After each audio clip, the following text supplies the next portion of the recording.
logistical costs and significantly decreases greenhouse gases. In spite of the challenges that the development of our rail network faces in the region, there are great opportunities in order to develop railway projects that are efficient, integrated, and sustainable, that can become access of logistical and passenger access. Funding and governance are key elements in order to reach success in the development of a large railway projects. Energy efficiency of this type of transport in relation to other means of transport, specifically land transport, are a quite opportunity for the public sector in order to access favorable funding conditions derived from the reduction of greenhouse gases.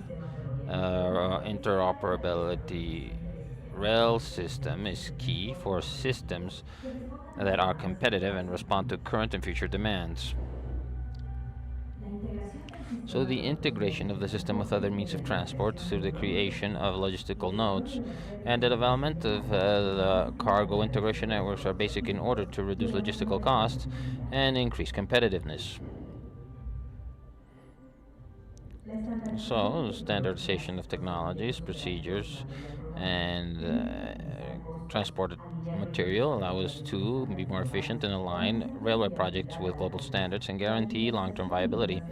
Digitalization and other avant-garde technology will help operation and maintenance. Now, railways also present opportunities in order to become a touristic product that allows the access to the cultural resources of Latin America and the Caribbean that require citizen appropriation as the key element for sustainability. Now, the development of the railway in the region requires efficient investment projects associated to public management systems that are solid, robust, sound, that integrate different administration levels in a committed governance with a strategic vision. CAF America, Latin America, and the Caribbean Development Bank has an important role in order to revitalize the railway sector and promote strategic sectors in countries such as Chile, Uruguay, Argentina, Paraguay, Colombia, or Peru. Its leadership and experience position it as a key partner in order to promote a regional vision that is coherent and long term.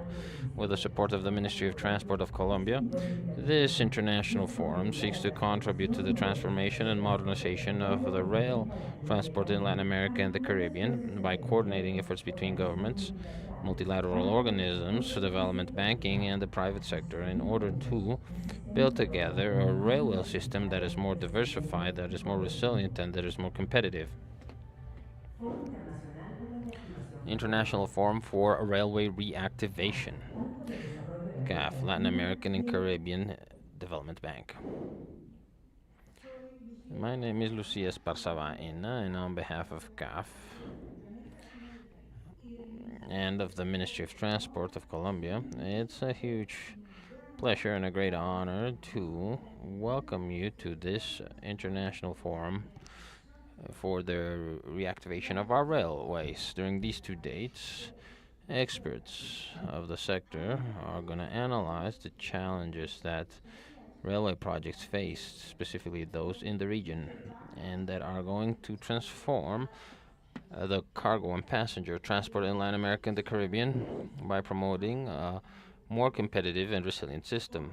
Now, today, in our first day, we are going to see key presentations that will show the importance that the railway might have in the region and its fundamental role as a means of transport that is sustainable.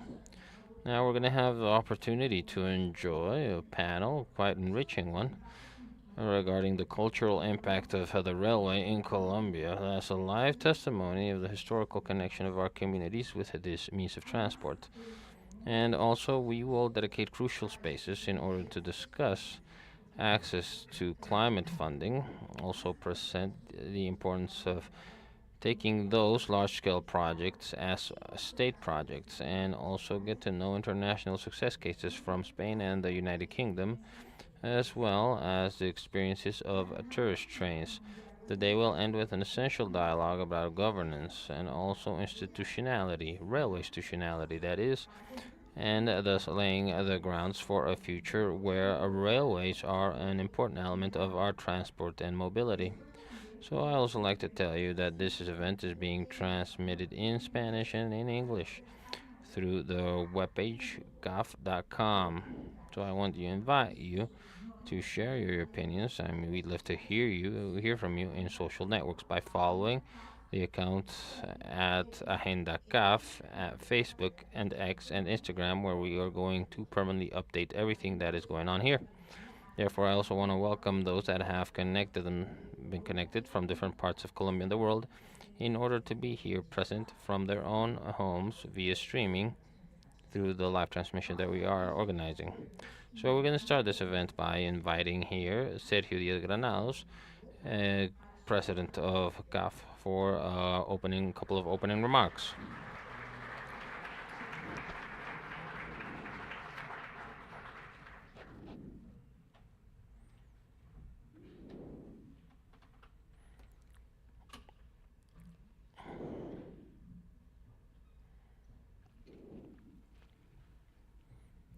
So good day, cordial greetings for the Ministry of Transport of Colombia, Maria Fernanda Rojas, Ms. Vice Minister of Infrastructure, Maria Liliana Espina, Ambassador of the United Kingdom in Colombia, George Hudson, the President of INECO, Sergio Vázquez Turron. Thank you very much for being here. Henry Farrup, National Secretary for the Railways of Panama, Eric Martin, President of the Directorate of Chile's Railway Company, Aurelio Narváez, President of Bogotá's Metros, our colleagues from CAF, Ángel Cárdenas, Manager of Infrastructure for Development in CAF, Rodrigo Peñalillo, Representative of CAF in Colombia, and all the CAF team that's going to be here, Nicolás Estupiñán, Sandra Condem, thank you all for the work that organized these couple of days. Thank you, the Finance Vice President of CAF, representatives also of the multilateral banks, strategic partners, panelists, special guests that are here with us from different parts of the world and have come to this conference, and also those that follow us online. And so I would like to start because I have a double condition of being from Santa Marta and being a president of the bank. And this week we are celebrating 500 years from the foundation of Santa Marta. It's the first city in South America. And we had a conference, an important conference last week in order to reflect about the future of these cities. These cities that are basically are cities of miscegenation, and it's hard to understand these cities without a train.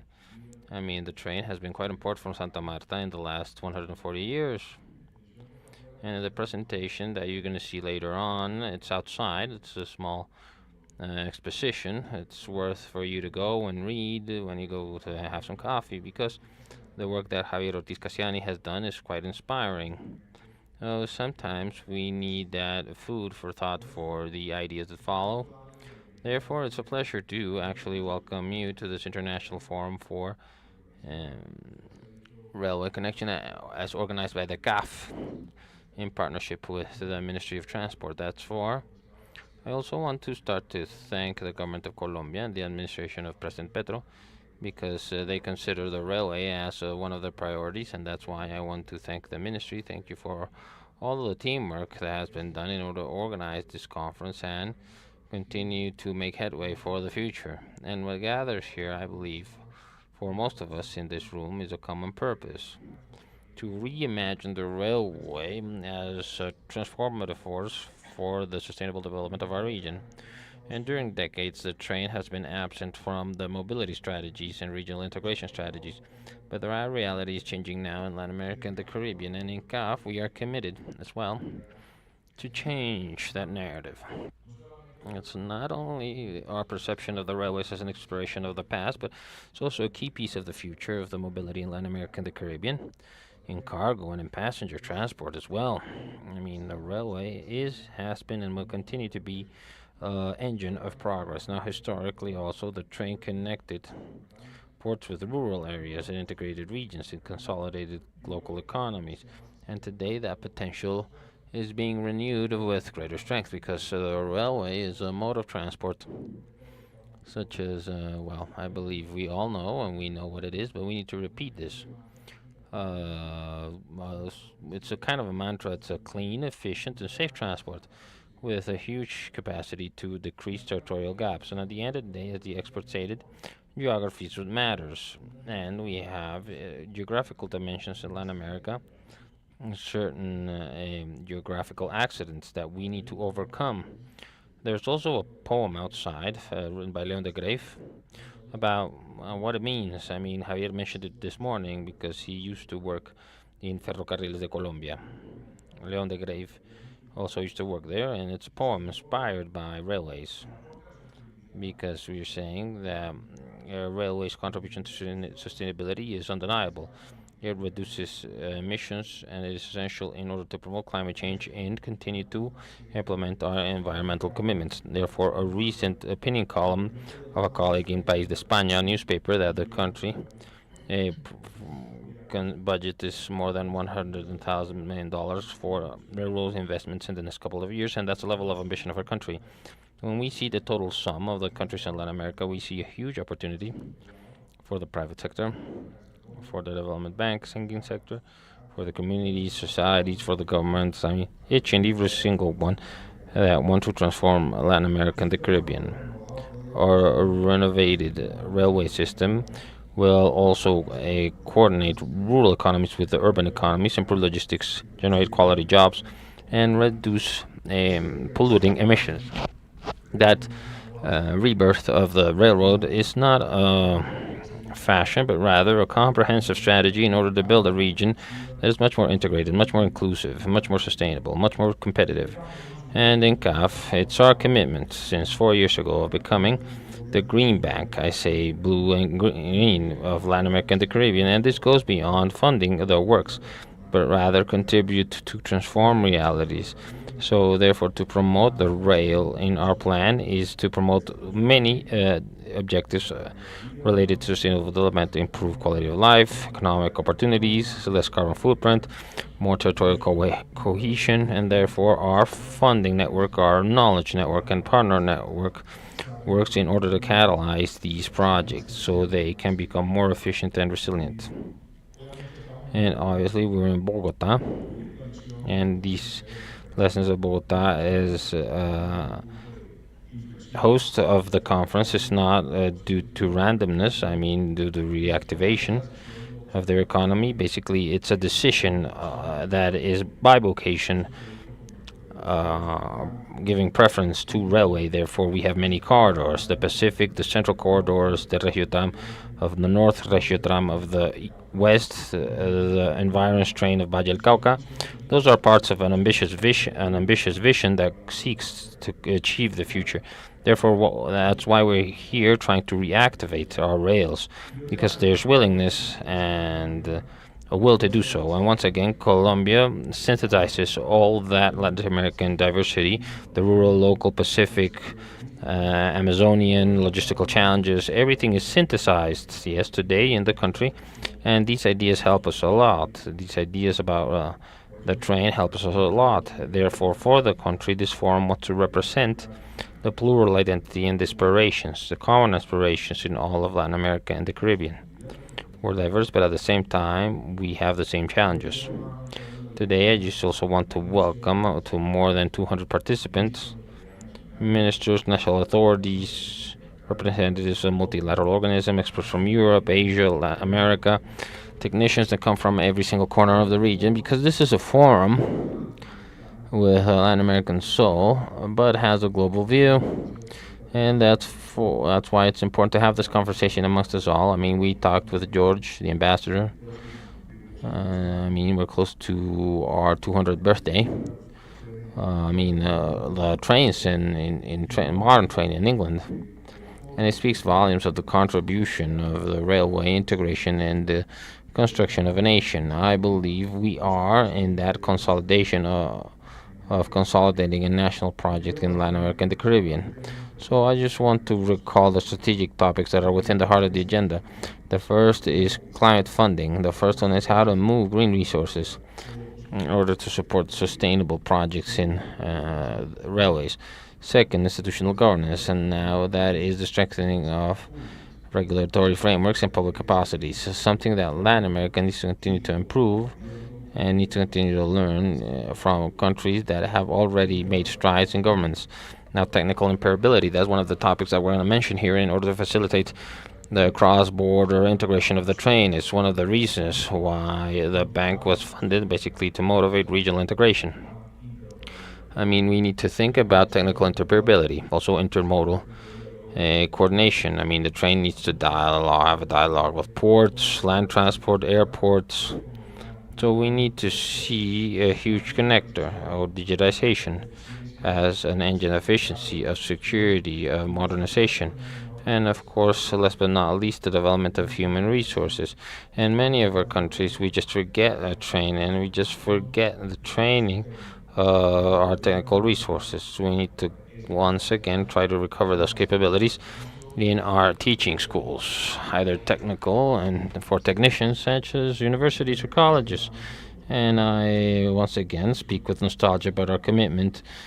I think about the city of Santa Marta now. When the trail was built, Minister, they built the industrial school in Santa Marta. It's a beautiful school next to the Liceo Celedon, and the school that Rafael Escalona talked when they took the train to go to study from Fundación to Santa Marta. So those two huge schools, the Tecnológico or the industrial school, as it's called in Santa Marta, is the one that trains the technicians and the welders for the rails. The building has been abandoned. So we have a beautiful opportunity in order to recover those resources, but also to bring him here to the future and also bring them to the future. And so the development of human talent is a very important component that we need to understand for these 2 days. And hopefully this is not just an exchange of technical ideas, but a platform in order to integrate into partnerships. And it also has a symbolic dimension, is that outside it is present in our literature, in our songs, in our poems, in our history. Somebody said, or one of the writings, Javier Ortiz, it was a type of kitchen that dragged the town. It was an image that a washerwoman gave at the riverside of the Aractaca River in Magdalena. Therefore, the forum cannot ignore the cultural position that gives homage to the train as part of our identity. So there you have a devil that is called Train, a very famous song written by Rafael Escalona, and that's what the train reflects. It's not only shipping, transport, and cargo.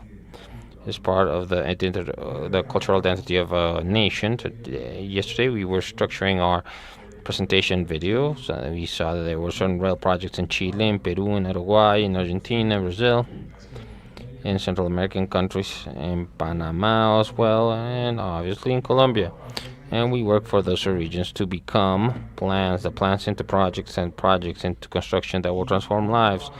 And building that we considered relevant from the bank is to manage to make many of these projects transcend governmental cycles so they will not suffer from interruptions. We really need to transport this into a state policy for people to appropriate defending forward.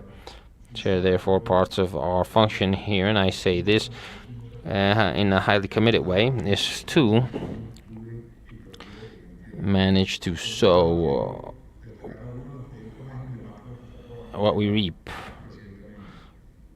And we have approved 2 loans for $1,200 in 2024-2025 for EFE, the state railway companies, in order to mobilize the railway network in Chile.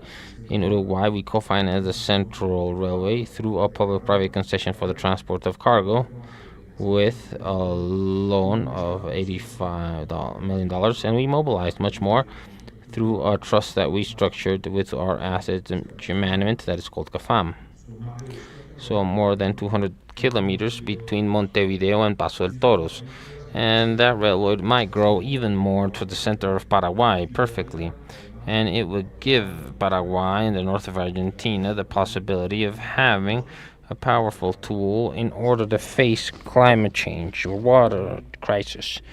So when there's problems for navigation in the Paraná River, the alternative is that railroad if it can reach the center of Paraguay. We even want to go beyond. I mean, we can know that we can't do this by ourselves, but we want to open a new door to understand that the bank is ready to receive cooperation, knowledge, technology, innovation. It is what Latin America requires, and the bank wants to collaborate. Therefore, we invite the operators, international operators, and technological companies and training centers to become part of this Latin American railway wave. Therefore, we have entered into partnerships with the ALAF, BAY, the SD, Green Funds, Green Climate Fund, and we've been working in setting up a financial network and also a knowledge network that will allow us to put in the service of regional governments. And we know that this transformation is going to be automatic. It's not going to go from one day to another. We require a shared vision, as we said, solid institutions, modern framework, political will, and this forum wants what it wants to be. It's a starting point for that conversion. Therefore, that's why we actually increased our compromise with Ferrocarriles, and we invite you all to become part of this initiative with investments, with transformative ideas, so we continue to promote. And once again, I want to quote from my friend Carlos Vives. Thank you very much.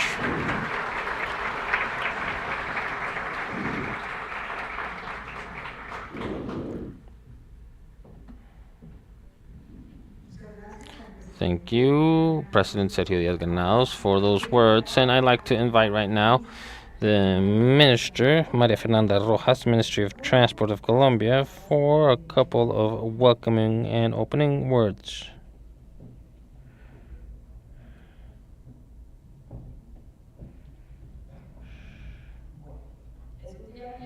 Well, for me, it's a very exciting day. Thank you very much for the presence of you here, even though Mr. Sergio has already mentioned one of some of the guests. I also like to greet you and thank you for being in this forum, in this unity of interests for a purpose which is to try to reactivate railways in Colombia. So, Sergio, I greet you cordially, President of the la CAF and a great ally of ours, in order to promote these projects, which are vital for the transition that Colombia wants to organize in terms of transport. Also, very special greetings for the British ambassador in Colombia, Mr. George Hodgson. I mean, I believe we've already said for Señor Vázquez Torrón, President of ENICO, Henry Farouk, National Secretary of the Railway of Panama, Eric Martin, President of the Directory of Chile's Railway Company, for Mr. Leonidas Narvaez, President of the Metro Company of Bogotá, for Dr. Ángel Cárdenas, Manager of Infrastructure for the Development of CAF, and Mr. Rodrigo Peña Lillo, representative of CAF in Colombia, the representatives of the multilateral banking sector, strategic allies, to the congresses, writers, congressmen, engineers, all of the advisors that are here with us today and that are also fundamental in this cause, to the panelists and to the special guests. That makes us feel very, very satisfied for having you here with that huge amount of knowledge that you have accumulated when promoting railway projects, specifically that we can learn from ally European countries in this purpose. Now, today, what unites us is this intent is to turn that dream into reality, that long sleeping dream of having a railway reactivation that manages to connect our country in a way that's sustainable and also generate regional developments. It's an approach where we have always highlighted that the trains are obviously an instrument in order to generate other types of connecting, in order to to mobilize passengers that the president wants to do. And I mean, we all know of this, and I believe we all agree because it's been very hard for the president to promote certain projects that do not have passenger transport because he considers that the cargo and the passengers are vital for this purpose of railway reactivation because mobilization of passengers generates lots of opportunities for regional development. And that's what he wanted to say. It's not only about connectivity, but also a topic of the opportunities needed in order to develop opportunities. Now, you mentioned this, Dr. Sergio. The train in Colombia, in its best moment, was thought to connect the center of the country with the Pacific and the Atlantic. In one way or another, as the president has also stated, the interoceanic train, that dream that he also has posited from the governmental program, and that was our train, but it was also our train that beyond just recuperating, we need to try to guarantee its production of development opportunities for our regions. And in the framework of this transformative gamble in the national government, I know it's part of the National Development Plan, we opened this international forum for the reactivation of our railways, which has been a space built thanks to a valuable partnership between the CAF and the Ministry of Transport in Colombia. You that actually know this topic quite well, you know that in our country we have a rail network of 3,000 kilometers, out of which 1,600 are under the management of the National Infrastructure Agency, 1,700 in charge of MVS, and 189 belong to private networks. And we are trying to make them generate a public service, such as the case of the Cerrejón train. Now, this network that in the past connected the center of the country with the ports of Caribe and the Pacific was a model for development in the 20th century. And I haven't seen this to the public, but I know Javier Ortiz, the author of the book that Sergio just mentioned. Later on, I will allude to it because I also fell to the temptation of reading the book. I've read it, and it has very important passages, and it's an impact, and it tells the story not only from the literary point of view, but also the efforts. You'd say the past repeats itself sadly in certain things, but it can also help us to not repeat those same mistakes. And the book tells how they've tried to generate one contract and another one, how concessions were organized, what is it giving in exchange for a rail company to build a train project in any part of the country. They used to give it land as part of the retribution of the concession. And our objective as a government is to coordinate once again this network under the intermodal perspective and turn it into the national logistic systems that promote equality and efficiency, and with a very strong logic, a quite important emphasis in intermodality. Well, I need to interact with different actors of mobility. One of them are the truck drivers. Here we have worked quite often in order to tell them we don't need. It shouldn't fear the trains. I mean, the transport sector shouldn't fear the trains because sometimes there's certain contradiction because the logistics is useful for that in order to coordinate, and for that railway projects include all of these platforms that generate, and that through that intermodal coordination or calibration we can have greater productivity. That's the logic, and this has happened in many countries, and of course it should also happen in Colombia. And I believe this is one of the challenges, to basically stop being so on guard in regards to railway development, because on the contrary, instead of generating impacts on a certain sector, but generate benefits for all sectors in general. So, projects that have been prioritized, such as some that you already know and you have seen that we've managed to actually implement, sometimes amidst an adverse environment for some of these projects. In the external sense, but very solidly structured through the National Infrastructure Agency as the Dorada Chiriguaná corridor that recently we seized as PPP to double the cargo in a year. That's a good fact. 275,000 tons 2024, 478 in June 2025. So only half this year has doubled the cargo 2024. It's an indicator that is worth highlighting. It represents an investment of 4.6 billions of pesos, direct impact in 65 departments that should be benefited of a cargo train.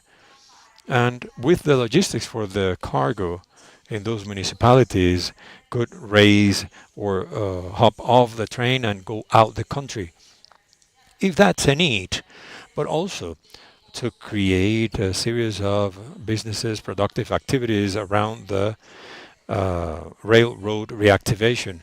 Just the reactivation of railroad creates a spectrum of activity of regional and tourist development. We need to connect Magdalena River again.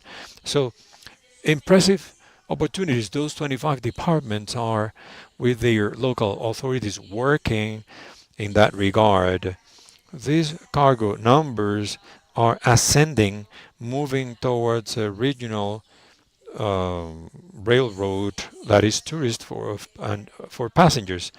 That's the proof of railroad reactivation is not just a dream on paper in the National Development Plan, but is moving on with good results.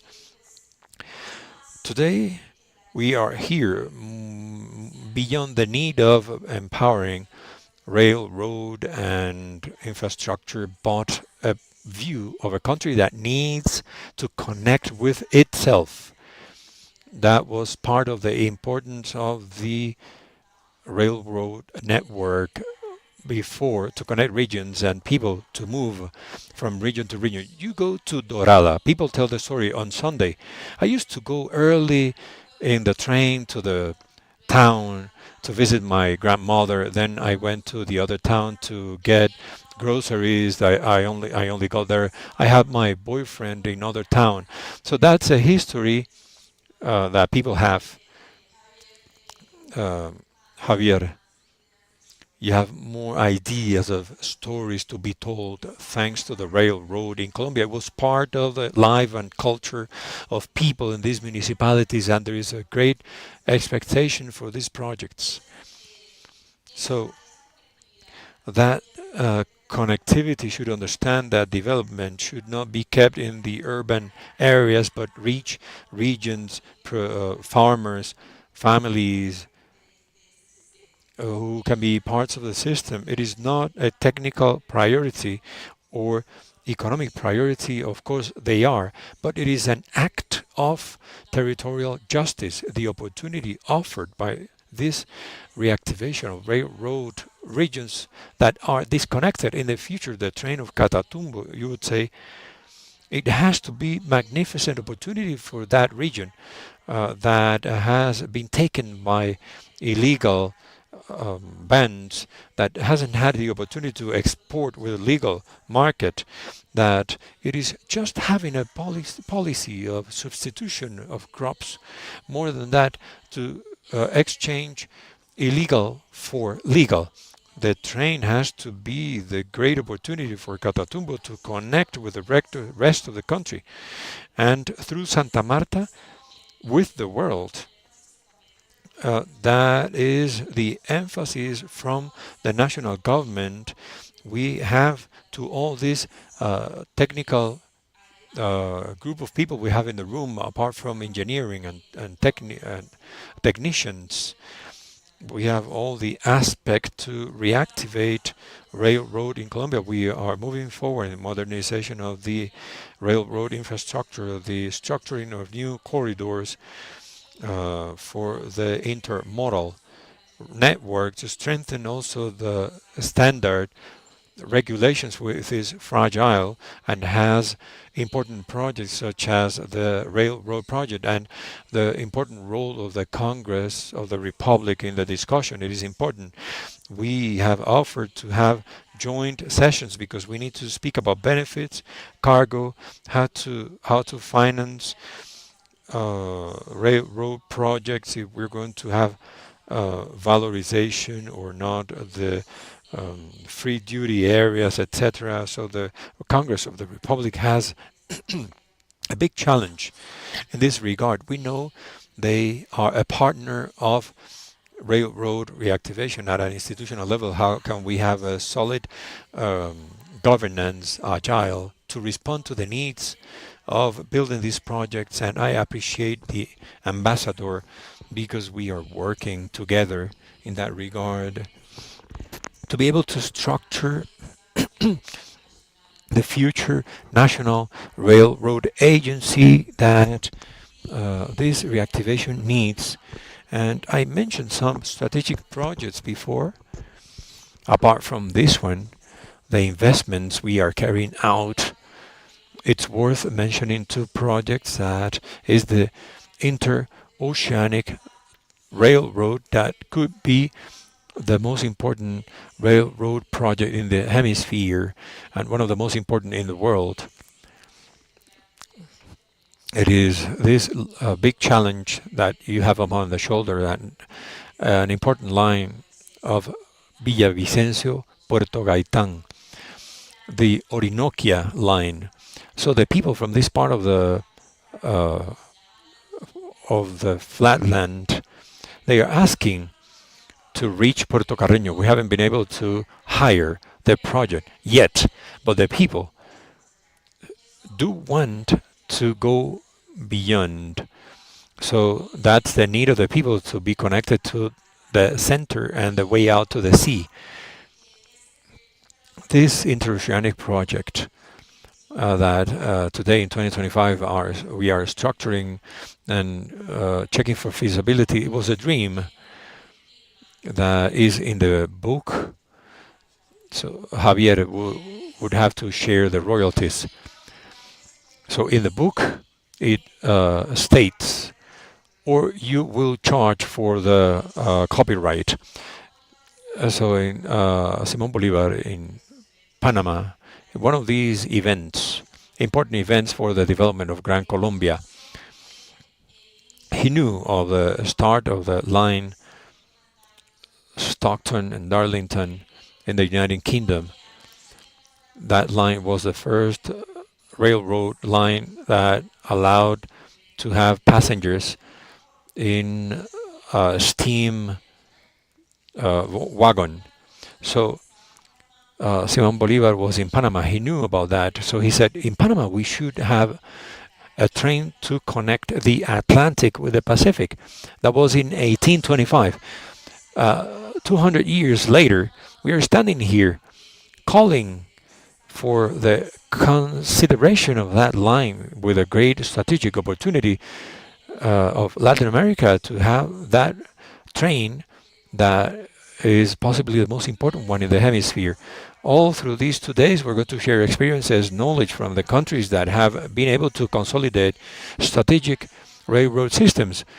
We will have inspiration, collective construction, and dialogue, and we will identify the challenges and opportunities to foster this journey.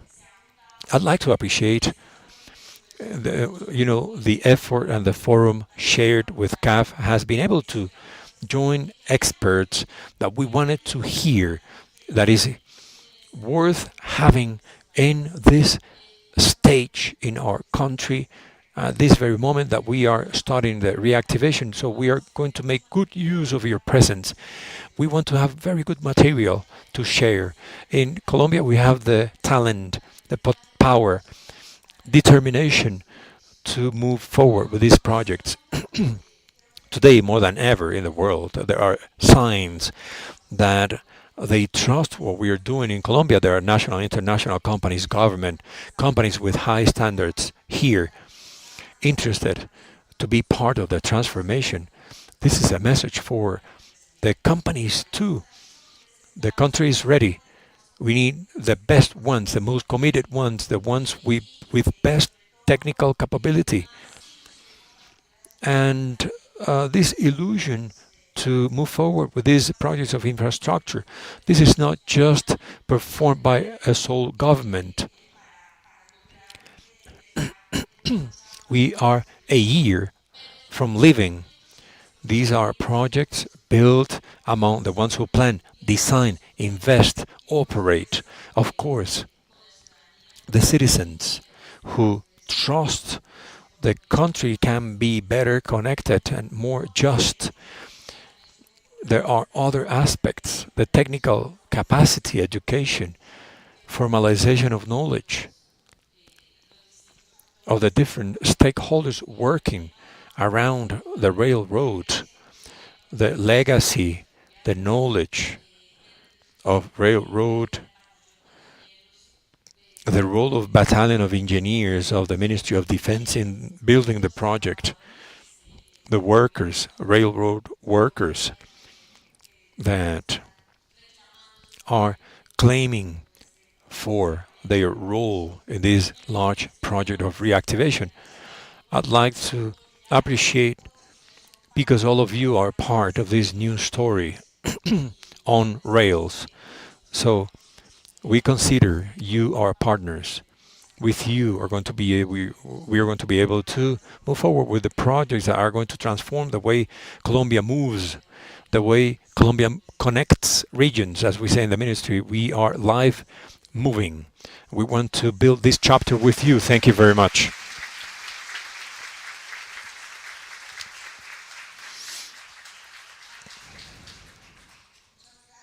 Thank you very much, Ms. Minister, for her words and remarks. Please, would like her to stay for the photo. Diaz Granado, President Ángel Cárdenas, Mr. Rodrigo Peña, representative of CAF in Colombia, to join the minister and take our official photo.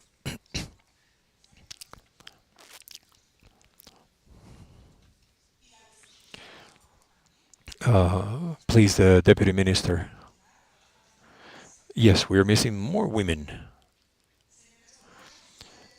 Dear photographers, please indicate where they should stand so they have the best angle for us to take the photo.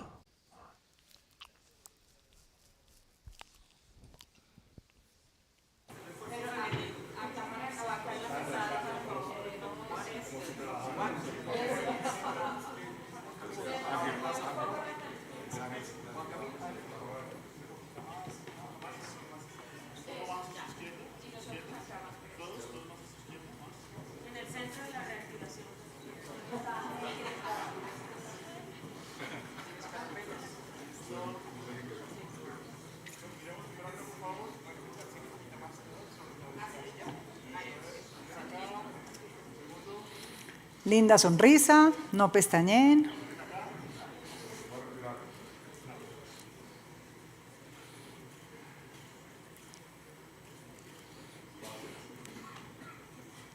¿Listos?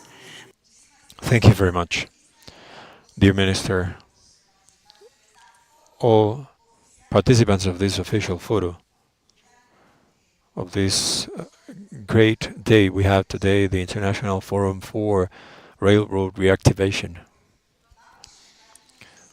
Let us get into the matter. I'd like to invite Mr. Ángel Cárdenas, Manager of Infrastructure for CAF Development, to stage for the first presentation of the day, fostering a railroad in Latin America and the Caribbean by CAF. To get into the matter, Mr. Minister, Miss Minister, please.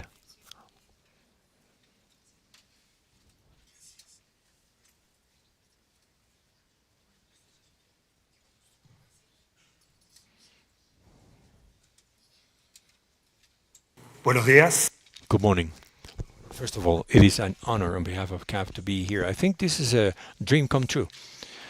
Some months ago, we were in Madrid, precisely with our colleagues talking about railroad. Being here today, as the minister said, in a country that is fostering the railroad agenda, definitely it's a great opportunity for us.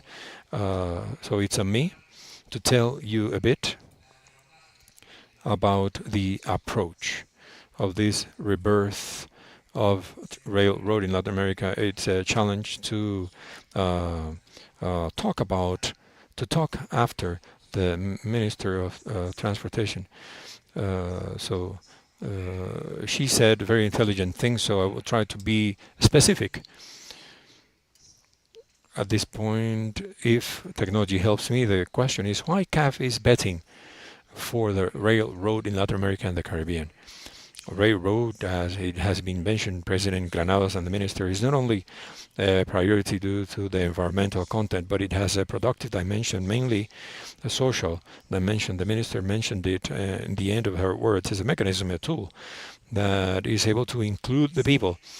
On that line, CAF has defined a working agenda for the last 4 years that is strong to increase the level of investment in the railroad, not only the direct fund, but it's a cycle from pre-investment to accompany the authorities in all the segments of planning and governance to get to the last mile, because we understand that it's not only the need of investment, but we need to create good projects and governance to be implemented.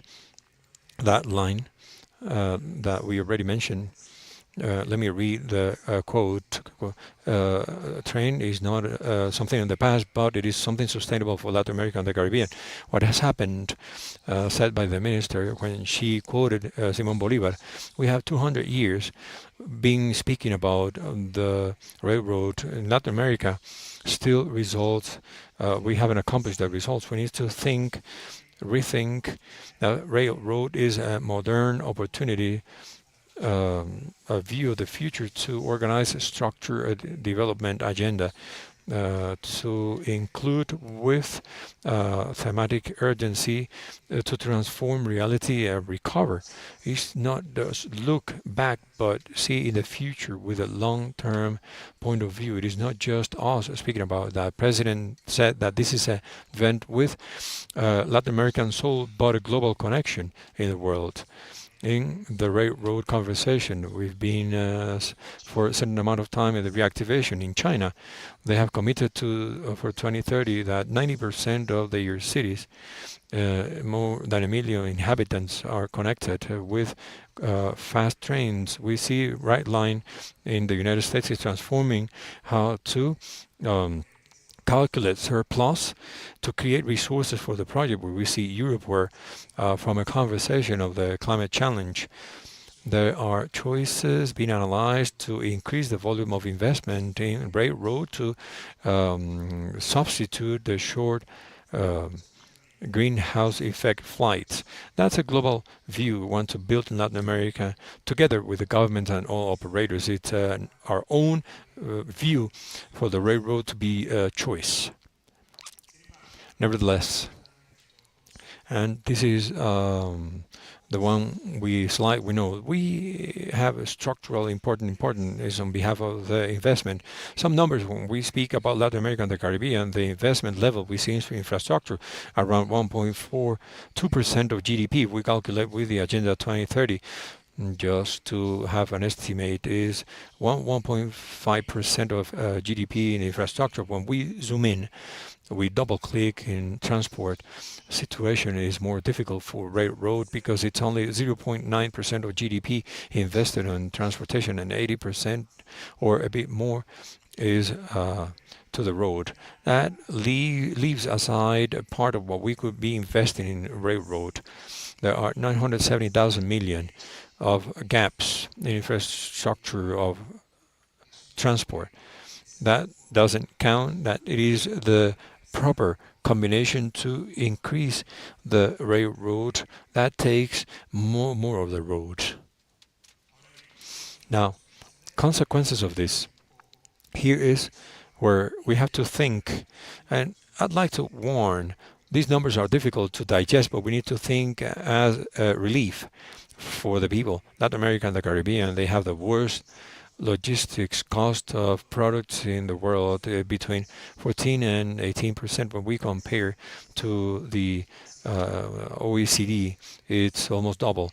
They are between 7 8%. This comes precisely, there is limited road infrastructure that is limited. I heard the president and the ministry speaking about the lack of intermodality, interoperability. Mainly, it would seem that the little few connections are not modes are not connected to the transport. This is a subuse of the railroad use. So we have not only investment problems, but logistics due to our poor capacity of planning. If we're going to start today speaking about the challenges and opportunities, we need to speak clearly that there is work to do. Not only change the shape of 200 years of what Bolivar said in Panama, but think what we have done wrong, how we can improve in the future, and definitely the railroad infrastructure interconnected is one of the big challenges. This can be a cultural thing. Read some books in the history of railroad, we can see the automobile won the bet. There are several histories, hypotheses, but the true thing is that more than 80% of transport be road. And that has two complications, not only competitiveness and logistics, but we need to add the environmental dimension. When we speak about energy just transition, one of the elements that we have to take into account is how can we manage demand in Latin America, where it's the greatest amount of greenhouse effect, and railroad can help us with that. Definitely, it's not only an element that connects the territory, but mitigates climate change. Again, another problem that we have mentioned before, fragmentation, the efficient interoperability. When we see the numbers out of the little commercial connection in Latin America, it's less than 20%. Something that can be explained is the fragmentation of interoperability. You would wonder, as a company in the private sector is eager to use the value chain when the trains are not connected between the different countries. An example, unfortunately, is the ocean corridors, Bolivia, Peru, and Brazil. They are not connected. Depending on the country, there are different widths in the roads. That could be one of the competitive advantages in the world of trade.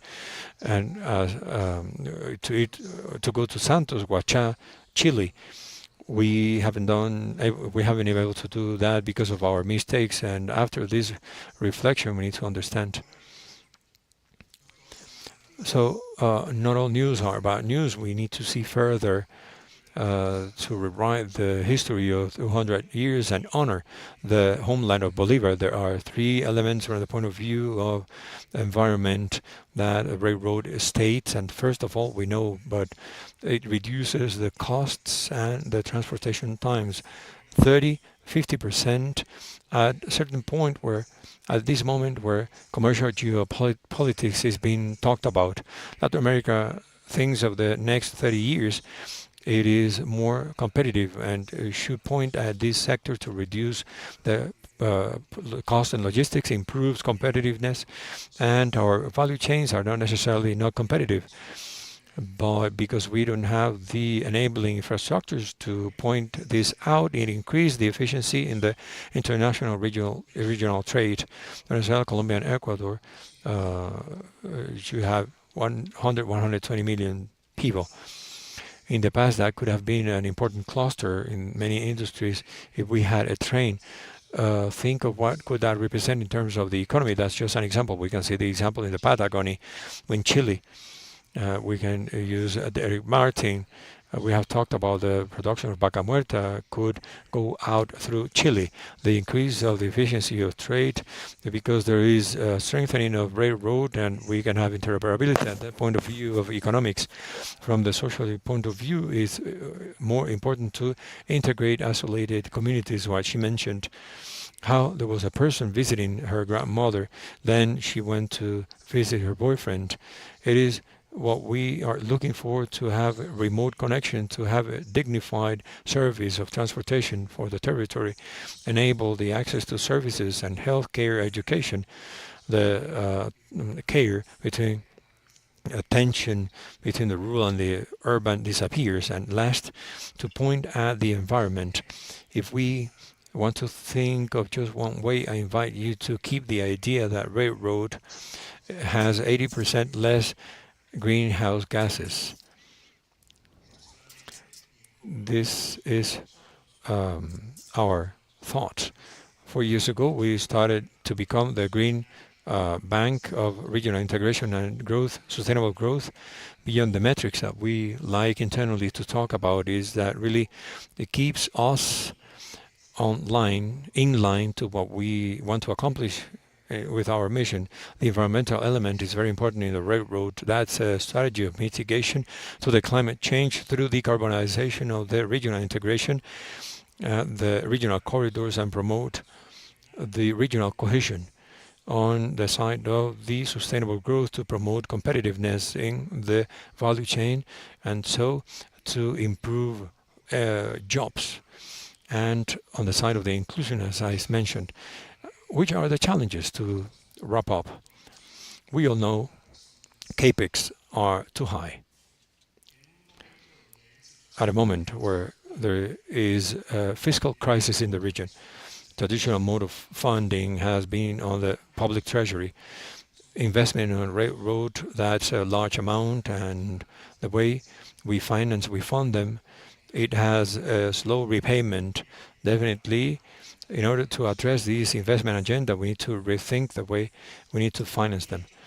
This leads us to the traditional financing modes are not enough. Traditionally, we saw we could pay directly from the public treasury. There are a lot of authorities in the country that is not feasible. We need to speak about PPP, concession, international cooperation. We need to speak, as we said in the Pride Land project, to understand how valuation of the soil can be the surplus. There are experiences in the United States and Chile. We need to reinvent, use mechanisms with guarantee, and we have technical formulation of projects. We always say that there is no resource, but reality is the way we are studying with consulting firms. There is no quality projects. Very good ideas, but the projects with pre-investment design studies that are directly to be implemented are not a lot. Still, we have a pending task in the public sector and the private sector to accompany this.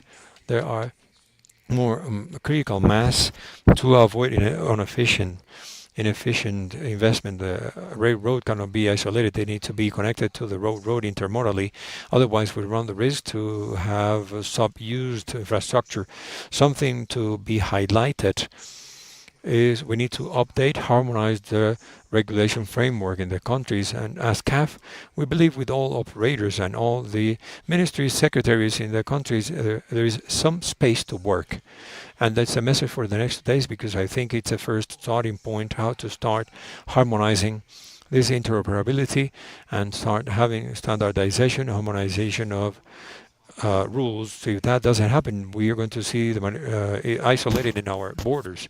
We're not going to be able to accomplish the goal that is connect, take advantage of the virtues that I mentioned about railroad.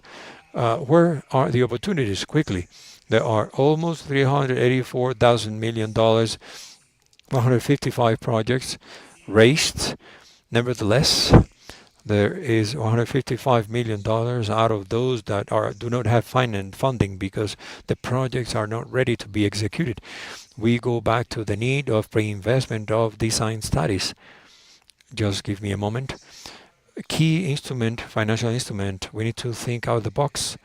The idea that just the ministries are the ones who can fund the public treasuries, the countries, it is not sustainable. We need to work with the private sectors, the organizations, multilateral bank, climate funds, governments, rethink mechanisms. There are good experiences.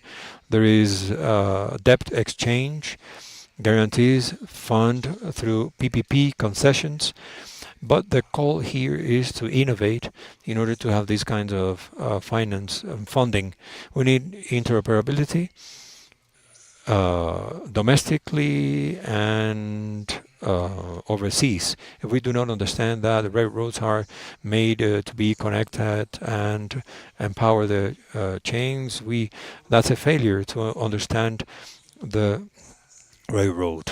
We need to start to go out, the view, the cargo and passengers. We need to start seeing how this can be mechanism of reactivation and cultural ownership. More countries are betting for the railroad as a mechanism to strengthen tourism sector.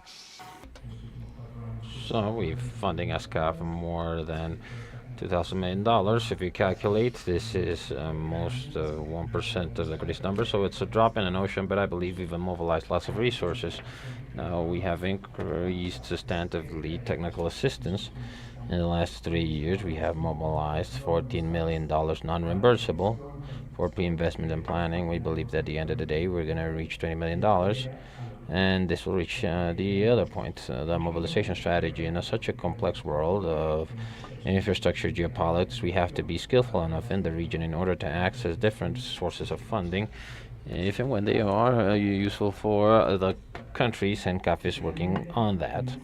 And finally, and this is a message for the next, well, these 2 days, we believe the railroad agenda is important, not only for all the virtues that we've mentioned, but it also can be a way the development agenda changes. But this is not going to happen if we here don't start to think in a way that is modern and just leave behind these 200 years that unfortunately we had mixed results, some good, some bad. Well, we need to think that this is a mode that will allow us to change and improve our country's agenda. That is the invitation in the CAF, and please count on us with everything and have a good 2 days. Thank you very much.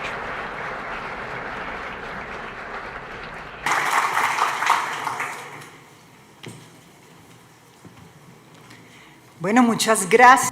Well, thank you very much, Mr. Cardenas, for their intervention.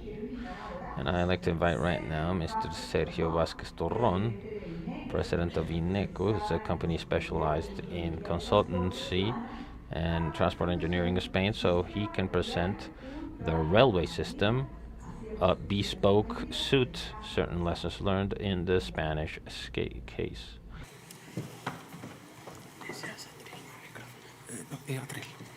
Con este pasas hacia adelante y con este hacia atrás. Muy bien, pues Well, thank you, thank you. Good day, everyone. I mean, it's going to be 2 days. Hopefully they're short.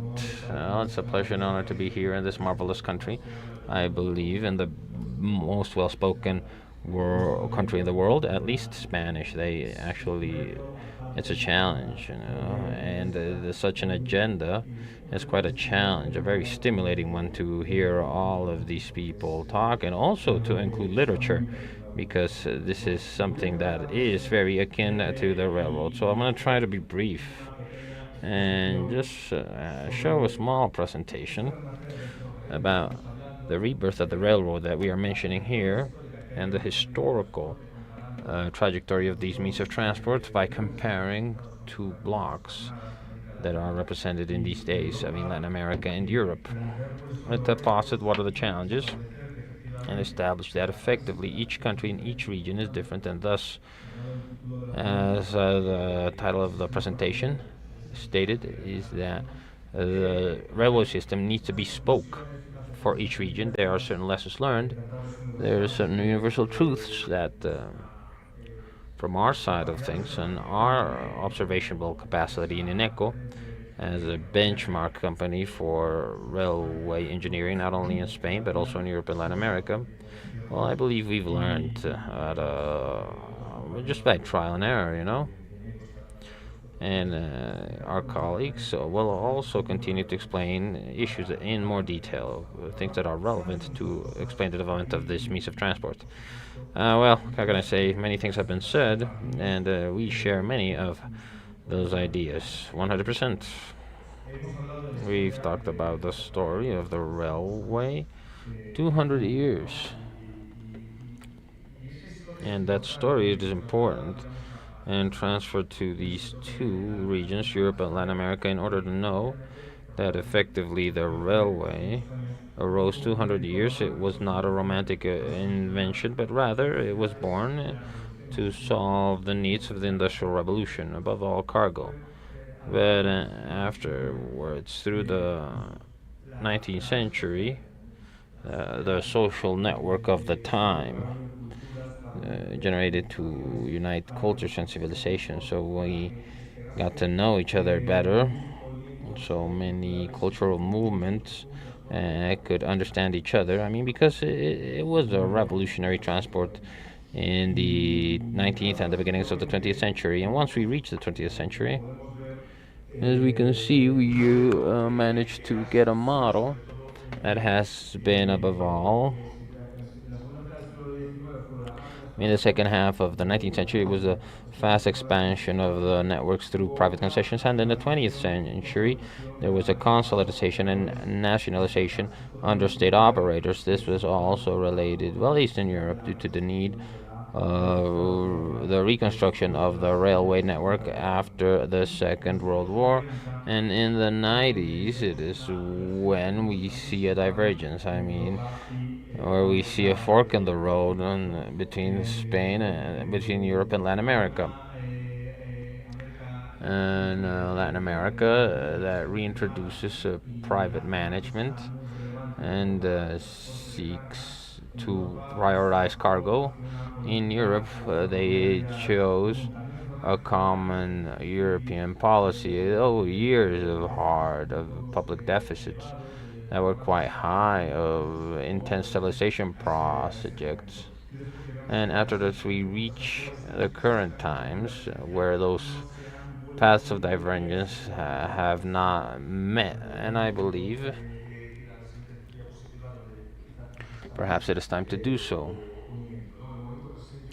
The current time is the moment to unite. Europe right now is dedicated to organize a common railway policy, and if I'm not mistaken, it is based on the vertical segregation of the railway companies. That is basically of the manager and the operator, and try to liberalize. And I say attempt, they try because they have not achieved it, but they've tried to do this in cargo, and a little bit more lagging in passenger operators, although Spain in this case has the advantage because, as you well know, we have four passenger operators, and Europe has expanded high velocity, and here Spain has occupied a leading position in this regard by increasing the speed of the trains, and in this regard, rail has recovered vigor and increase in demand because in the last 15 years the number of passengers using railway has increased by 3 times, because it not only gotten traffic, stolen traffic from the roads, but also from the airlines. And Spain is doing this, and this is great. But it is true that Europe, the transport of merchandise, is going through what we call a delicate moment of certain stabilization now in the last year. The decrease of the transport of merchandise in 30%, and this is due to many reasons. And one that we should not ignore is traditional merchandise that was transported through the railroads in Europe, such as fuel, such as coal or other raw materials, are actually decreasing, and this is linked to the economic activity. So, in Latin America, infrastructure has focused mostly on merchandise. Now, some people have already talked about it, mainly because the self-funding models are more robust in merchandise and cargo than passengers. And without a doubt, the challenge, as Angel stated, in Latin America is basically to revitalize the railroads, to increase investments, and above all, the challenge of already to tackle homogenization, not only in interoperability, but in relation to projects.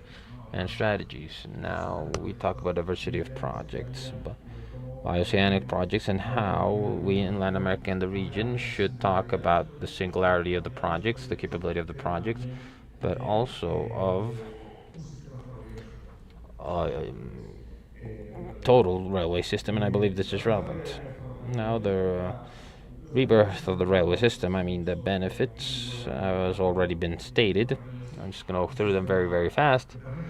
I mean, it allows lots of large capacities and efficiency, specifically power efficiency, and it promotes the economic well-being of the regions where it passed. And it's a sector, an industrial sector in itself is a source of modernization. Evidently, it is unbeatable in environmental sustainability and during its operation, and it offers elements of accessibility and equality in transport for passengers that are unbeatable, above all in the railway transport.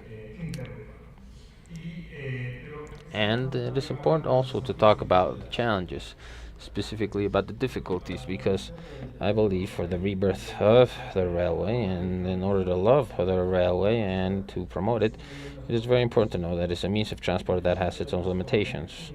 It's no longer the universal one in the 19th century because other means of transport have impinged in that domain, such as a car or the bus or the air sector, which actually have made the railway just occupy a place in the ecosystem.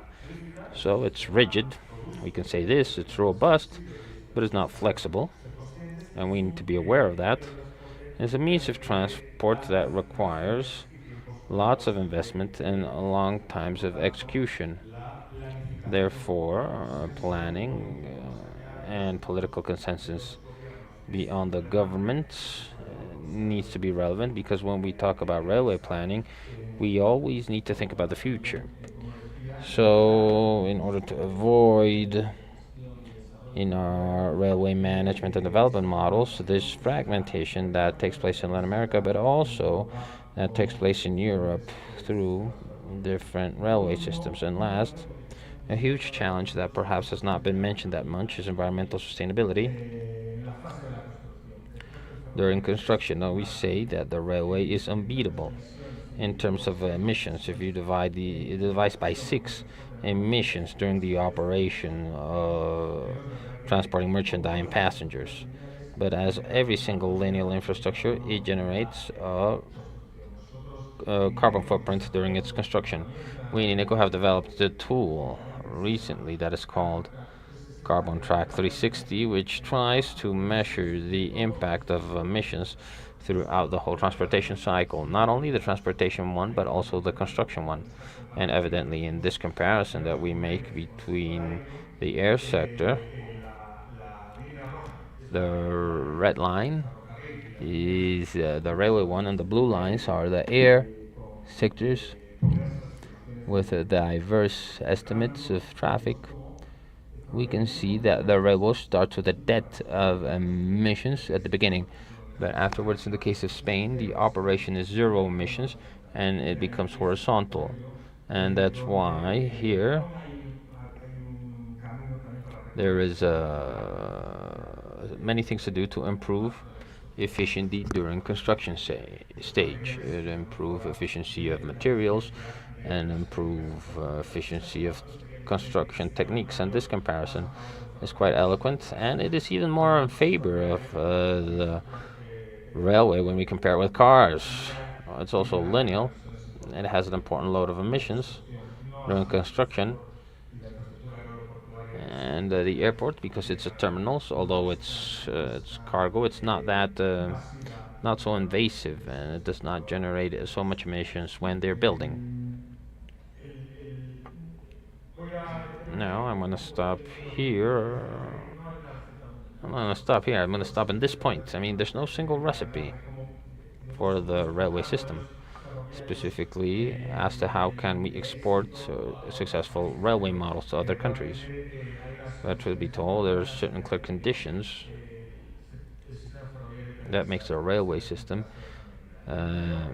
be bespoke always. The first thing is what you find when you want to develop a railway system. the existing network is a starting point. It did so in Spain when we tried to implement high velocity. There was an existing network for conventional traffic. It was quite old, that didn't wasn't renewed during a century, and they opted to build a new network. It was a strategic decision that I mean, it could have pros and cons, as every single technical decision, but they reached the conclusion that to renew the existing network that was so obsolete wasn't worth it because it meant huge investments of capex in order to reach speeds that did not reach the high speed one. It was a little bit less. For example, Spain, due to the dimension that we had, we tried to uh, generate high speed that was not so competitive, but also to try to compete against cars overall, and this is important. And also, that I mentioned the geography and the geographical situation in Spain. I mean, it's not the same to see Germany or Spain. It's not the same to understand Colombia or Chile. I mean, there's no two identical countries or where you are in that geostrategic role. And obviously, it's geography. And it's just a dispersion of the territory as such, and also the evolution of the economic model is relevant.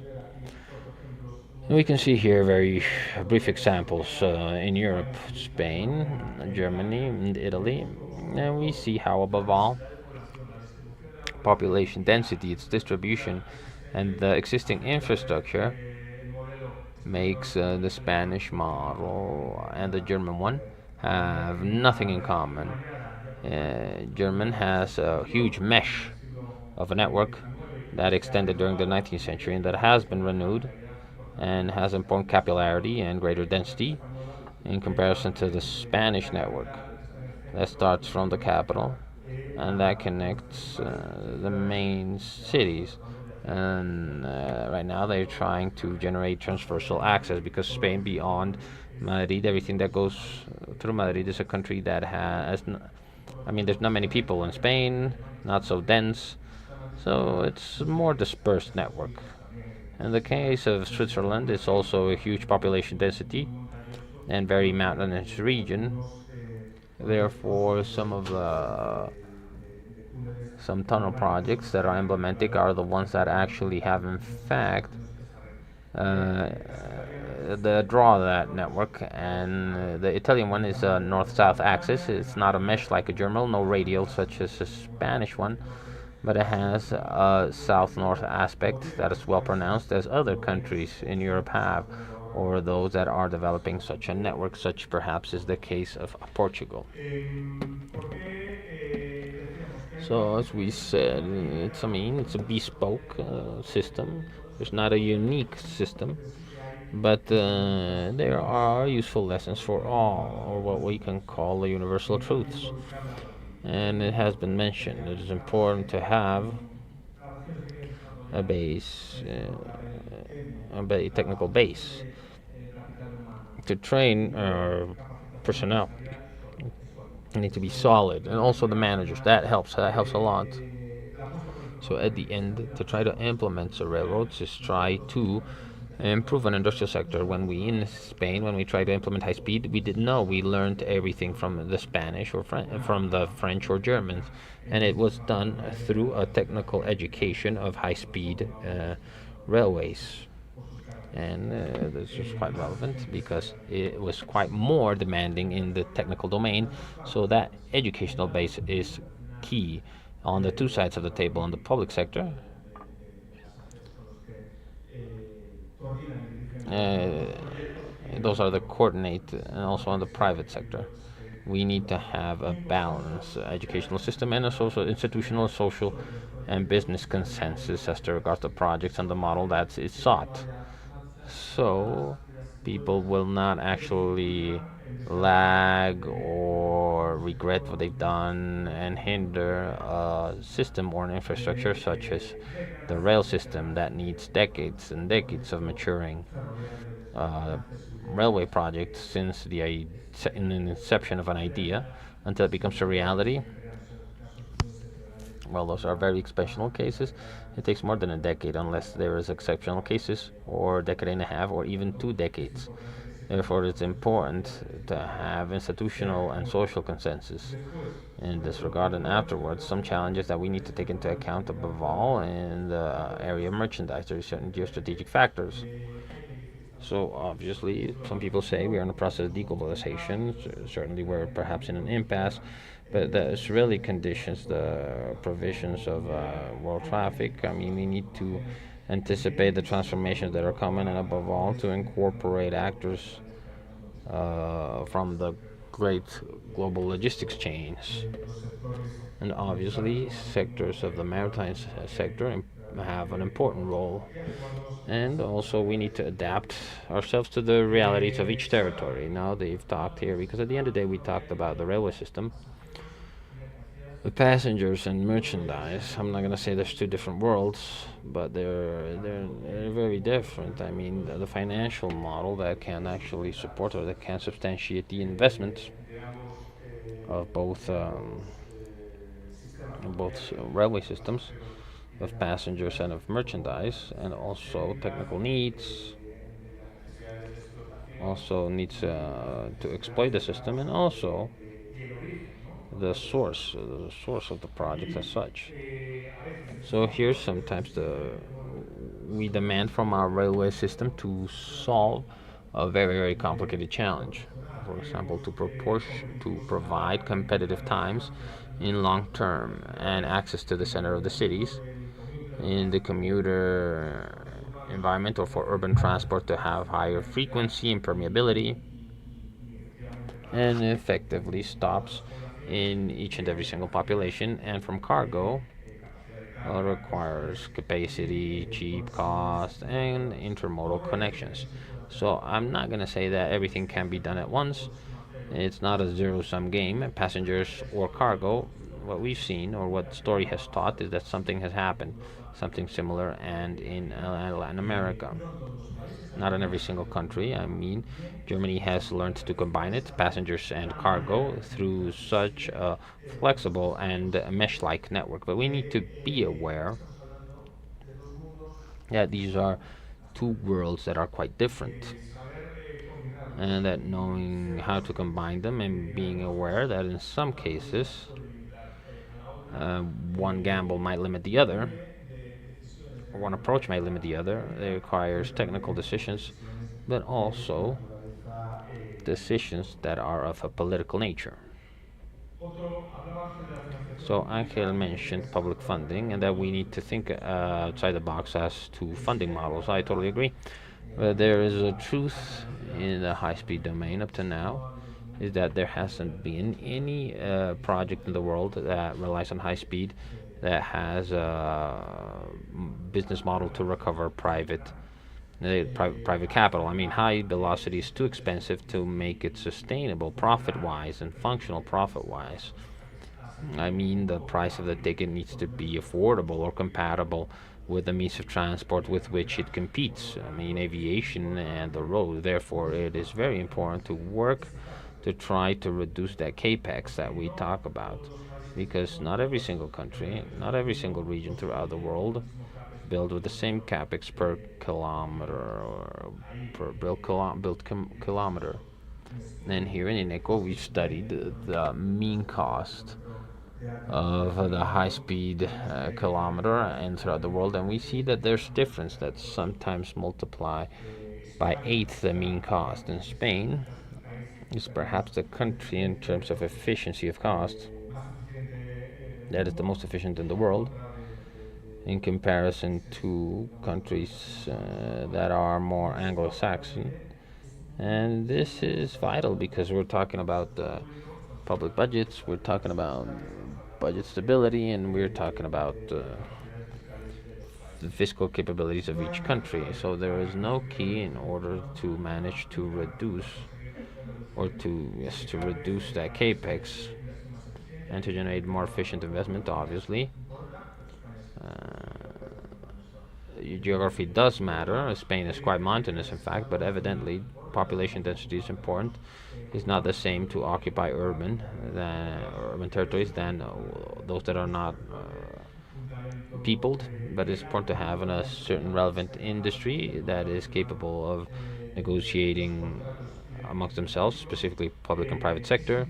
It is important to have a social consensus, a political consensus about what they want to do, so there is no steps backs in each project. And as I said, it is important to develop also or as well an industry and their own education. Also, regulation is important as to how you expropriate is important. I mean, legal security is quite relevant, and sometimes the costs of litigation are higher than the cost of engineering,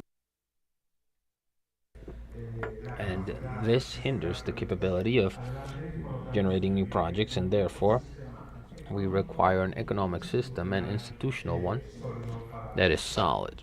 And yes, I'm gonna brushstroke. I'm gonna talk about the standardization and interoperability. It's a boring part when we talk about railway, but truth be told, it's quite important because standardization and interoperability not only fixes problems for the future. We don't know how our connections are going to be at the end of the day, but it's important for them to be connected not only internationally, but they need to be interoperable in regards to technological evolution. Europe is, well, the EU specifically is in a huge effort in order to create levels of interoperability in their own communication systems, because we used to have in 25 more than 20 signaling and control systems, and that was product of that nationalization that took place at the middle of the 20th century, which each country has their own system, and this is quite relevant now for the international transit, and above all to open the market to every single economic agent. Interoperable railway system is one that is open, that allows every single player, not only in the environment of infrastructure, but also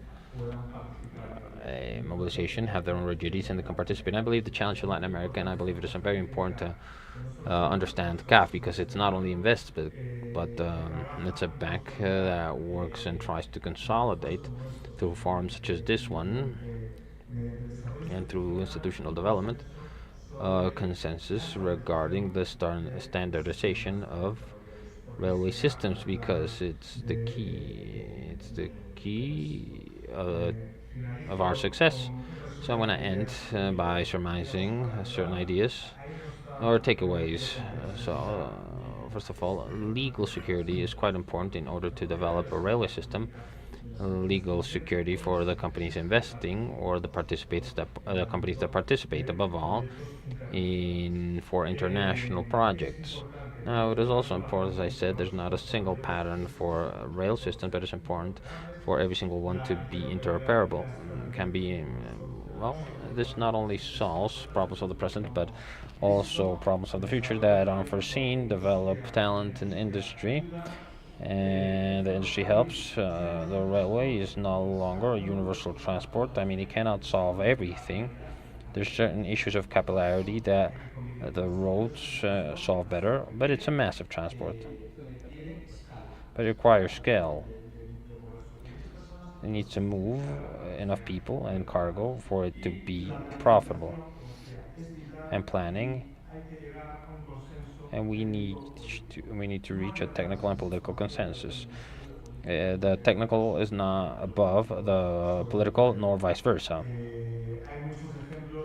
And there's lots of direct examples, one related to my country. For example, if we have chosen a technical criterion, the development of the high velocity trains, the first line would have been Madrid Barcelona. In 1992, they decided to connect Madrid Sevilla by the south through a territory of Spain that wasn't the most developed. It was done so because they're saying if we don't do it now, we're not going to do it never. And we want high speed not to be perceived as an elite transport. It needs to have social acceptance. You need to reach the territory, and today, out of 8 Spanish has a connection to a high-speed rail in a radius of 8 kilometers, and it has a social impact. And those are political variables that need to conjugate with the technical ones, and one cannot be above the other. I mean, the technical political dialogue, that is key. And if it's fluid, then we are going to be able to guarantee this rebirth of the railways. As we said, if it managed to survive the 20th century with the competition of the automobiles and with the airlines, it is clear that in the 21st century it's going to have a brilliant future. Why? Because there's a need of reducing emissions in the operation. There's a need that mandated by every single country, and they haven't invented transport, the means of transport that is so mass and with so much energy efficiency. So I will finish by promoting the optimism that we are in the rebirth of the industry.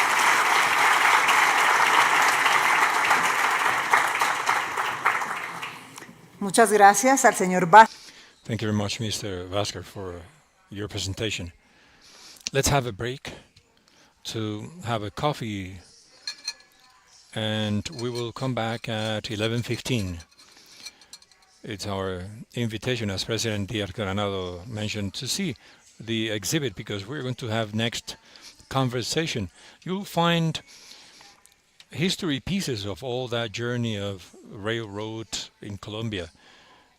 That currently we have a few passengers, but a lot of nostalgia. So we will be back at 11:15. Thank you very much.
Ready to resume our session of the first part of the agenda.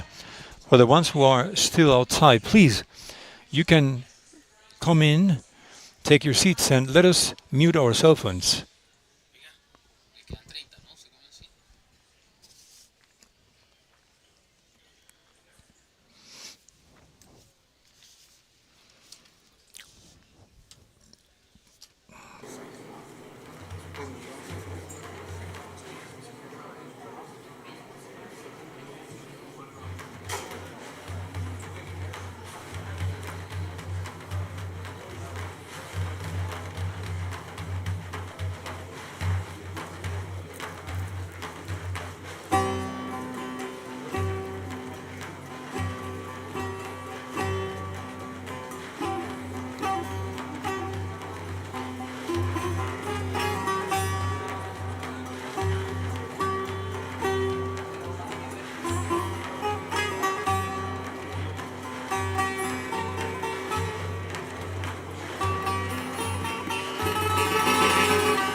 Day. Welcome again. You can take your seats to move on with our program. This event is being streamed in Spanish and English through caf.com. You can find us on YouTube, CAF user YouTube, and it is an opportunity to follow CAF account at CAF in Facebook, X, and Instagram. Two announcements. First, for lunchtime, the chairs will be rearranged, so please do not leave your bags, your belongings on the chairs because they are going to be rearranged. And later, you're going to find after lunch a table with the translation devices because we're going to have two English speaking speakers for the ones who need translation.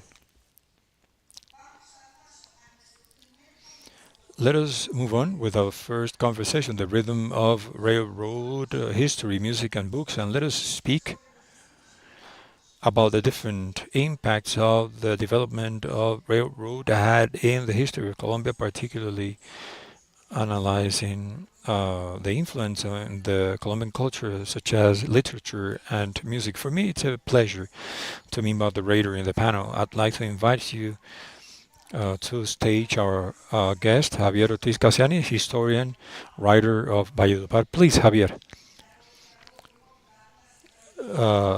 The Minister of Transport made him popular. Everyone is going to buy his book from now on. Orlando Oliveros is a writer, cultural journalist in Colombia.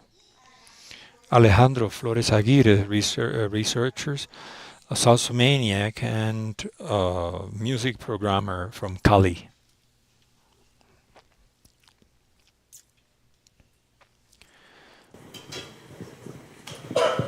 Yo me voy a cambiar, ahora sí me voy a sentar un rato. I'll take a seat with my guests. I don't know if you had the opportunity to see the exhibit outside that President Sergio Díaz-Granados recommended. It's a magnificent opportunity to start this panel because you get to know things. For example, I didn't have any idea that Petronio Alvarez, famous because he was the organizer of an important festival, popular festival, gathering the best of music of the Pacific in Colombia. He had been a machine driver of one of those wagons. It drew my attention of more than 1,100 kilometers of railways in Colombia are not in use. 200 years ago, Simon Bolivar thought since Panama was the belly of the world, we had to use the railroad to communicate both seas, the Atlantic with the Pacific Sea. I'd like to ask Javier to introduce the conversation with that contribution of railroad in the history of Colombia with its beginnings. Let us start about that idea that Simón Bolívar thought of materialized in 1875. Thank you very much for the invitation. Thank you, CAF. Thank you, the Ministry of Transport. Railroads, something I was talking with Lucia a while ago, railroad in Colombia became nostalgia from the avant-garde. We didn't renew the avant-garde, the history that we have. Those stories that we keep are nostalgic. It was avant-garde before, but it became quickly into nostalgia. When Simón Bolívar, thinking of 1825, you know, nations in Latin America, Simón Bolívar in Panama, he's holding the Congress and he's saying we need to build a railroad for everything that's happening. It's the momentum of the United States that became a world power, control on the Caribbean, that it is not anymore a space for control on the imperial states and the importance of the Caribbean. He thinks about it. It becomes a reality in 1855, where a Boston company opened the railroad that later founded the United Fruit Company. The first manager of the railroad, Cartagena Calamar, opened in the end of the 19th century, will become the first manager of the United Fruit Company. So there is an interesting relationship. Panama, since it is the belly of the world, becomes the best scenario for that and improves other things. The change of the world geopolitics, replacement from the European powers to the power of the United States. The engineers of Astingwell, that Columbus was called Astingwell because the North American, they named Columbus Astingwell. They said that while the French didn't have the strength to build the communication projects, the United States had the courage and the bravery, the female prone French didn't have the courage to do this. So they had this aggressive strategy in company terms, business terms, to bring in projects into Latin America. And it develops a dream of the railroad. I wanted to ask Alejandro Flores. He has a lot of experience in the cultural and musical world. How the railroad impacts the zarzuela, the music, the theater world, and as mentioned in the panels this morning, is the role of the railroad to connect far away peoples with imagination, cultures.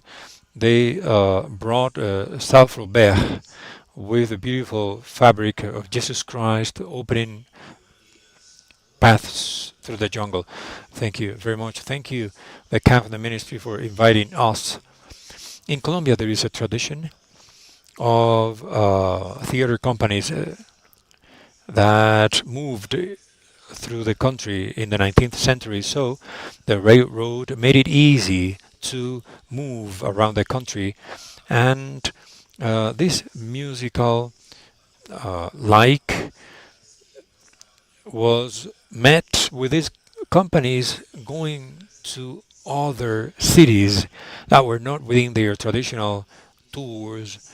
So in 1918, they started building the Municipality Theater of Buga that received, along with the Municipality Theater of Cali, Popayán, in the case of the Southwest, the tours of these companies, mainly the theater company of Adolfo Bracal, that in 1927 he started the tours in the train. And not only we had live shows, but also the scripts, the salon music that the bourgeois accessed then to those kinds of instruments, mainly the piano, was transported. The pianos first traveled on mules, but in Antonio the Patriarca there is an episode of 20 mules bringing 20 pianos. They went down a cliff and they decide that the railroad should be built. There is a short relationship of the circulation of music to the railroad and also the recorded music that defined the musical like in the Atlantic and many parts of the country. In the Atlantic, we had the planes from Barranquilla, Miami, Kingston, and the magazines also traveled and moved around. Cali becomes the capital of salsa. Currently, it's um, heritage, world country heritage, Cali. So the Antillean music remastered in the 70s in Cali since the 70s. The trio Matamoros came to Cali, the Mexican singers, but mainly recorded music because Cali in 1915, when the train came here, is connected to Buenaventura, Panama, New York, and the Antilles. And music circulates incredibly, creating and other elements like the movies, the radio. It allows for all the conditions that in the 70s the commercial brands of salsa moves around the world. And in Cali, that was perfect because people used to dance this from before. Also, the cultural inclusion related to music. There is fascination of riders because of the railroad. We saw in the exhibit outside the birth of the railroad in Macondo, the novel of Garcia Marquez, on top of a wagon of a train, creating the nostalgia of the period in Colombia, leaving a legacy. I'd like to ask Orlando Oliveros precisely about the influence of the railroad in the cultural education of our novel Garcia Marquez, and later we go deeper in his writings. Good morning, everyone. For me, it's an honor to speak about this topic when it is related with such grand figure, Gabriel Garcia Marquez. It is incredible the amount of substantial moments in the education of Garcia Marquez that took place at a train station or in a train. There is a memory with which he starts his memories. He says the most important thing it happened in his life was when his mother, Luisa Santiago, goes and looks for him in Barranquilla. He was a young journalist and writer of the Herald that was not economically established. So his mother went for him to accompany her to sell the grandparents' house in Aracataca. That trip to Aracataca from Barranquilla implied a route on broken boats that was a miniature version of the ships of New Orleans without so he does the trip he goes on the trip with his mother. He comes to Ciénaga station, and in Ciénaga there are elements that will be recurrent in his works. The phrase that his mother says, pointing at the station of Ciénaga, commenting, "There the world ended," and she was referring to the massacre of the bananas that took place at a station that then Garcia Marquez writes about in his mythical Macondo. He gets the train on a trip through the banana area that ends up in the station of Aracataca. The trip for him, because the trip of the train continues. He describes how the peoples grow and thrive around the railroad and around the passing of the railroad at so much that the people synchronize their watches according to the whistle of the train. The trains were so punctual that they could trust the whistle of the train to synchronize their watches. When Garcia Marquez comes 10 minutes before 11, that it's the time where uh, the train whistles. Garcia Marquez had seen the farm with the name of Macondo, but when he sells the house, that name sounds in his head, so he uses later the name of Macondo. When he comes to Aracataca, it is not the euphoria of the train that brought progress, but as Javier mentioned, it is the train of nostalgia. He sees an old train in the beginning of the 50s. It's a train that doesn't have a wagon divided into classes, but it's a perpetual third class. And Garcia Marquez goes alone with his mother in that journey where he says that all the peoples of the Caribbean are similar because all were built similar to the railroads. You can track that trip in Cien Años de Soledad, his book. There is a story that I recommend you to read so that you feel not only the warmth and that you lived in at midday in a wagon of a train, but for you to see um, a state of solitude in the 50s that is called La Siesta del Martes. It rebuilds a story of the grandmother with her granddaughter that goes to Aracataca to visit a son that was killed because he was considered a thief. There is a particular scenery about the railroad.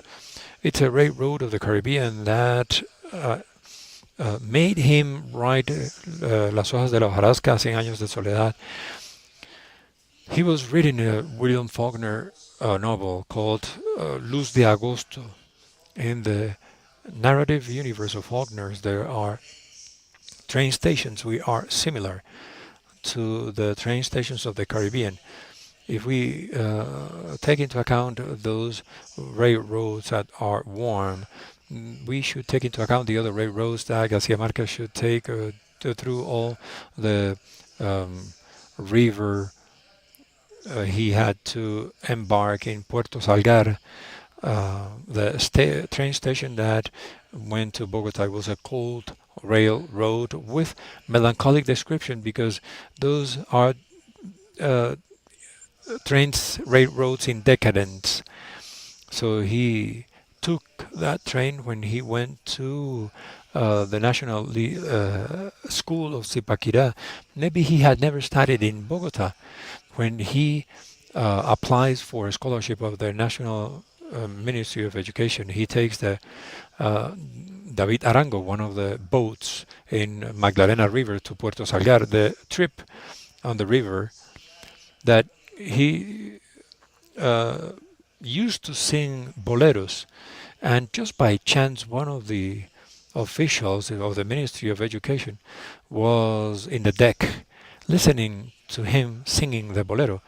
He was a good singer, Gabriel Garcia. When he was in the train station, the official came closer and he said, "There is a bolero that I liked a lot. Can you write it down? Because I want to dedicate that bolero to my girlfriend."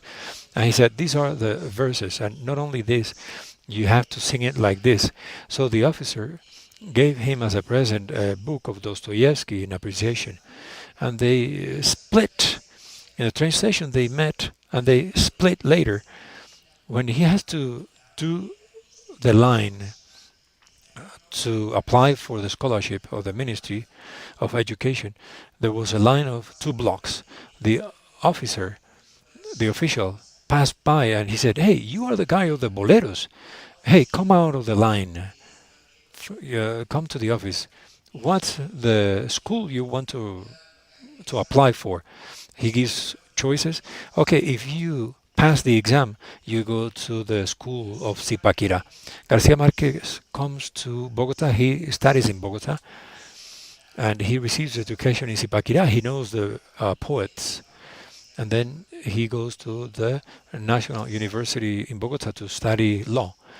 So it was so important for his work. He knew somebody in the train station of the train from Puerto Salgar to Bogota. So we have two main moments. That one, that is his education in high school, and when he goes back to the house of Atacataca, when he understands the value of nostalgia, when he builds his universe of narration around the trains.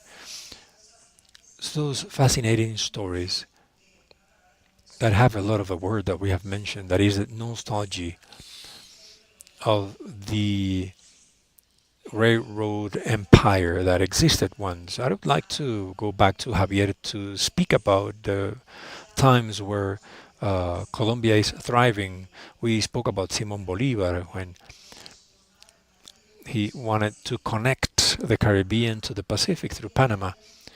But there is also the construction of railroad connecting the country. Tell us about that part.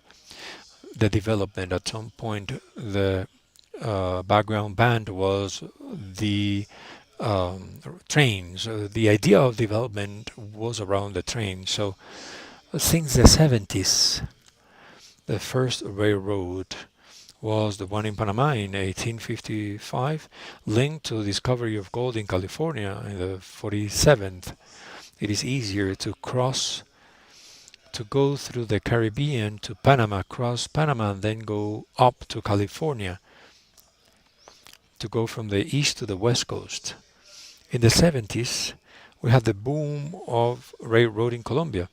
We built the Bolivar that joins Barranquilla to Puerto Salgar in the beginning, with Salgar in the beginning, and then it joins it with Puerto Colombia, and those are one of the most important infrastructure works.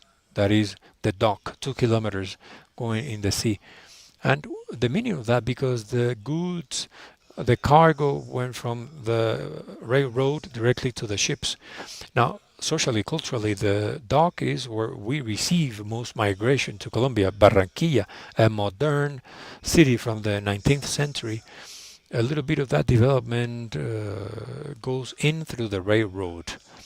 Italian migration, German migration, an important migration that will expand in the area of Sinu, the south of Cordoba, the people from Syria and Lebanon. Then the railroad of the north east that starts in the central station here in Bogota.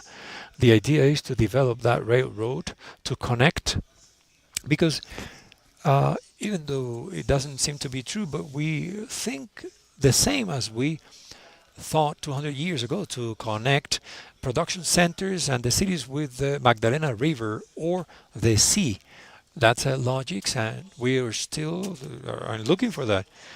So the intellectuals and thinkers, propaganda people in Colombia, Roldan thought of the railroads. Rafael Núñez said railroad were the railroads of the ways of modernity. He said something that was fundamental. He said it upon the railroad in Panama. Let us not repeat the example in Panama, because the state sees his sovereignty too much when they created the contracts of the railroads in the 19th century. It was 100 years long. You had the right on a lot of hectares around the railroad. The foreign companies, they were themselves in bankruptcy in the 70s. All railroad belong to the state, but those railroads, most of them are in ruins. They do not produce any profit, so there is strong impact. And I have always been interested in not the that impact specifically, but the daily basis impact. So it's like a kitchen dragging the people. When he said in Cien Años de Soledad, lady washing the clothes in the river, he sees the yellow train, famous yellow train, and this lady hasn't seen a train on her life, but he uses that metaphor, um, saying, "Oh, there's that awful thing coming, dragging a kitchen, moving kitchen." So when he was a kid, he woke up every morning to fish Boca Chico, because you could pay the ticket of the train with Boca Chico fish. And that's the impact of the railroad. I think the idea now is to try. That's what we are now here, to renew the railroad, to build more nostalgia. In 100 years from now, we're going to speak about the nostalgia that was built now. I wanted to ask Alejandro, precisely speaking about that thriving period of the railroad and its impact on the urban areas, the culture, the birth of salsa music, and also the music around the railroad that we like. The train stations changed, the peoples and the cities. There were peoples, towns in Cauca that came up from the train station, and in the surroundings there were many things. For example, for music, there were hotels, important hotels, station, Estación Hotel in Buenaventura, Gran Colombia, Girardot. So those hotels as entertainment, they had orchestra. So this year is the anniversary of the composer that lived in Tuluá. He lived in Medellin with Pacho Galán, with dancing music. Arias was director of the orchestra of the Estación Hotel, Espitia Hotel in Puerto Colombia. Those were places where the travelers coming by ship, they waited to take the train, and for a night they could enjoy live music. And around the railroad there was tolerance areas. San Nicolas neighborhood is adjacent to the former station. Disappeared the 7th of August in the explosion. Some dynamite trucks exploded, blasted, exploding all the tolerance area. That area that is close to Sucre and Obrero neighborhood in Cali, They stated the Antillean music of salsa. If you go to Antioquia, the peoples, the towns, and clubs and spirit stores, they consume the music, Latin American music, the corridos and the rancheras, Mexican music. That music was rooted in Colombia, bolero, tango, and with that like of the peasants, they created these likes of the peasants in the city. So the like for that music, the people used the coin to listen to the music. That music started to be Requested by the people living there and many musicians of that region. Farmers adapted to the songs to guitars with original songs as well. In fact, Petronio Alves composed a certain set of tangos. He was admirer of Gardel, and Gardel didn't like to get on a plane, and it was a train, but he only traveled through Puerto Colombia and Barranquilla, and then the tour that ended up with his death when he was headed to Cali. He just stopped in Medellin. Well, this then generates that accident. He used to hate this. And then his coffin, he's buried in Medellin. He was buried in Medellin 6 months. And then they take his coffin, take it through Buenaventura, first Nueva York and then Buenos Aires. His coffin, that procession that was made through the towns of the coffee regions, was on a mule and train. I mean, it went through train and reached Buenaventura. So that taste for that music that is used to be called railway music, because it's the music that people heard in the railways, on the railways. It was a taste that, at the end of the day, Sonolux, the music industry in Medellin, actually exploited. For example, huge sellers of um, discs. What they do is take all of that music from the 30s that nobody played, but it was there in the vending machines, and basically they bought the rights from RCA and other large companies in Latin America, and they take that music and they once again well, actually recorded a certain set of vinyls that basically speaks to the nostalgia of certain music that was heard but did not circulate. And with those vinyls, they included certain albums with a tango and ballads that were just packaged to sell. I mean, the railway music then started to use the railway in order to be distributed. So it was legendary to be able to see in the train station the salespeople of these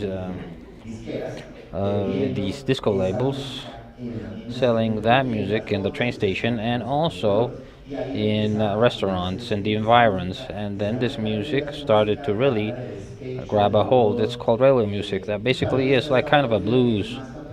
And there's other type of music called huasca, like rural music. Just a label. Huasca is a fiber of the plantain with which they tie the products in a marketplace. It's a very rural issue,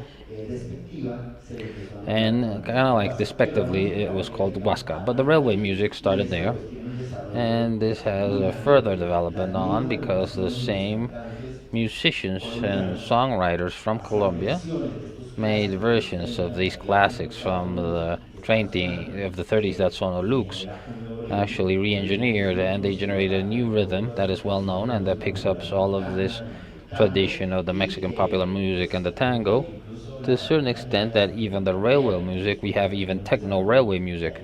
And I mean, this has evolved up to our days, and without a doubt, that marvelous splendor of the development of the train in Colombia has an impact in literature, as Orlando already stated, and concretely in the work of Garcia Marquez. So, Orlando, once again, let's see the parts where Gabo highlights a fundamental role of the train in the creation of his characters and those magical stories that made us dream, so many generations dreaming. So I believe that now that we're talking about the reactivation of the railway lines, it is actually worth learning how Gabriel Garcia Marquez used to deal with the railways and trains in his works. I mean, it's a metaphor.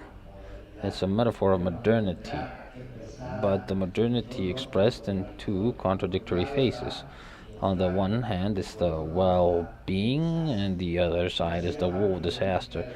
And Gabriel Garcia Marquez was an expert in asking himself through his stories were our aspirations as human beings when we introduced the train into the world that we lived in. On one side, we have the well-being of connecting towns and places with the rest of the world. So it is quite interesting because the railway seems to be a certain poetic expression of a frontier between an old methodological world and one that is technified, that is diverse, that aspires towards globalization. That is very interesting to see in Gabriel Marquez. Even so, when in Macondo they decide to introduce the train, it took place because one of the sons of Colonel Aureliano Eldia, out of many that he had, one called Aureliano Centeno, had a prosperous industry of ice production. And then he realized that if he put sugar and flavor, he could generate ice cream. But he needed to expand his business, and that prosperity could only become a reality with a new invention, a new means of transport, such as was the train. And here he states, here we need to bring the railway in Macondo. People didn't hear what a train was, and through a brother that's called Aureliano Triste, financed by Aureliano Segundo, a huge family, all Aurelianos. They give him money to get the money in 8 months after rain is gone, after a summer, when everyone in the town thought that Aureliano Triste had run away with the money that he was entitled.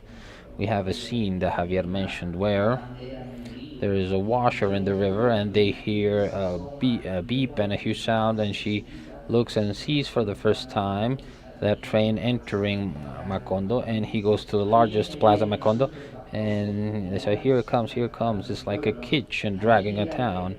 The train is coming to connect Macondo with the world, to repeat that connection of Macondo with new inventions that the founder of the town had tried, Jose Ricardo Buendia, when he see the inventions of the gypsies. And he found a route that only Ulcera only had discovered. But here that leitmotif is reactivated of connecting Macondo with new invention. But what happens in Macondo when the train arrives? That duality that we've always mentioned is expressed, modernity. Modernity can bring progress, can bring new inventions. In fact, Macondo, through the train, they received gramophones and music that scare the musicians. Obviously, for obvious reason, they say they can play music without us. Also, the movies arrived to Macondo, and this also surprised the inhabitants of Macondo. And afterwards, they were tired because they said it was not worth crying for passions that were imagined when they had their own disgraces in real life. But they also received movies, music, all of the inventions. But at the same time, an American came called Mr. Herbert. He's the one that introduced the idea of establishing there and then the banana company. And this has echoes with our story and the story of the whole Latin American continent and the tropic, where these companies such as the United Fruit had their operations. So this guaranteed the disaster and decadence of Macondo. And that's how Garcia Marquez tried to explain through his histories the negative consequences of very badly managed capitalism in the small town. So the reflection, the thought that Gabriel Garcia Marquez posits with his story is that one. A question: to what do we aspire when we really want to establish modernity expressed through a train, either towards the well-being of human connection, towards a party of elements and inventions that guarantee greater health, greater happiness, or towards disaster? The disaster of an economy, or in terms of Garcia Marquez, a capitalism that is badly managed in society. So that is the reflection that he posits with Macondo. And there's a point, and hopefully you can hear this. It's an interview, the first radio interview made to Gabriel Garcia Marquez. He is 27 years old, and it is available in the archives of the HCJK in a program in Bogota that was at 8:30 p.m. and it's called "What Is Your Hobby?" directed by Arturo Camacho Ramirez, a poet from Bogota. And he asks Gabriel Garcia Marquez, "What was your hobby?" And he said, My hobby is superstition." And he clarifies that through all of his superstitions, he had one specific one. It was the yellow train, and he describes very eloquently for what was for him a good train. And he said the yellow train is a train that needs to be invented with all of the useless things in the world.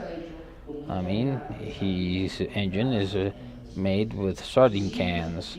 His seats need to be seats from old barber shops, and its wheels that do not work. I don't know how Garcia Marquez thought about that and came up with those things, but it's a train that exists before the towns, and through the train, towns are created. The idea of a train that is not useful, it's a clever way of saying or telling us that sometimes with these types of inventions, we have to aspire to that which we sometimes consider useless, such as literature.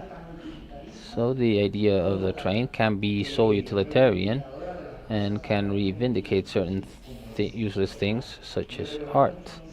And this recalls me is an essay of Lucio Ortiz, which it calls the usefulness of the useless, and is basically about those aesthetic pleasures and activities that don't have concrete economic resonance as trade can, but they have a resonance in the human heart. So the idea of the train, basically, if we can see its good side, I believe it needs to be a train that not only aspires to prosperity and to business, has that ice market from Aureliano Triste, but also aspires to revindicate the usefulness of what is useless, which is art and literature, something that Alejandra has stated very well. How the knowledge of music increased, and how the railway, in fact, created a musical genre. So, in relation to the debate of reactivation of railway lines, we also need to think about how that leads towards our human heart besides the economic aspects. Interesting reflections that we leave here for greater discussion and processing of each. And we're going to finish off, but I want Alejandro and Javier to mention those famous authors, famous composers that really have made a mark in the musical history of Colombia. Rafael Escalona, Gabo Petronio. I mean, he was a machinist on all of those famous lyrics that have inspired so many Colombians and leave a footprint of a train that doesn't exist but will exist again. So I mentioned Alejandro before the conversation. Alejandro, of course, talked a lot about the musical impact of the rail in the Andean world, but there's also a large impact in the Caribbean world, of the island Caribbean that is, and it's basically the locomotive. The sound of the locomotive is a type of a soundtrack, and there's lots of onomatopoeic music in the Caribbean that takes the sound of the engine to generate music. For example, there's a Máquina Holandera or Quítate la vía Perico, the train is coming, is another song. And there's a series with Ismael Rivera Cortés, and they also mention the train that goes and brings a person, etc., etc. And of course, this one that you mentioned of Madin Manuel Moscote, first was for Chico Bolaño, because in the past there were always problems in copyright, but it says Santa Marta has a train but doesn't have a tram. And some versions says the waves. It's la zone. It's not the waves, but the zone, because it refers to the banana zone. Due to the boom the banana came, if it weren't for that, Santa Marta would actually disappear. So this gentleman is just saying in the lyrics, Now you have a train, but you don't have a tram. If it weren't for the zone, you would die. It's a song that is marvelous. And there's a city in Santa Marta de los Barros in Spain, that in 1976 set up a tram as a monument. That is because yes, we do have a tram. Obviously, Moscote wasn't referring to them, but to Santa Marta here in Colombia. That other song of Rafael Escalona trying to justify himself before a woman he had in Valledupar. I have to go because my school is going to open. I'm a student and I have to go. And then he says, in a way of saying, hey, I don't want to go because imagine that I have to get into a devil that they call train that goes through all the zones and go to Santa Marta. That is marvelous. That double consciousness of modernity, it brings everything that is good, but it can also bring bad. Also the leaves of grass, everything that destroys the apocalypse that destroys Macondo comes from the train, but it can bring marvelous things, and the music expresses that accurately. Alejandro, well, in the Andean music, the same happens, and in the railway music, we see lots of versions and lots of songs. Lili Gonzalez, for example, a Puerto Rican singer, has a song. It's called "Train Out the Small Train of Julio Jaramillo." I mean, there's a series of songs that talk directly about this. Some of these songs I want to play. I'm gonna be a DJ on the cartel on 6, just putting these types of music so you can hear it and just kind of like awakening your dancing feet.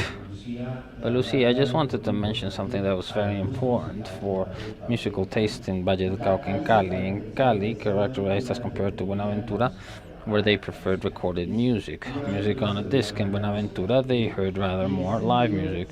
So, in this regard, it became even a new task that was generated in the distribution for the establishment of recreation. Some characters that were called the turros.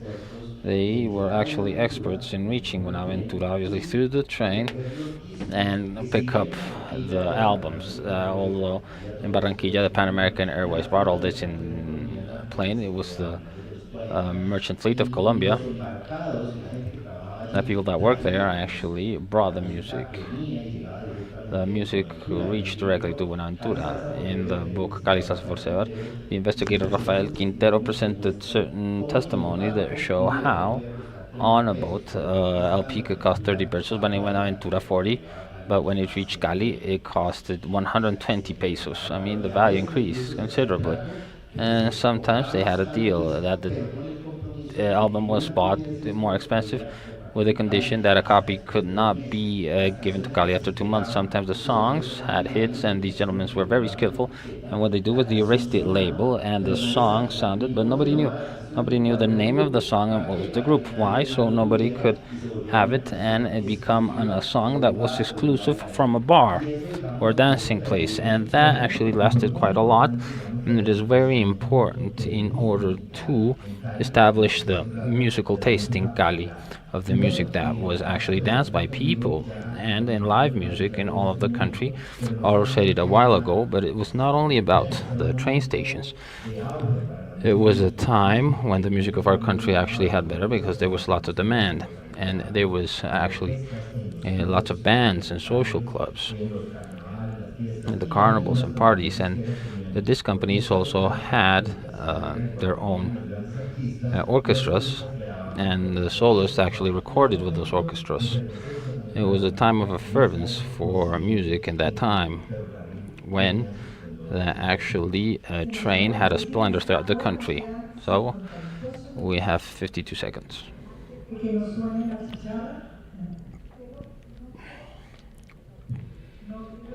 I don't want to leave you with a sad message, thinking as to why the passenger train ended in Colombia for the 50s. Javier told me that up to the 50s there was a point of train that worked in the Costa and the Valle, but I want you to leave. I want you to end with an idea. Finish off with a brief idea because we're running out of time, but that will leave us hope. How do you imagine the train can come back to Colombia? Javier Rolando, please.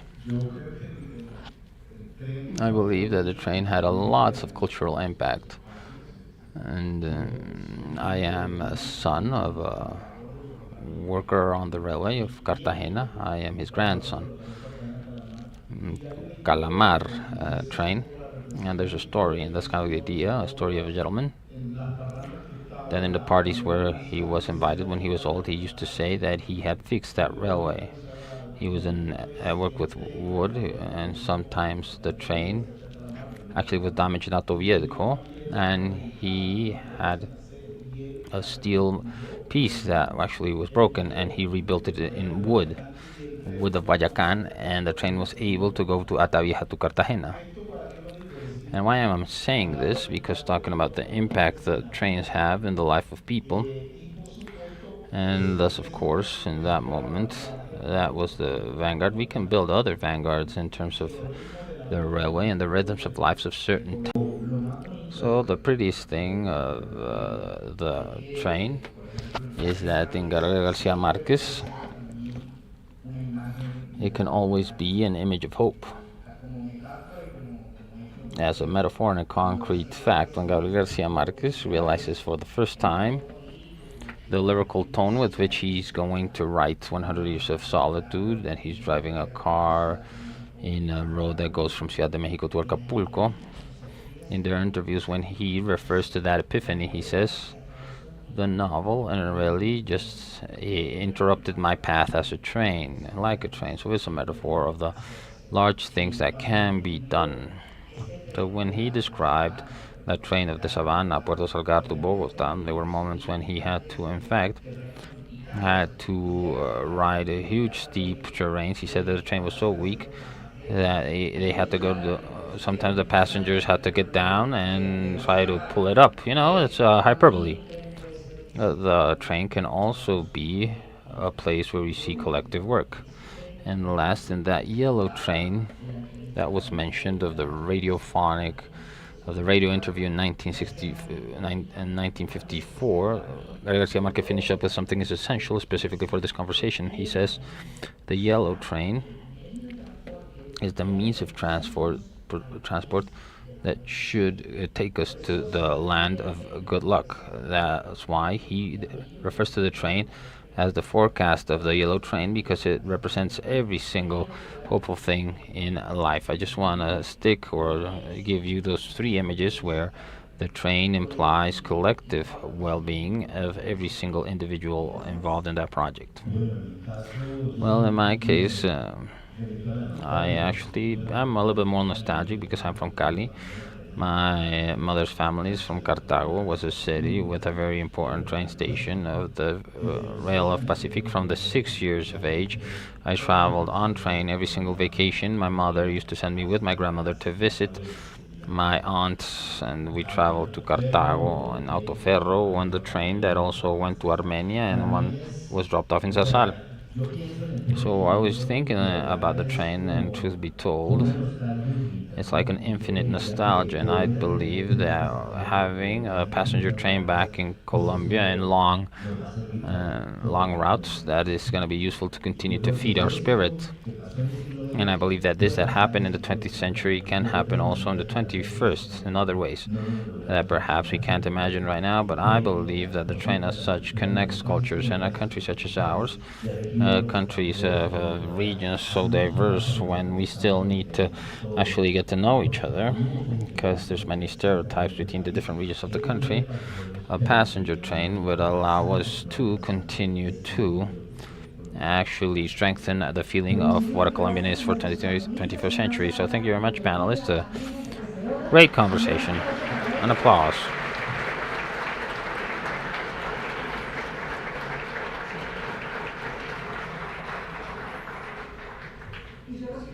I want to invite you to have a pause for lunch. We're going to be back at 2. Don't forget, don't leave your personal belongings here. Each one take your things, and when we come back, whomever needs support for simultaneous translation for 2 conversations in English. Libreto, minuto. Nos falta una charla. No. There's still one conversation. Don't get excited. Don't leave. You get to get back. Ay, ¿yo por qué tenía? Me falta la charla del señor. The conversation of Eric Martin. So please, once again, sit down. Sorry, the mistake of the speaker. So, take our photo.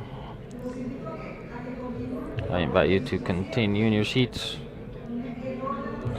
Was a mistake of the speaker. I was quite excited with the panel.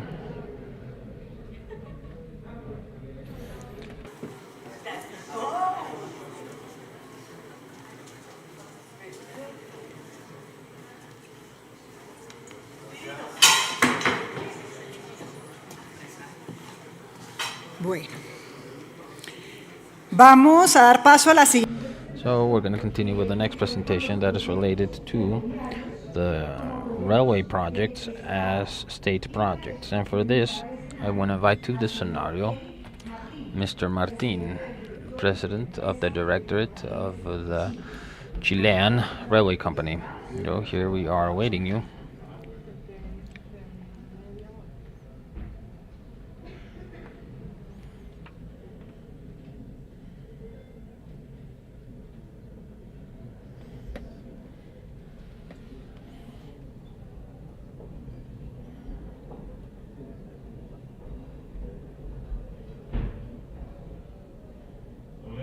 Hello everyone. Hello everyone.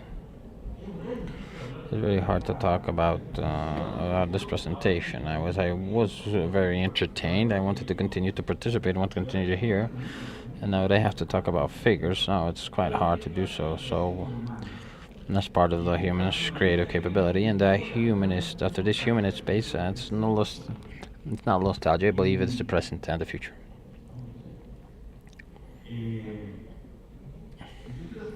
And I want to donate certain remembrances. I don't know if sometimes it happened to you. And sometimes the train never stopped operating, although they had certain differences sometimes.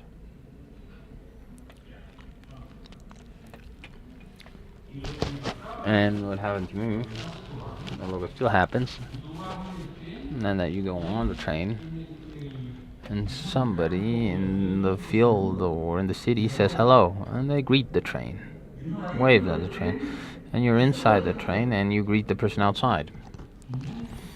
And nobody knows who is each other, nobody knows who's inside because it's all a bunch of mirrors, you can't see. However, it actually summons you to interact with someone outside. And this talks about the connection of being human in the exercise of building trains, because the train has another singular condition. In comparison to the buses, and I'm not talking badly about the buses, nor about the trains, but it allows you to look the corporality that exists within the train. In some trips that are very, very long, it is fundamental from the point of view of finding ourselves. Today, many people just look at the cell phone and we look at the world through a window. But when you're on a train, you just look to whoever he's in front of. You can touch because you can move within the train, and that gives everything corporality, that gives a connection to human beings. And of course, the development of the railways is related to the progress and advance that existed during the Industrial Revolution. And from then on, we've advanced quite a lot. So I just want to mention for this image, we in Chile, our independence won 1818, and real estate companies was born 65 years later. So the story of my country is linked to the train. And therefore, as the train advanced, which was the space or the way in which the territory was also conquered, our stories developed, our train stories.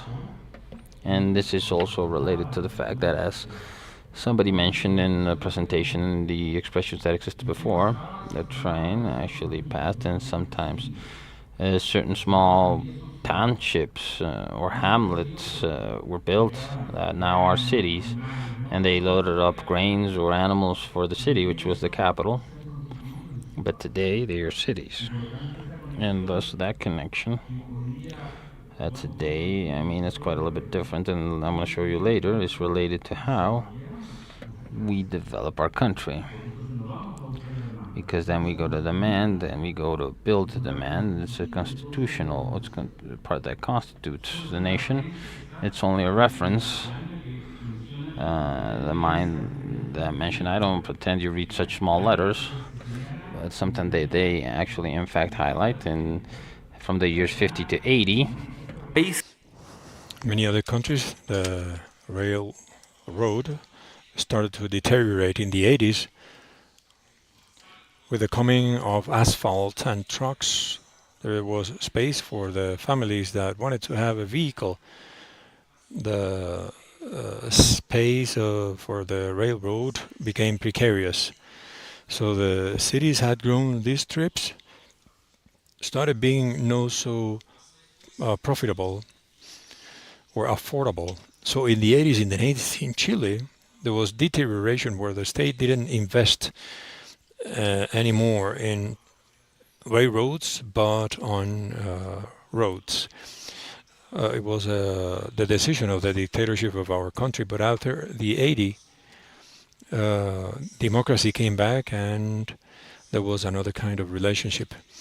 In the 93, there is a significant modification of the law of railroads of a state because it was a public company. And that belonged to the ministries as an organization, as a service. We as a company had our own resources. So my obligation as a president of the company is to create trips. So when there are people from the House of Representatives and mayors, hey, can you give me that piece of land that you're not using next to the train station? What's your business? And they get scared. The companies that are not non-profit, they go broke, and the state companies will work to have results. It's not the one of the lion that does everything, but the ones that allows the survival of the company. And so in 2019, the previous government, from the political point of view, is different from the current one. Several engineering projects were developed.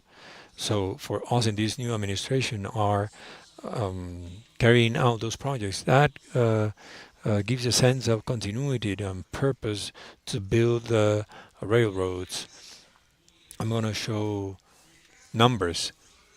When we speak about money, you divide by 1,000 and you transform into dollar because the Chilean exchange is every 1,000 Chilean pesos is $1. We wanted to show this image because it's like a road, a thin path, 4,500 kilometers long. It looks like a road. So we could say, well, it fits. It's obvious that a train should be built there. It is true. The train has to adapt to the geography. They showed in Europe, but it is more like a network because of the setting of the nation has a shape that has to do with rays going out of Madrid, connecting to other cities. In the case of Chile, what it is marked in blue, it has to do with the operation of the railroad that is 1,200 kilometers. Those 1,200 kilometers is 80% of the population in Chile. We are 20 million inhabitants. So the number that I would like to highlight is that we saw last year 61 million passengers moved last year. 3 times the population of Chile. What we want is to increase passenger to 2030 to develop the infrastructure to move that amount of people. Also, to reduce the carbon print, the development, to develop a territory and develop the country. In this period, we have bought 56 wagons. They go under a tendering. The Chinese has won a lot the field, but it's to renew the fleet.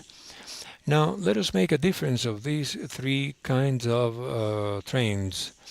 The short distance, the long distance goes with seats and is a longer train because everyone has to be seated.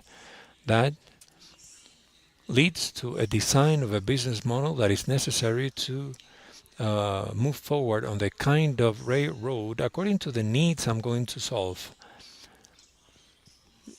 So here I'm showing the amount of kilometers. We see 1200 kilometers between Valparaiso. That is because those are lineal ways.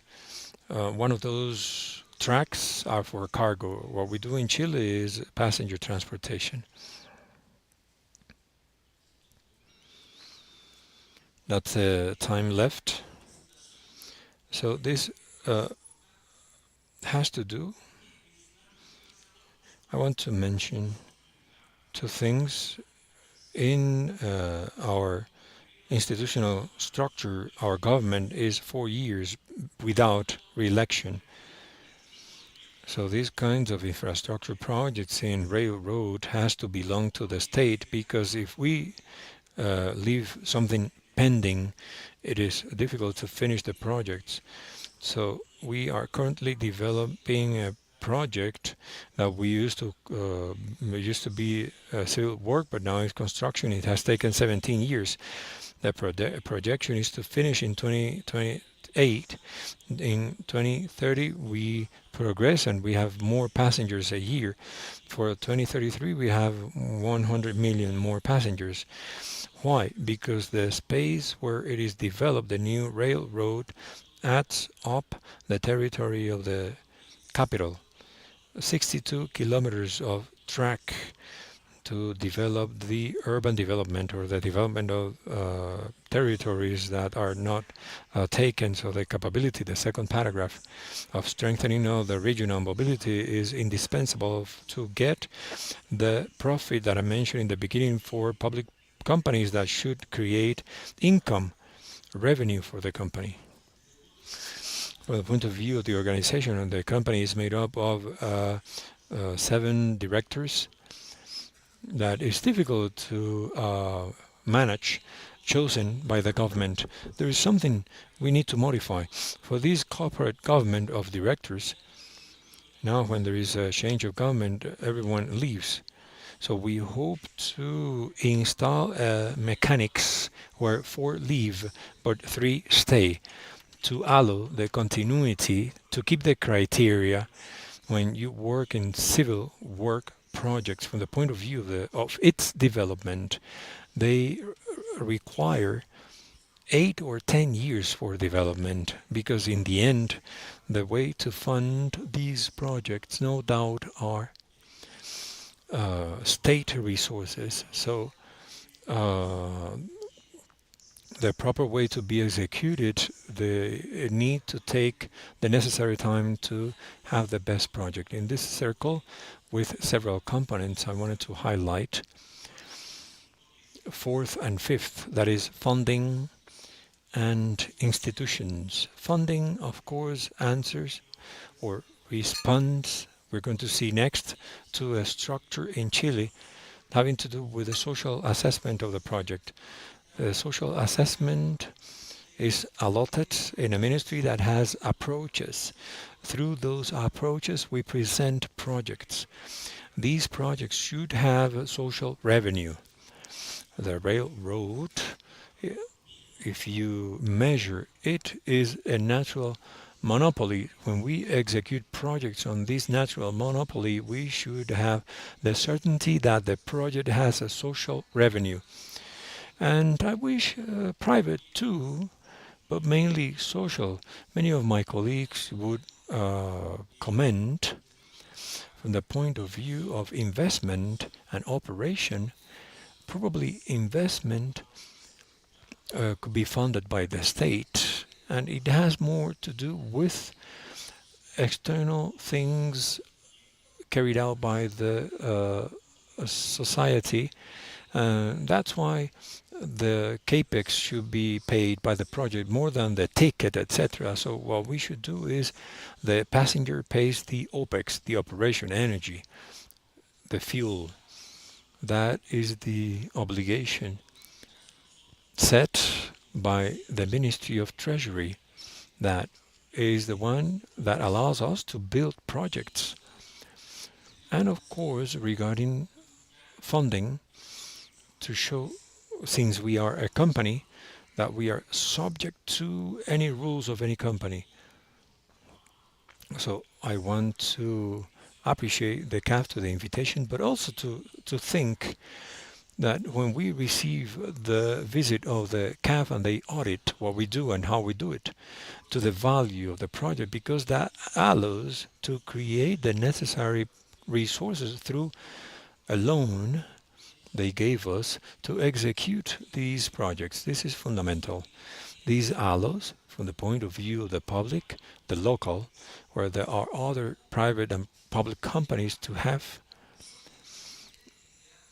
the credibility that we do things correctly. Every time we are audited by a bank, they say, you have the capacity. What they say is the public company is capable of behaving as a private company that must be efficient in their exercise, endeavor. That allows to give credibility to the society that public companies have value and they contribute to the development of the nation. That's why the strategic view of long term allows to sustain these kinds of companies.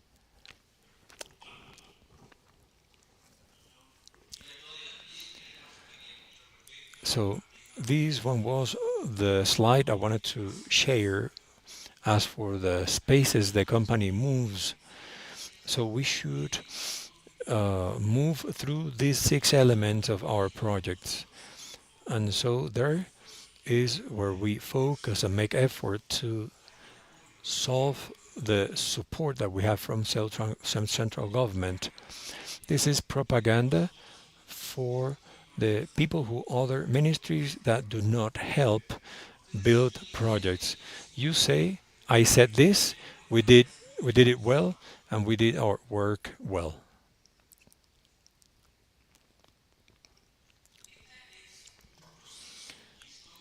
This is a process how we build our projects. I forgot to say that there is a directory and the administration.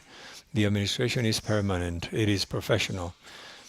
The positions go under applications. So there is public offer, job offer that allows our agents, our vendors, the companies we hire to uh, build the trains and railroads, the ones who install the electric grid, etc., to have a spokesperson permanently. So the natural product of the new authorities of political order, and we as directors, but we have a counterpart that gives continuity to the project. The first thing we do, and this is fundamental, we have to identify good projects where the benefit of the project is that has to have social revenue. So don't tell anybody. I am a little crazy. I see a couple of positions and I see, hey, a train can work here, but the idea is not enough. We need the necessary studies. We need to create the projects with the induced demand, the stated demand, start upraising information for the territories that has specific environmental conditions. When this happens, a component of this connection occurs in the cities. We have the human being, and what they argue against is that I am splitting the city in two. So I argue who was first, and many a times within the planning of the territory, the cities grow on the other side. We start in the marginal area. Then the city continues to be built in on the other side because the land is cheaper and it has connection with the mass transport means, and I the historical means of the development could be a risk. So if you have a railroad, it could be expensive. So the development of the railroad occurs in a territory, and it can be revised. Not only the project, but the project of the railroad registered in a territory. Otherwise, the railroad could be the one that destroys and not builds. That is the way we build the nation. Later, there is um, a development of the project, and whatever doesn't work, we get it out. So, what's necessary to enable this project that was such a good plan, but it didn't occur? And archaeology, rescue, etc., environmental license, etc. How do we do to make it work? So these 9 points on how to build a project belong, some of them to administration and some others to the board of directors.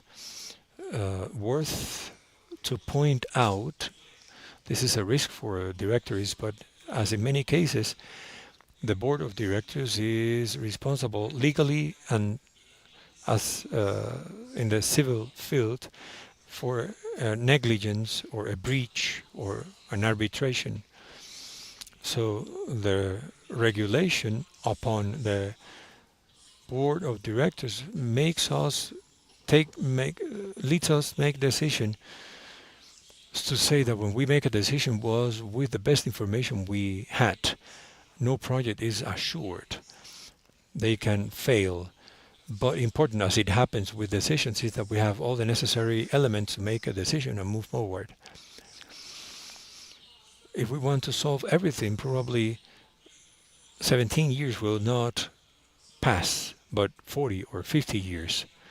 The environment changes, legislation changes. We need to see how we develop projects with a procedure that allows to gather up in a traceable way the information and so develop projects, specific projects. Since this happens in time, with a long time, it is necessary to gather up views and purposes from the point of view not only the technical structure, body, but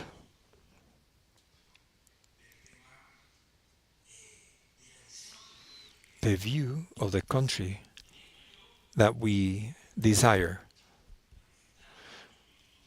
So I belong to a party, etc. I'm convinced that all of us want to do the best for our country. We use different paths.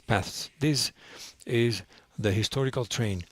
Nevertheless, it's a space for a union. In the case of Chile, we have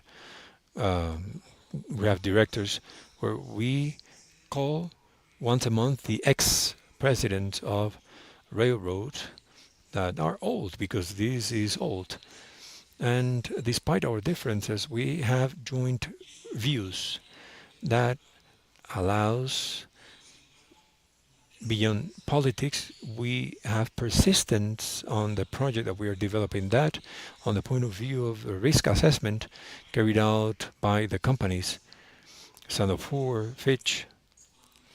When they find these solutions, these shared views, it reduces risk. When risk is reduced, rate is reduced.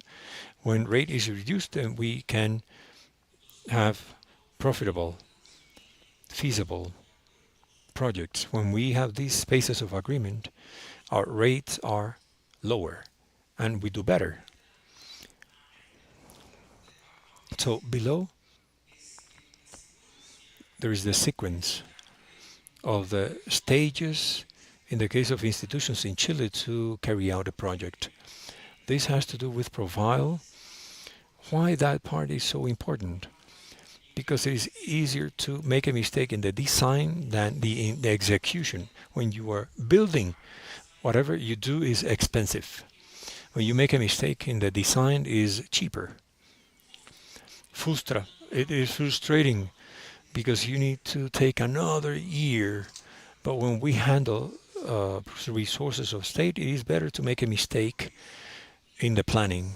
That uh, prevents from being reliable during the project.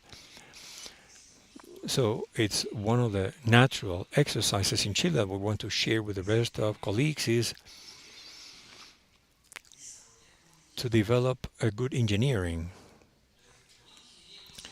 Good engineering can be poetry because it needs from joint work of many people to match in our view and contribution. Another significant element from the point of view of funding is in the case of Chile, our budget are annual. Since they are yearly, there is uncertainty from the point of view of the continuity of the project. Nevertheless, the case of Chile, we have a procedure with triennial plans, and we renew, we revise every year. So the important thing of that plan every 3 years is that it is signed by the Ministry of Transportation, the Ministry of Treasury.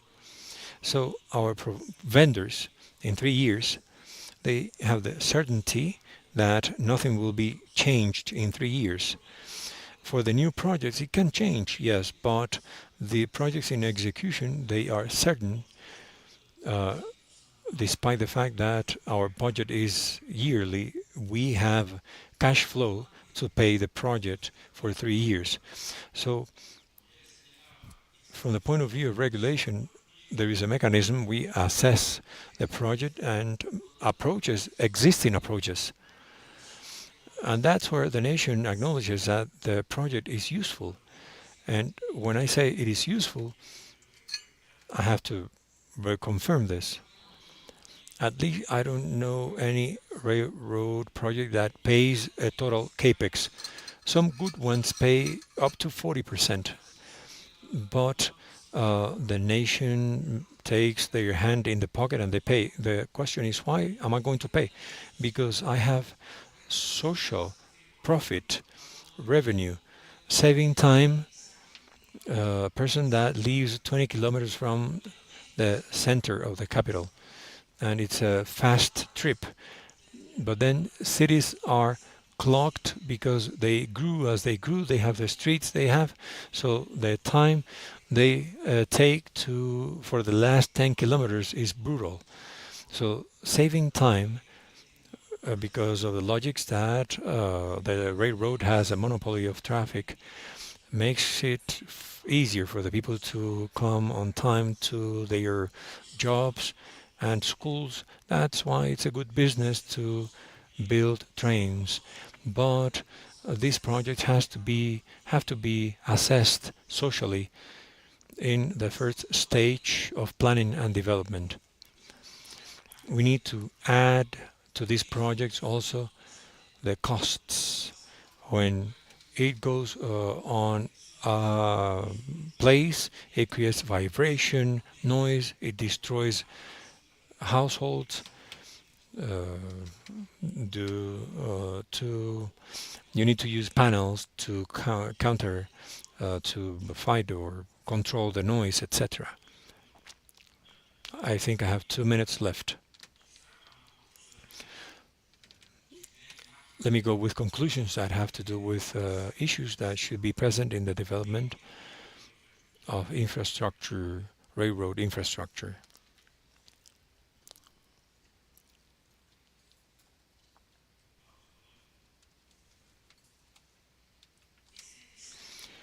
That like an arrow that is similar to a train. It's the total project, the design, the execution. In the execution, you have the tendering of works and delays of no more than 24 to 48 months.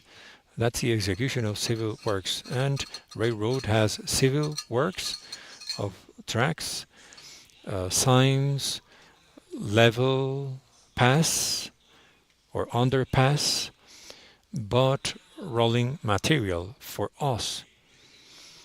Since we have the purchase order, its procurement order is 2 years until we have the trains. So for civil works and train procurement, there is a technology of contract. Contracts must be, as we do in Chile, collaborative. When you create a project of 36 months and you have all the claims in the 36 month, nobody remembers nothing. So it is terrible. So you then sue the project when on the contract every time you discover an issue, you present an issue, there is mechanism to solve conflict. You save the resolution and you have the price on time, which is valuable. When you delay more, the state loses money. All of us lose money. When you have an additional work, you lose time, cost increases, and so time. When we discover an environmental issue that was not addressed in the design, we go back and lose money, we damage. Uh, the project could be questioned structurally. In Chile, we have a law that protects the wetlands. There are trains going over wetlands, but if I want to extend the flow on the rails or other track, I need to understand that problem of the wetlands, and it is not. I am already here. I have to add that as part of the development model of the project. And there is something important that has been little touched upon, which is operation. Operation is tremendously fundamental because it includes energy consumption. For example, Colombia, as Chile, we have mountains, but Colombia has more mountains than Chile, different mountain ranges. So to go from 0 to 2,000 meters, it's a brutal waste of energy. Nevertheless, on the other hand, I understand we have Cali and the coffee seam or the coffee area. So the cost of energy going from Cali in that direction is cheaper because it's flat. But the specificity of the transport by trucks could connect from trucks going up the hills, but the gross can be carried by train. The logistics has to do with storage. It's not only transport, but freeze lines, reserves, security. Complexity on that allows us to have a better offer in the case of cargo transport, even though lines could be different. When you have little money, in the case of Chile, we are conservative. We have money, but we don't like to waste it. We need to make good use of it because it could be used for a hospital, etc. So we can have alternative solutions. A deviation to certain kilometers too, then you increase the cost. You have deviation every certain kilometers to have cross rail, to have an operation that is profitable, not of civil works, but daily life works, to move more people. So I have more slides, but I don't want to get you bored. I'd like to wrap up with a slide that I had to show. These are the projects we built. You see the timeline is beyond the government. We finish on in March on the 26th.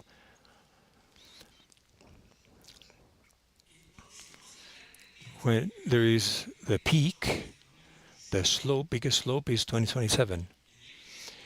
And the axis of I is the Y, the passengers, and X, the years. We are carrying out investments to open the next for the next government to open to increase.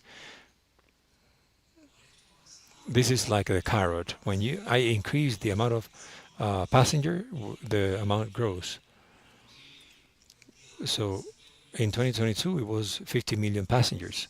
Now it's 61. Last year 65. We need to reach 150 in 2030.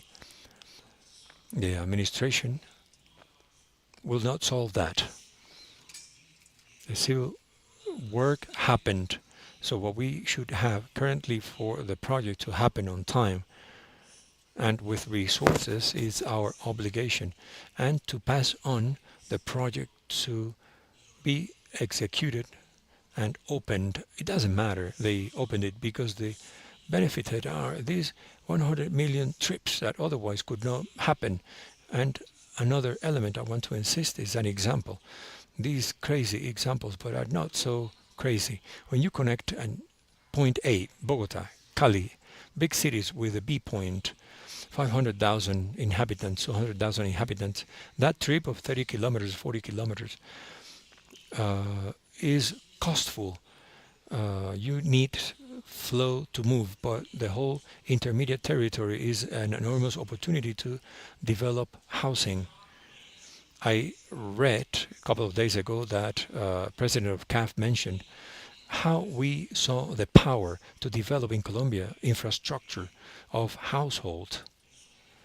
But household infrastructure, when you try to build in the environment of megacities, you have scale economies. It has to do with energy, cleansing, collection, garbage collection, waste.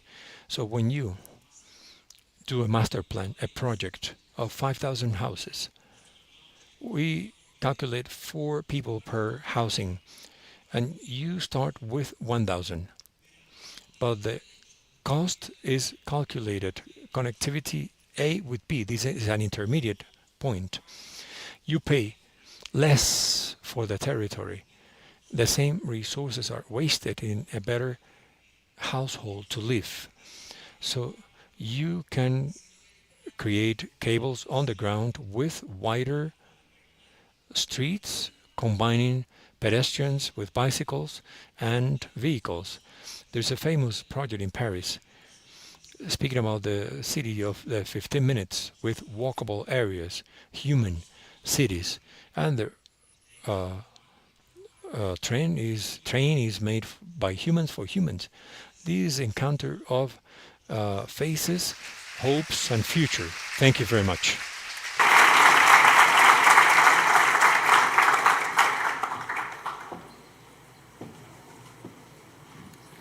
Muchas gracias al señor. Thank you very much, Eric Martin, President of the Directory of the Company of Railroad of Chile, for this interesting presentation. Now, I'm focused that we are going to have lunch. It's a free lunch. Nearby, there are restaurants here at the hotel. If you want to walk for a couple of blocks to Avenida Chile Mall, close by, you can have your lunch and come back at 2. Please take your personal belongings when you come back.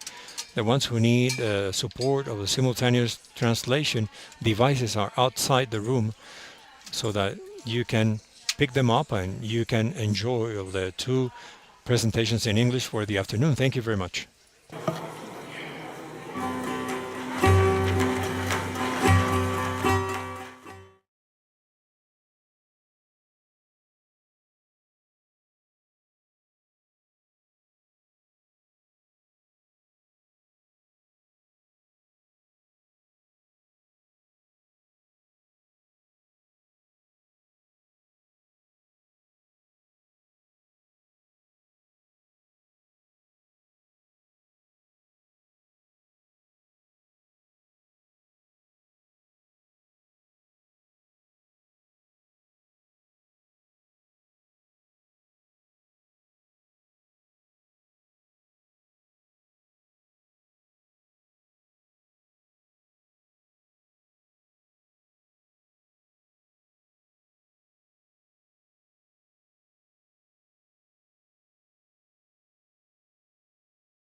que estén listos para Welcome back. Hope you've enjoyed your lunch for the next conversations. With which we are going to end today's agenda. I remind you that if you don't speak English, you can ask for a translation device outside of the auditorium for your translation.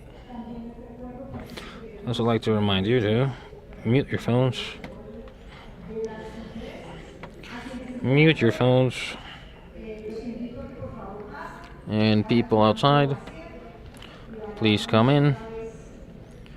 Take a seat so we can start today's agenda. This international forum for rail reactivation. We'd like to hear your opinions and comments in Instagram and Facebook, where we are @RoaHendaCaf, and all of your opinions, we hope to read them there.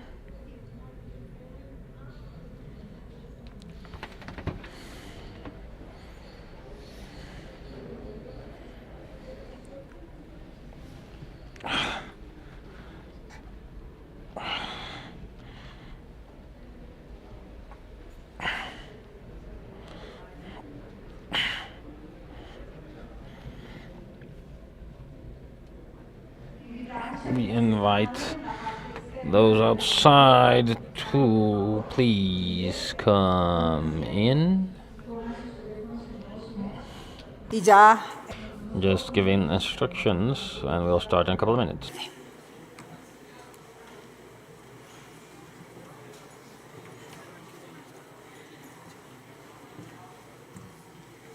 Bueno, me dicen que arranquemos de una vez si les parece. So we'll start. This event is being streamed in Spanish and in English through our webpage, and also our YouTube channel. And you can share your opinions in social media @AgendaCaf in Facebook, X, and Instagram. Now, let's welcome the next presentation titled The Fundamental Values of the Railway. For this, I invite Don Iñaki Barron. He's an expert in railway systems and CAF consultant.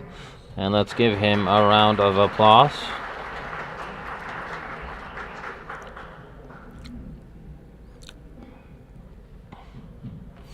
En cuanto a luces. Bueno, muchas gracias. So, thank you very much. Antes que nada, quiero felicitar y agradecer a... First of all, I'd like to thank and congratulate the CAF and the Ministry of Transport for organizing this event and trusting in myself for this presentation and for their corroboration. So, first of all, congratulate, because these types of acts are fundamental. Debate about the railroads, explain what it is, what it's going to be, is much less evident than it appears. So I'm going to just give a couple of brushstrokes about how, according to my opinion, are the fundamental values of the railroad. And we're going to see afterwards a series of complementary presentations that I believe are going to help us to understand the messages that they have communicated to us this morning.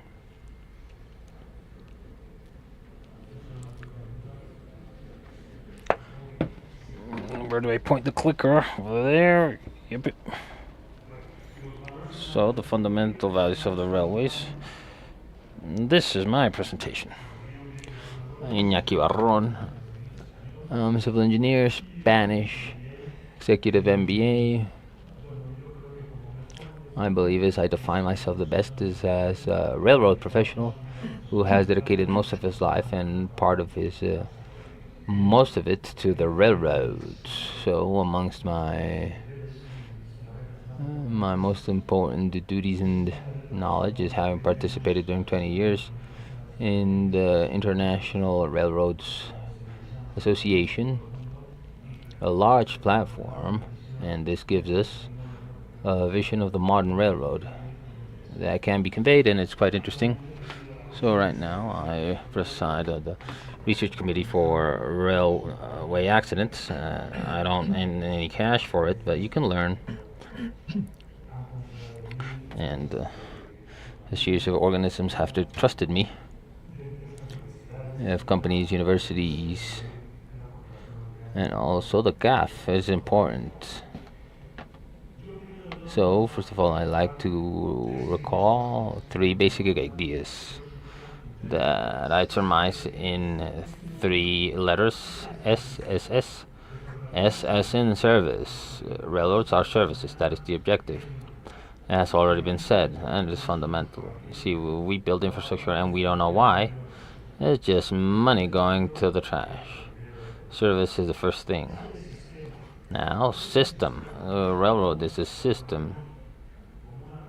It's a huge orchestra where everything needs to be related and everything needs to be coherent. And if one element fails, then we're not going to have the success that we want. The second is the system, and the passenger railroad can never be a business as such, and always needs to. The authorities always need to intervene. Cargo can be a business, and they must be can be a business, and private investors can be attracted with a due supervision. The third is F, not S. F. A future. I mean, the railroads are not built for today, but rather for tomorrow, for the new generations and the future. What is decided today will be built in 1 or 2 years. We start to be tested during after 5 years, and start to be operated after a while, and at the end, it's gonna last tens of years. To build for the future is fundamental. What we do is not for us; it's for our sons and grandsons. They're gonna enjoy it or suffer it, and they are going to pay for it. As in service. I'd like to just add a small observation. In the 19th century, what we heard up till now that is so romantic from the railroads culture. Either there was a rail or nothing. That's why people got very happy when it reached their city. It was railroad or the horse, railroad or walking. So somebody built an infrastructure, built a railroad and put a train upon it, and then they could just generate commercial service, and then merchandise came, and it was what we had back then. But that situation was easy to understand. But today, either we have a competitive railway or we don't have any railway. We need to start to define what do we want to transport: passengers, cargo, when, where, how. When we clearly understand this, I mean, what the service is, we are able to define an offer, an operational plan, and then we buy trains and generate infrastructure. The necessary infrastructure, that is, never do you build infrastructure or buy a train as an objective in itself. It has to be a consequence of service. As to system, a railway can be compared to a huge orchestra where we include all of the instruments that are perfectly localized and synchronized and perfectly directed. With a director, we cannot conceive an orchestra where well, the violins are directed by one, trumpets by another, somebody dedicated solely to a piano, somebody puts the harps. I mean, the railroad needs to be coherent, and that's the system. Essential elements of a railway system is intermodality, for example. This is evident. I mean, the travelers don't live in a station and go to the next station. They live in their home. They need to reach a station, go to another station, and then to their final destination. And sometimes they don't have access to a railroad. They have to go to a logistics center. So intermodality is fundamental for this. Stations and terminals, cargo terminals, are essential. Those strategic elements of every single railroad system. Interoperability, as we've already mentioned now, is fundamental. Interoperability means that a train, as we're going to see tomorrow, can circulate without any problem from Canada to Mexico. Because in the 19th century, somebody made a couple of decisions that in Spain and Europe were not taken, and we are suffering for a train to circulate in the same conditions between Germany and Spain, for example. Interoperability is managed as well as standardization with many tens of years beforehand, and the compatibility between cargo and passengers is a tricky issue because each of the modes of transport and each of the objectives of transport require a particular liturgy. I mean, they might be compatible in certain conditions if and when their layout, roads layout, circumstances allows it. Signage needs to have conditions that are not necessarily, as we say in Europe, for applicable to high speed. It has to be appropriate. The definition of protocols in case of an emergency, who goes first? Do I actually make the cargo or the passengers wait? Who pays more? What are the consequences? So people tend to say that in a single line, trains circulate with velocities of 50 miles per hour or under, there's no problem. When there's a greater difference in speed, there's a problem. In the same line, we have trains that go to 50 or 100, but one that goes at 200. The problem is now about capacity, and this is essential for the railroads. So in no case we can contemplate passenger trains that go over 2,000 miles per hour and cargo trains. And the fundamental values of the railroad, as I said many times, and it's worth replying, above all the capability to transport, and also sustainability. Sustainability only if it's done well. If not, well, you're doing everything wrong. Security, and now we're going to talk about comprehensive security, human factor, railroad culture. So we're just going to look at the capabilities. Why does the railroad have more capacity than any other mode of transport? Well, why? And this is true. With 3 kilos of force, we can actually move a ton of mass in a railroad. If we put that mass in a road vehicle, we're going to need to push with more force, 15 kilograms or more. What does this mean? That with the same amount of energy, we can load up much more cargo, or the same cargo needs much less energy with railroads as compared to others modes of transport. And where did this capacity come from? Well, from many places, but fundamentally from the ease of the wheel hitting the rail, because there's a small surface. In the road vehicles, there's a small ellipse that depends on the pressure of the inflation of the tire, and in the railway we only have just a spot of contact.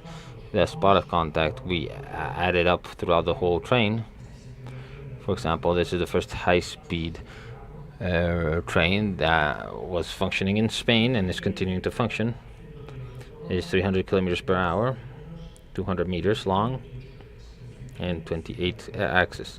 That is 54 wheels. If we add the total surface of the wheels and the rail, we have a surface of at least 50 centimeters squares. That is, that train that measures 200 meters, 300 kilometers per hour, 303 passengers, 400 tons of weight. Everything that we want is floating in a surface equivalent to a credit card. This is one of the fundamental characteristics of the railroad that confers its capability and, above all, sustainability. Another of the fundamental values of the railroad is security, the comprehensive security. So why do we need to protect a railway? Because it's an element. It's been said it's expensive or not. Yes, it requires lots of initial investment, that we know. It requires lots of important investment, mobilizes lots of people, lots of employees, lots of cargo, lots of passengers, and it's emblematic as well. That's why we need to protect it, and it's a pity that in Spanish we don't distinguish between security and safety, because they're wholly different concepts that in English are understood very well. The comprehensive safety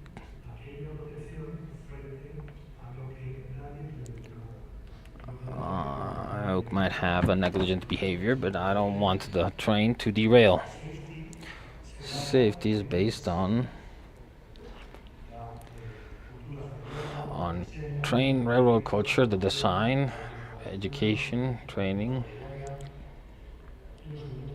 technical elements, design, everything. Everything like this is basically safety culture.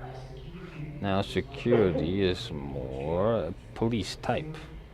It is protection in relation to those things that somebody wants to happen, and that might be sabotage. We're not going to talk a lot about it, but we need to take into account. Of course, we need also to consider natural disasters in each country.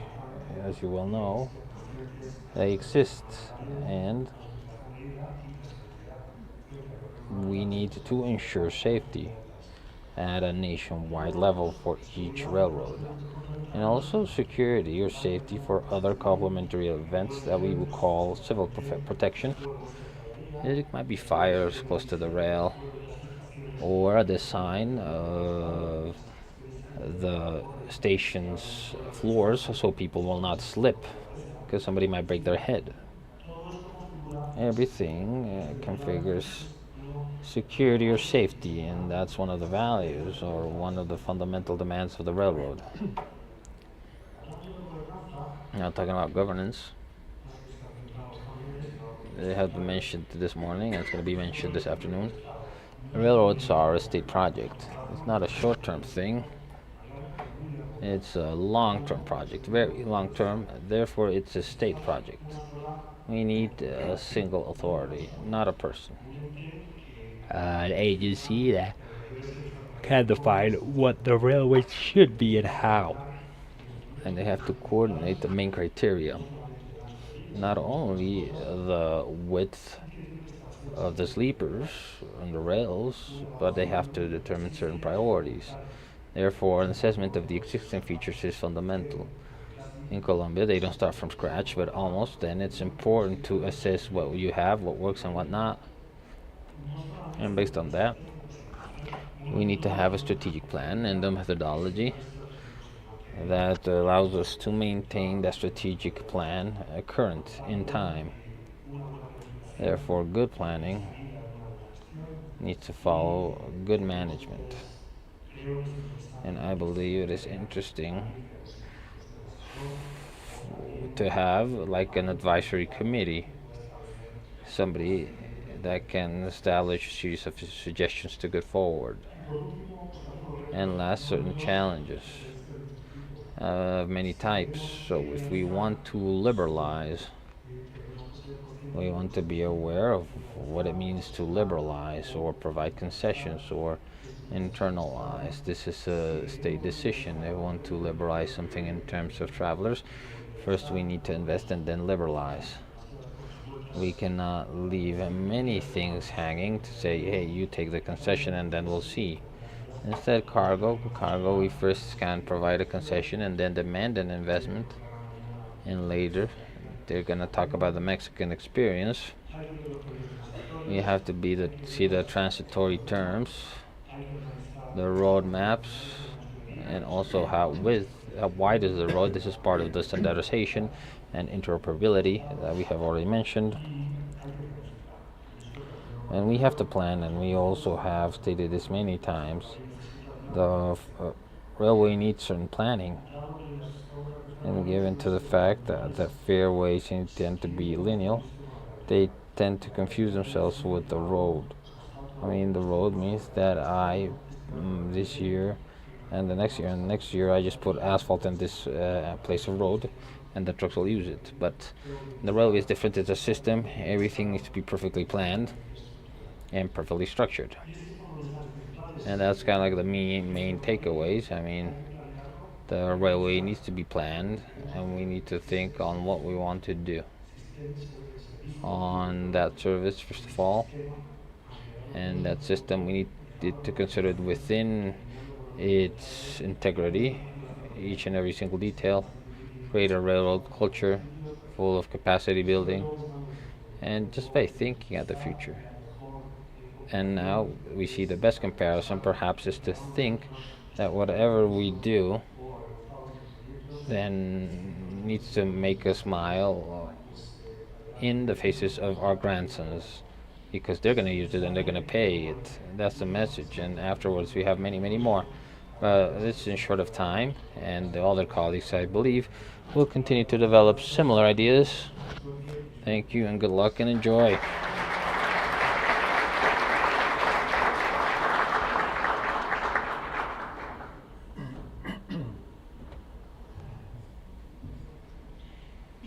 So thank you very much, Mr. Baron, for your presentation. Quite interesting. Now we will continue with the next presentation, which is about basically the value of the railroad in order to get better funding, a topic that you're all interested in. I want to invite Mike De Silva. He's an expert in funding from Crossway UK. Gracias.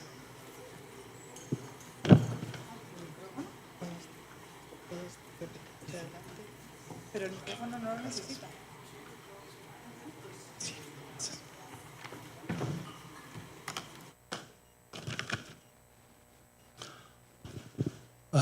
Hola, buenas tardes a todos. Es gran placer Colombia y hablar esta en conferencia. Y ahora continúo en inglés.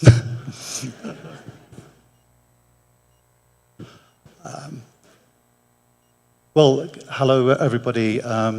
It's, as I say, it's a pleasure to be here today. I've been introduced actually as a finance expert in the railways, but that's not quite correct. I'm really a sustainability expert, but it does, of course, involve elements of cost and understanding funding elements. My talk, as you can see, is called Unleashing the Wider Benefits of Delivering Rail. And this is the key thing. The railway is not just about moving people from A to B, but it's how it can really act as an economic enabler for society.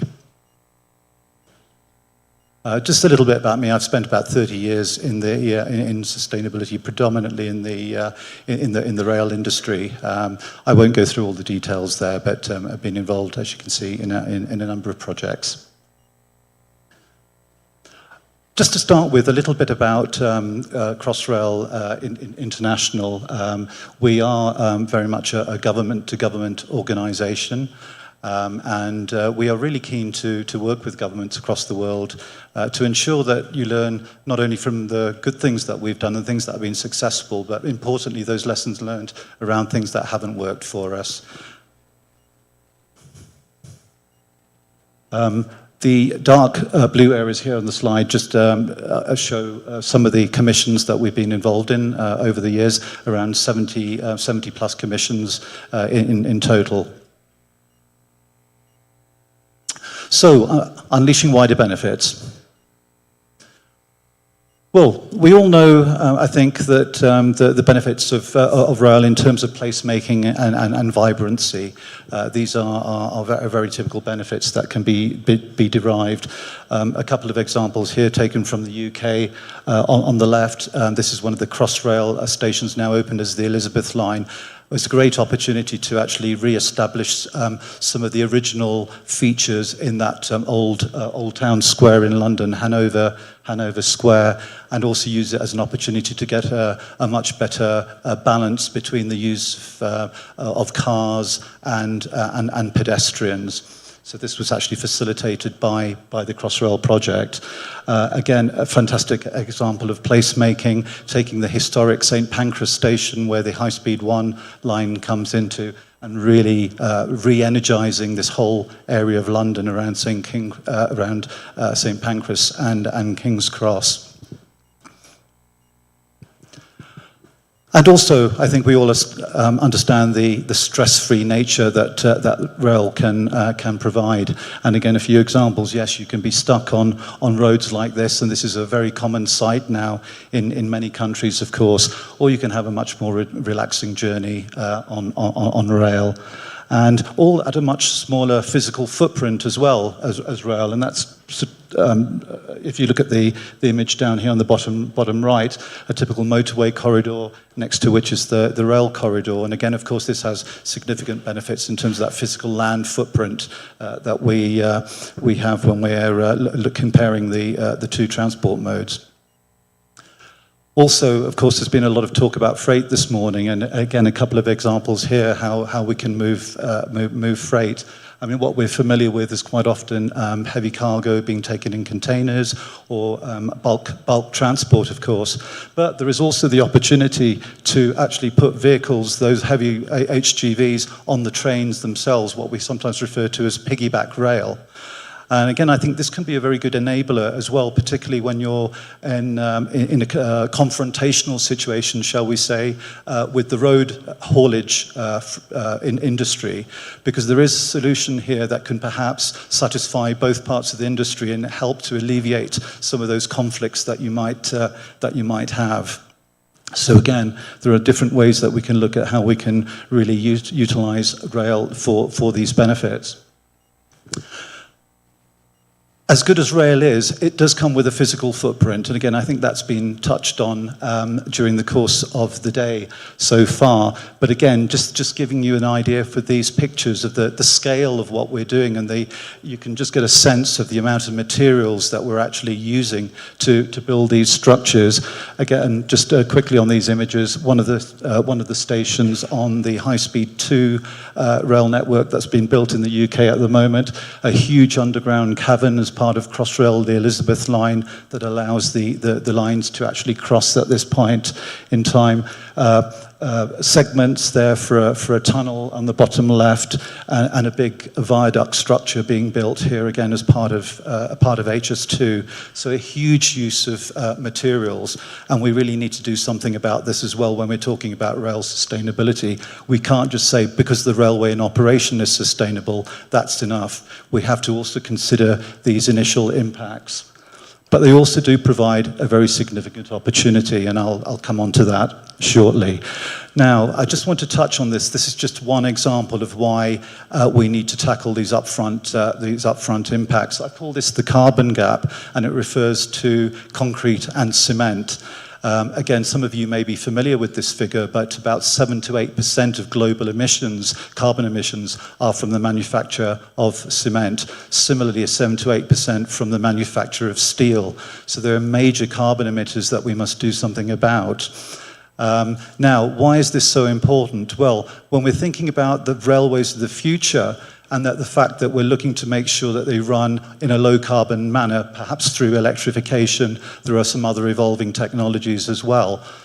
But to build these systems, we're expending the carbon now, really, in the next decade, which is at the time that we can least afford to put that carbon up into the atmosphere, because we only have a limited period of time to remain within the 1.5 degrees centigrade, to remain within the Paris limits. So it's very incumbent on us to make sure that in building these assets, we're addressing this problem. Again, quickly around concrete, the trajectory that we need to be is identified by the diagonal dotted line to meet the net zero 2050 targets. The industry is currently following that thick black line at the top. So you can see every year that's going by, that gap is getting bigger and bigger.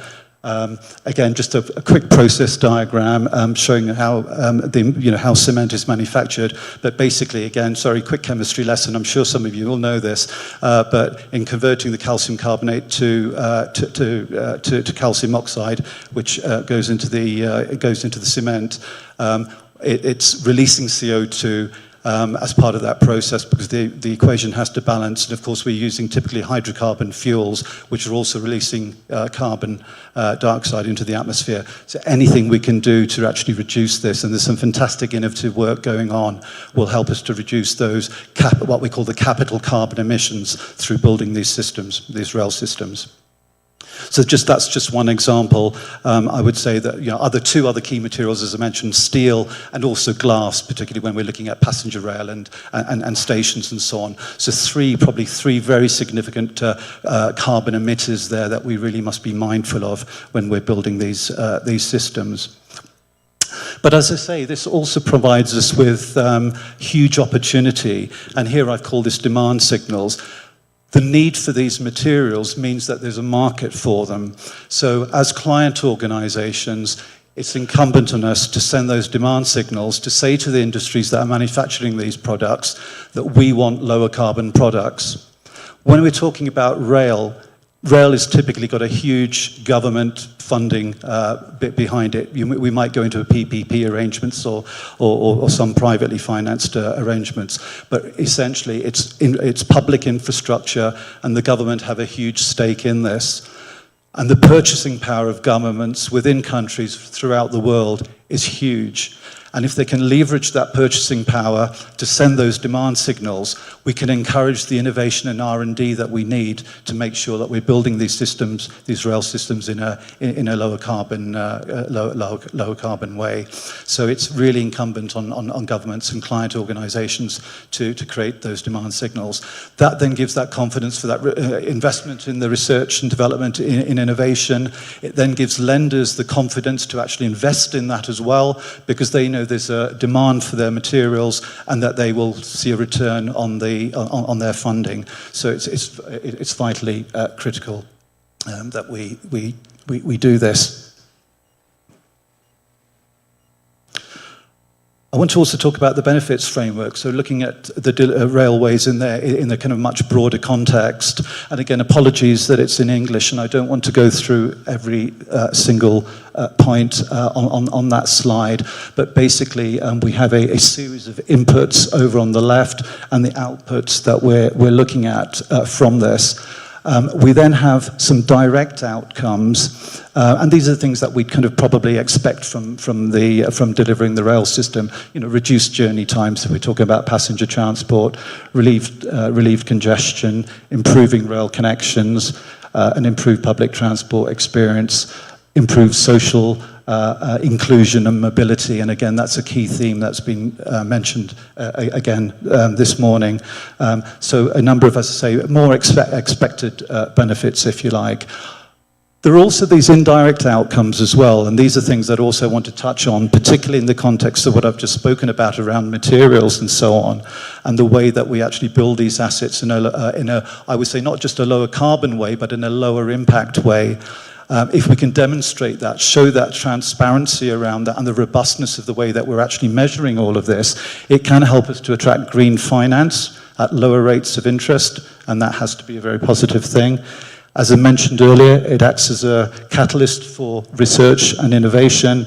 And it also, as a country that's adopting this, it allows them to not only deliver these things in a lower impact way in their own countries, but acts as a huge potential to create an export market for that country from those innovative, new, low impact products. So this really starts to unlock what I'm calling those wider benefits of the projects.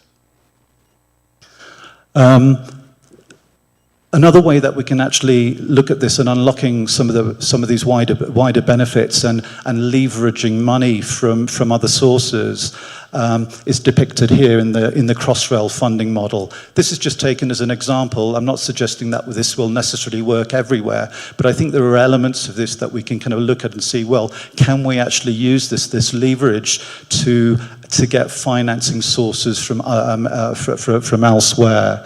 And again, this just, again, I won't go into every single point on this slide, but again, just to give you some idea, on the left-hand side, we've got essentially what is, government funding coming from a number of different funding sources. But importantly, this was used as getting leverage to get the private sector funding into the projects, because early dialogue and collaboration with that private sector so that they could understand the benefits for them helped to leverage some of the additional finance from this.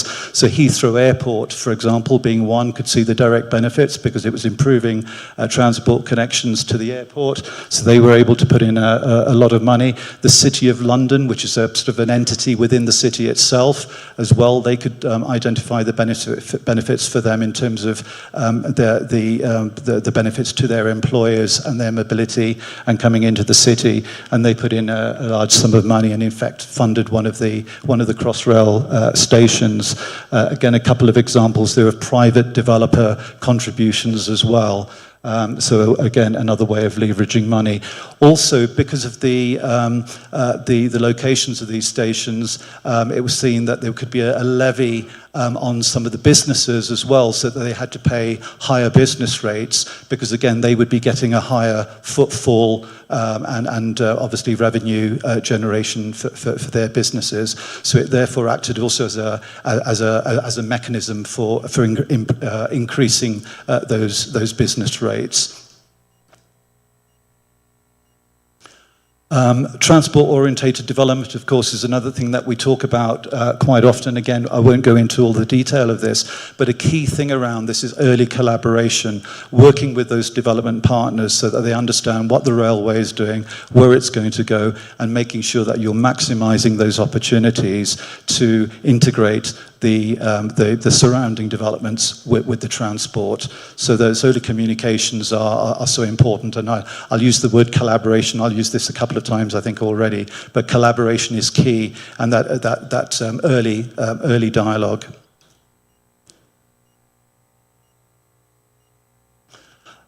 Just a little bit on securing investment. Again, basically, if we get these things right, it provides the confidence for those investors to put the money into the scheme.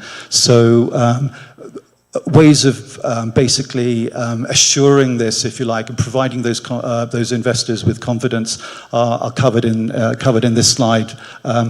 Compliance with things like the IFC standards and equator principles, which I suspect that many of you are familiar with, are very important in basically demonstrating that those key things around socio-economic drivers, making sure that nobody is left behind in these projects, is actually integral to the way that you're delivering these projects. And unlocking, as I say, green funding and things like ESG bonds as well.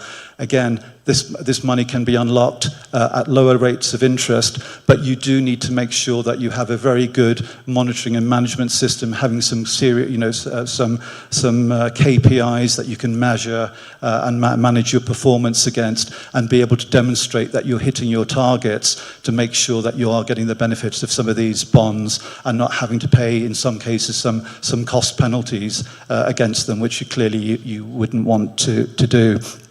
On a day-to-day basis as well, there are a number of evolving sustainability management methodologies, if you like. Again, a way that you can actually demonstrate that your asset is being built in a sustainable fashion. You would be probably most familiar with LEED, which is being used quite widely in South America. There's also BREEAM, which is the Building Research Establishment Environmental Assessment Methodology, started in the UK, but again quite widely adopted throughout the world now. That can be used in buildings and also in infrastructure assets. And again, as I say, it acts as a good framework, first of all, in making sure you're covering all those sustainability aspects in your construction, but also can act as a way of providing that robustness and that transparency over your asset. And finally, I mentioned carbon and the importance of managing carbon. And again, there are some evolving methodologies and guidance around how to measure, monitor your carbon emissions. And I draw attention in that respect to a publicly available standard called PAS 2080, which is a systematic way in which you can actually manage your carbon in your asset. And in fact, we've done in Colombia, we've done what we call a short-term expert deployment, and actually worked with the Ministry of Transport and some of the other delivery organizations here in Colombia to socialize this as a way in which the carbon can be measured. And I'm pleased to say that we've got quite a bit of traction on this, and we're starting to implement some of these measures now by looking at some of the requirements and specifications and making some clause amendments so that there's a lot more scrutiny of the value chain, the supply chain, in terms of the carbon emissions associated with the materials and products that they are supplying to the projects. I want to move on to people. There's clearly an important environmental focus, but we build these railways because it's about people ultimately.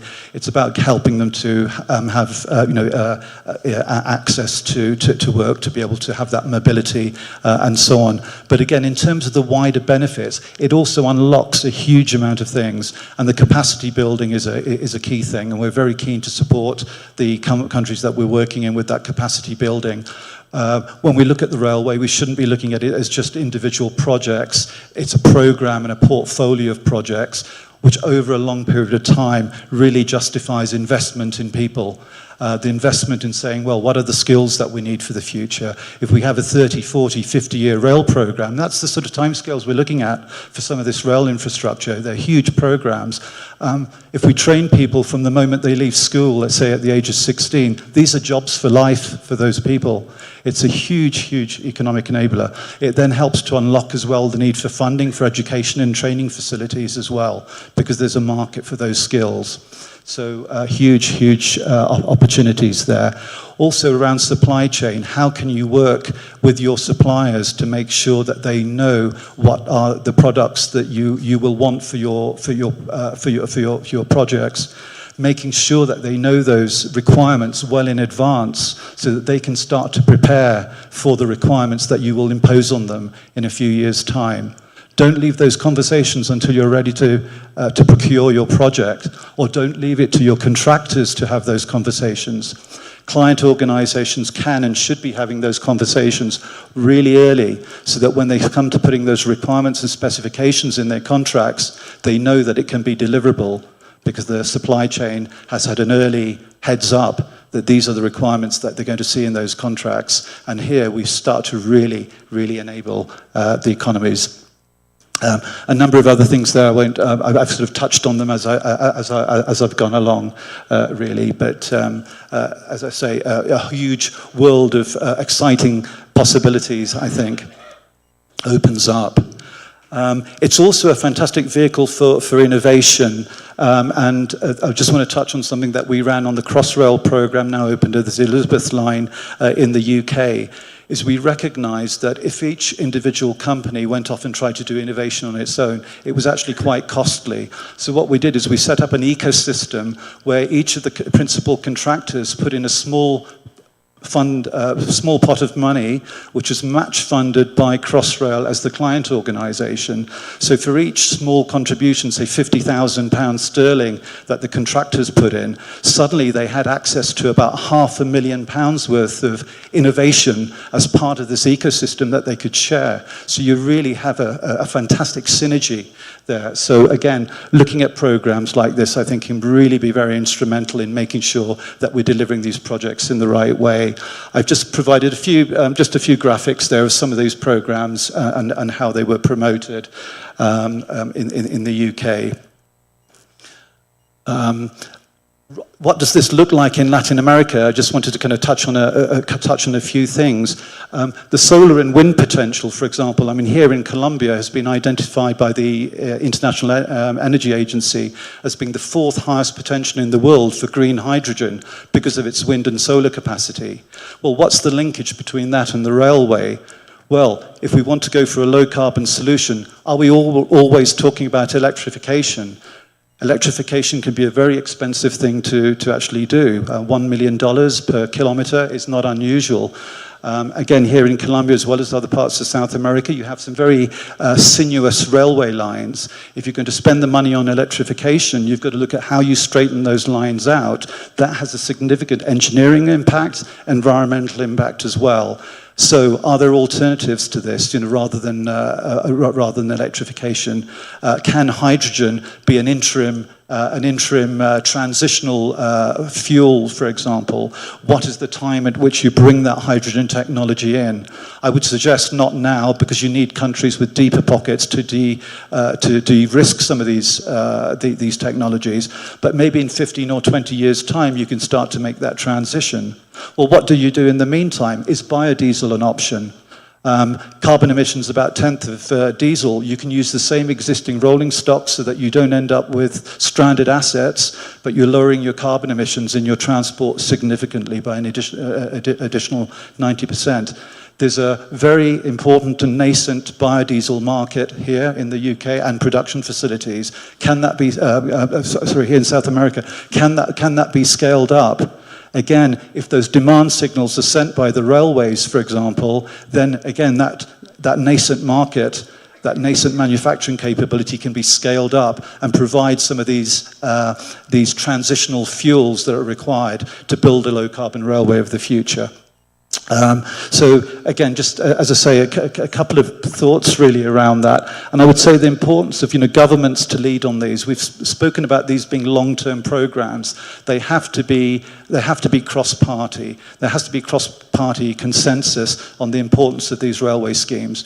A 4 or 5 year government term just isn't long enough to deliver these. So that cross-party consensus is so key. So that collaborative element, not to make them political footballs, is absolutely key. And as I say, if we can get all of this right, I'm really a strong believer in the ability to promote these export opportunities as well, and really some leadership, real fantastic opportunities for countries participating in this, adopting these principles to be able to export some of that technology, some of those products, and that has to be good for the economy. Just a few key takeaways and then coming to an end. I'm not sure if I've had my 2-minute warning yet. I didn't keep an eye on that. Yeah, I just want to kind of emphasize some of these points. The power of mega projects and project profiles to create this change and drive best practice. It does need bold leadership. There's no doubt about that. Brave and bold leadership is important. It needs to be underpinned by a long-term vision and a holistic strategy. Don't pick these off as individual projects. You need to look at the overall strategy. What are we trying to actually achieve? And make sure that's all very coherent. Be an intelligent client. Again, and this is not meant to be a criticism. We all know what we know, and if you're in a country that hasn't had a history of a long rail program or hasn't delivered rail for a long period of time, that institutional memory just isn't there. So getting the right skills in, wherever those might come from, to make sure that you're asking the right questions of your supply chain is absolutely crucial. As I say, I don't apologize for using the word collaboration again, because it is absolutely key. And it's an integrated approach as well, making sure that these sustainability interventions are totally integrated into your project management processes. It shouldn't be an add-on. So many projects I see is that, somebody says, and we haven't, we haven't looked at the sustainability measures. Make sure these are totally integrated into everything that you do. And forward planning and thinking needs to happen to ensure that the skills and capacity is available. Again, I touched on that earlier, and again, I would strongly emphasize that. We're looking at long programs of work. We have a huge skills deficit, and acknowledging that and doing something about that early is so critical if we're going to deliver on this. And I think that's me. Oh, it is indeed. Thank you. Thank you.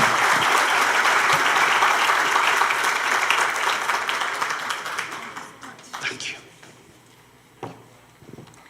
Bueno, muchas gracias. Thank you very much, our guest, Mr. Silva. We're going to talk about funding, multilateral funding, and great transport projects. I'd like to invite Nicolas Estupiñán, Director of Projects of DECAF Infrastructure, to know more about this topic.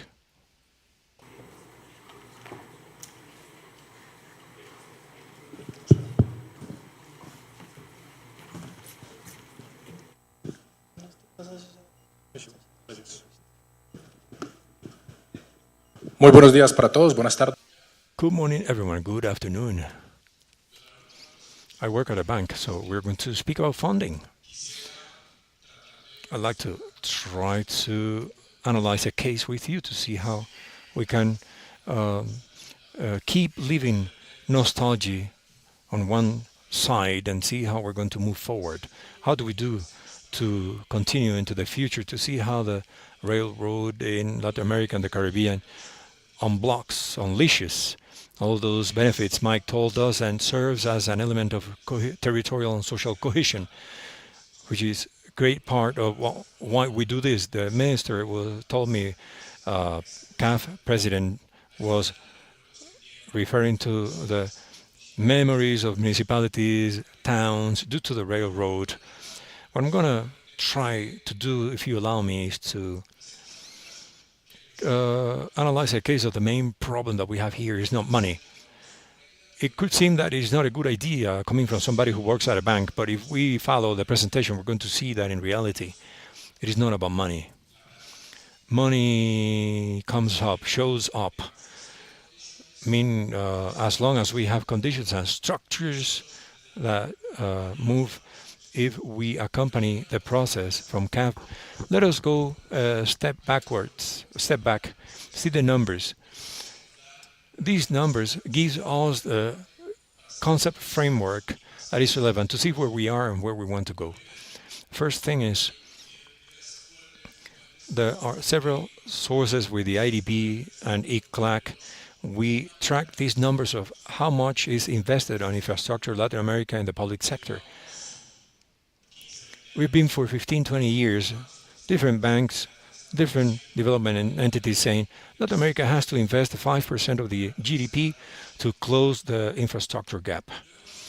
Then we start realizing that when we close the gap, we do not end up understanding which gap.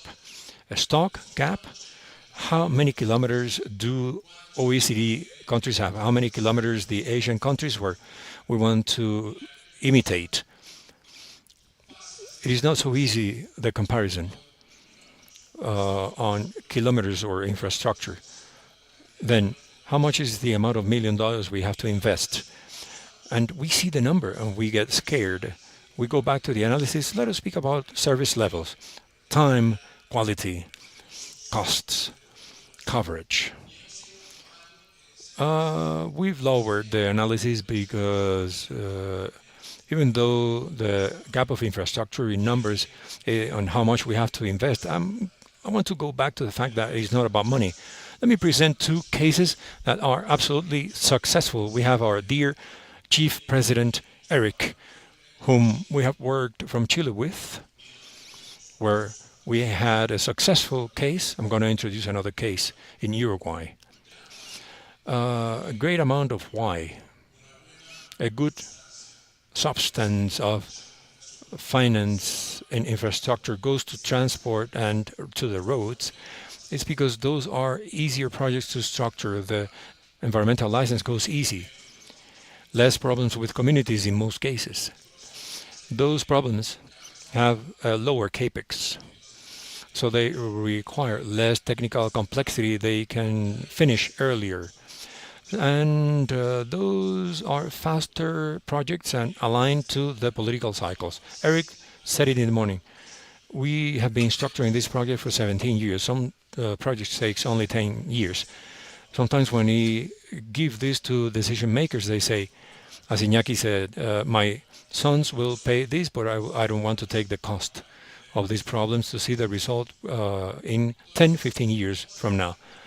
How do we do for Colombia and other countries to support Argentina, Brazil, Chile, who have led the rebirth of the railroad? How do we do to support the process uh, where China get 4,000 kilometers of railroad per year, every year, 4,000 kilometers per year?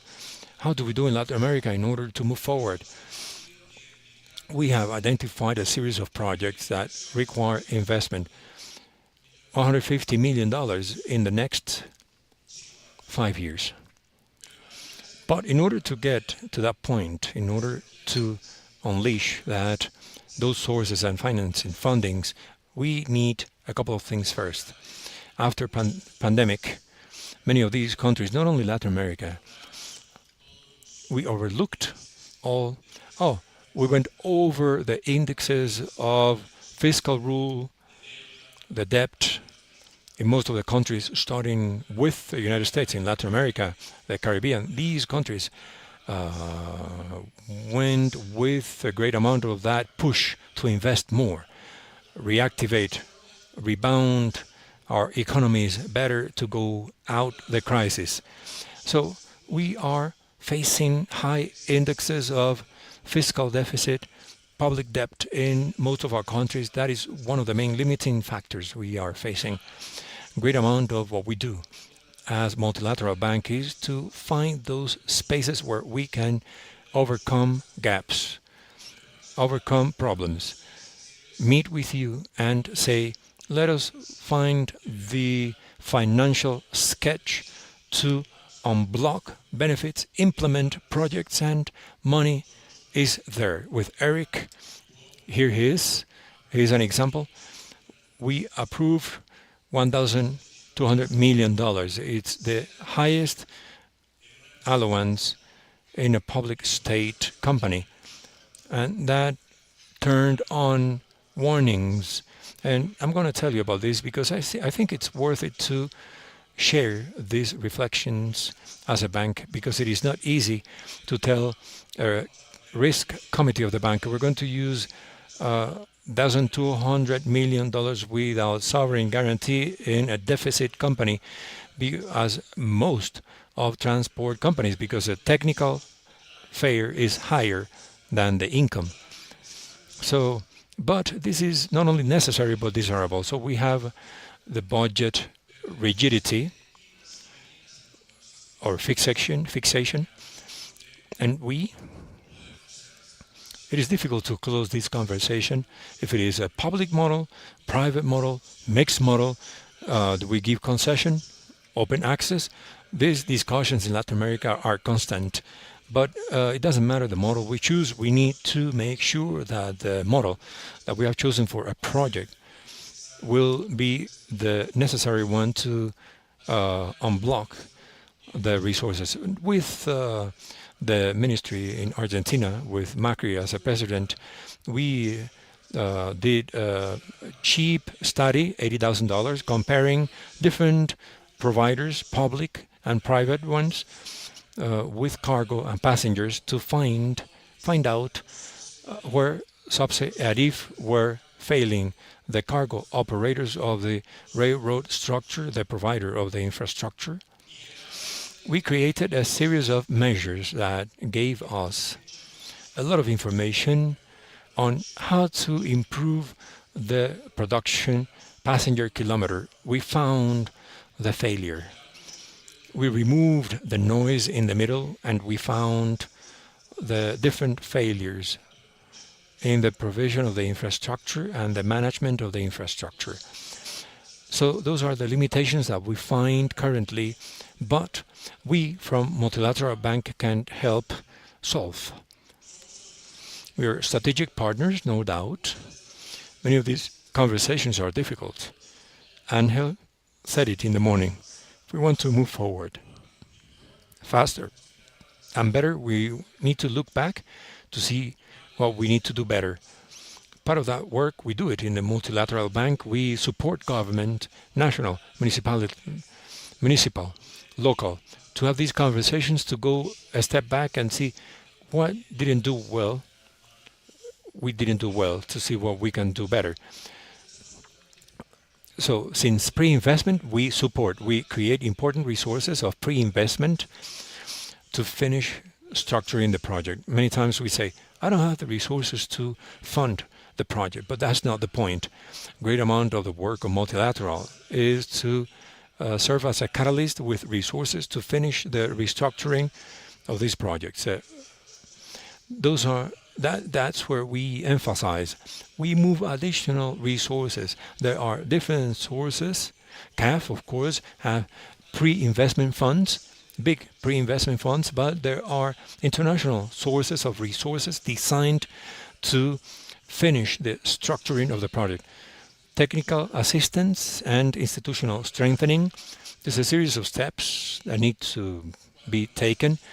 When we don't have those steps, we support for those steps to take place faster in a most solid manner. We create stability.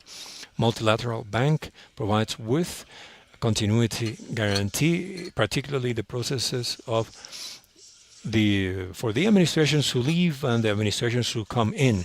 We give continuity. We create long-term funding. And I use the example of Eric. The last operation was 20-year old, a 20-year funding. So as Iñaki said, our children will pay for this, so we need to make sure that they have a high economic and social return. Where are we in the solid technical formulation? We need to start from there with the friends from Panama.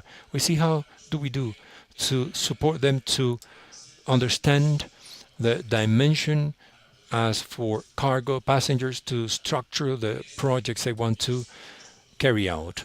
Those are the entry points. There's where we start working with our partners in the governance and institutionality. There are countries, entities that have more progress. We support them to set up the skilled personnel training so that we have solid counterparts and with peace of minds in the projects. Financial sustainability is something where it is our most relevant action. And I'm going to introduce these two examples as a case. Recently, we are getting into ESG that have matured in other sectors. We worked in a gas project in Peru with Calida subsidiary where we implemented these standards that allow us to get cheaper funding, but the energy sector is more mature than transport. Particularly, the railroad is a process we need to build where we will be able to have more economic or cheaper funding. We have a series of instruments in the bank, and if there is an instrument needed, we can create it. We understand the financial model that a project needs in order to guarantee its success. We create subnational finance, and we have had enormous progress. CAF has been leader, pioneer to understand public municipal finances, to understand the flexible and not flexible expenditures, to understand where a subnational can take a debt without sovereign guarantee at a local level. We have structured and supported the scheme. One of the cases in Uruguay, the Central Railroad, we have the corporate and structured funding, but there is no one of the niches that we have understood from CAF the latest years, the funding of the public companies of state. It's a weird funding, solid companies with good governance, but many a times they were subject to risk score of national order. Part of what we have done is understand how a company as F that has a deficit can have the support of the Chilean government without being a sovereign deficit. We are working with these public companies of the state that provide public services, energy, transport, telecommunications, because there is a gap again that doesn't imply sovereign guarantee. We don't have the high deficit we have now the fiscal matter in Latin America and the Caribbean, where not necessarily we need the return to come from fairs and structure long-term operations. So I will skip this. We have financed more than $7,000 in the last 7 years in transport projects. Let me go to uh, DF and Uruguay, the most important ones to share with you. It's a lot of money, $1,200 million. Last year, 2024, we structured a first operation for $500,000. We started working with them. Jose, she's the general manager, and all the team, fantastic team. We started understanding the needs. We started with the first credit operation internally in the bank. They said $500 million for a public company without sovereign guarantee is okay. Eric and his team answered, and they say, I want a second stage. With Angel, we started to figure out to push the bank because the bank hadn't had so high exposure. It's a company that is losing money, creating great economic benefit, but it has a deficit as all transport companies. Eric told us the second stage I want 700, not 500. We had to take these to all risk committees with hard discussions. It is new.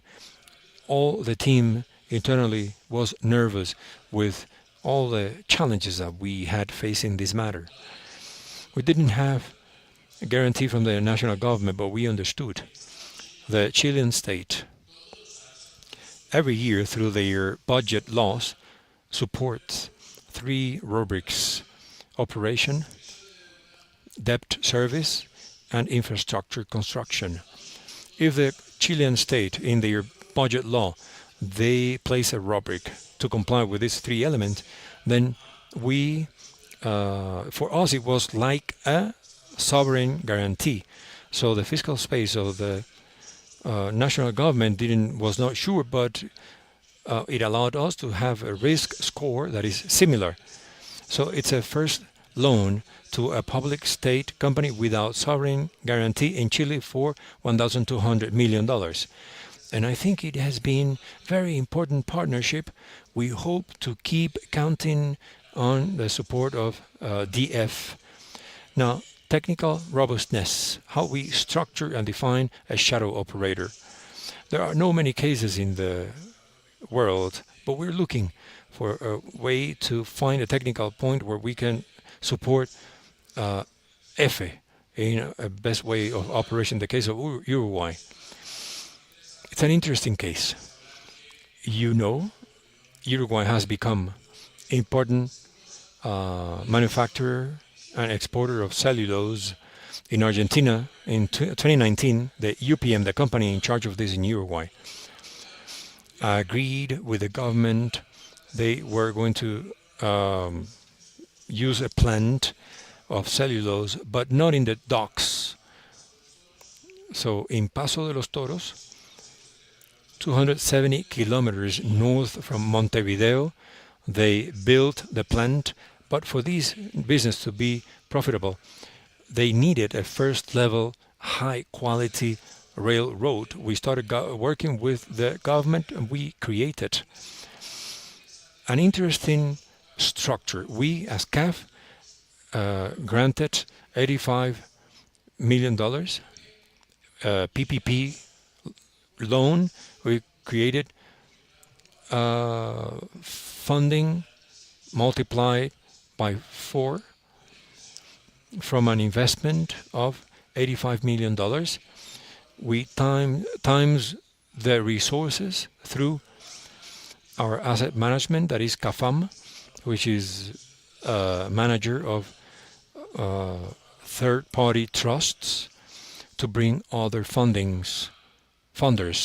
Here, we found the financial model to make it feasible, this project.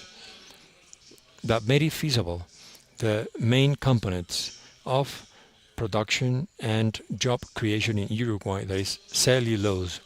These two examples show that We have political interest in the region that we have to make good use of. We have a development bank, multilateral bank, that not only has the wallet but the skills to have the strategic partners of this railroad project, that we are going to get into every detail to understand exactly the needs of the projects in order to move forward. We're not going to stay on the fiscal deficit, the structure needed on behalf of the private operators for the corporate management. They need audited balances, and these are the steps. I hope I have convinced you that it is not about money. It is a path that could be difficult, long, but that's why we exist as multilateral bank, to support you, implement you and these projects in Latin America and the Caribbean. Thank you very much.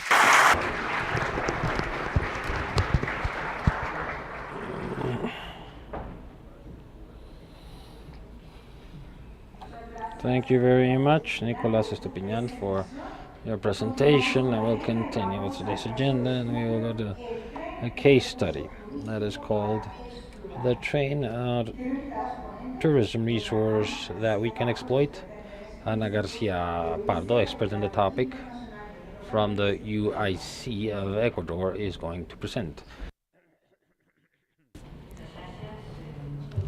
Thank you very much. Congratulations, CAF and the Ministry of Transport of Colombia, for this pleasurable and necessary initiative of enjoining experts and authorities interested in reactivating the railroad in Latin America. And I believe this is a very interesting topic, and we all share the same interest. So before beginning, I'd only like to clarify something. I'm not an expert from the UIC. I just work in a work group for tourist trains.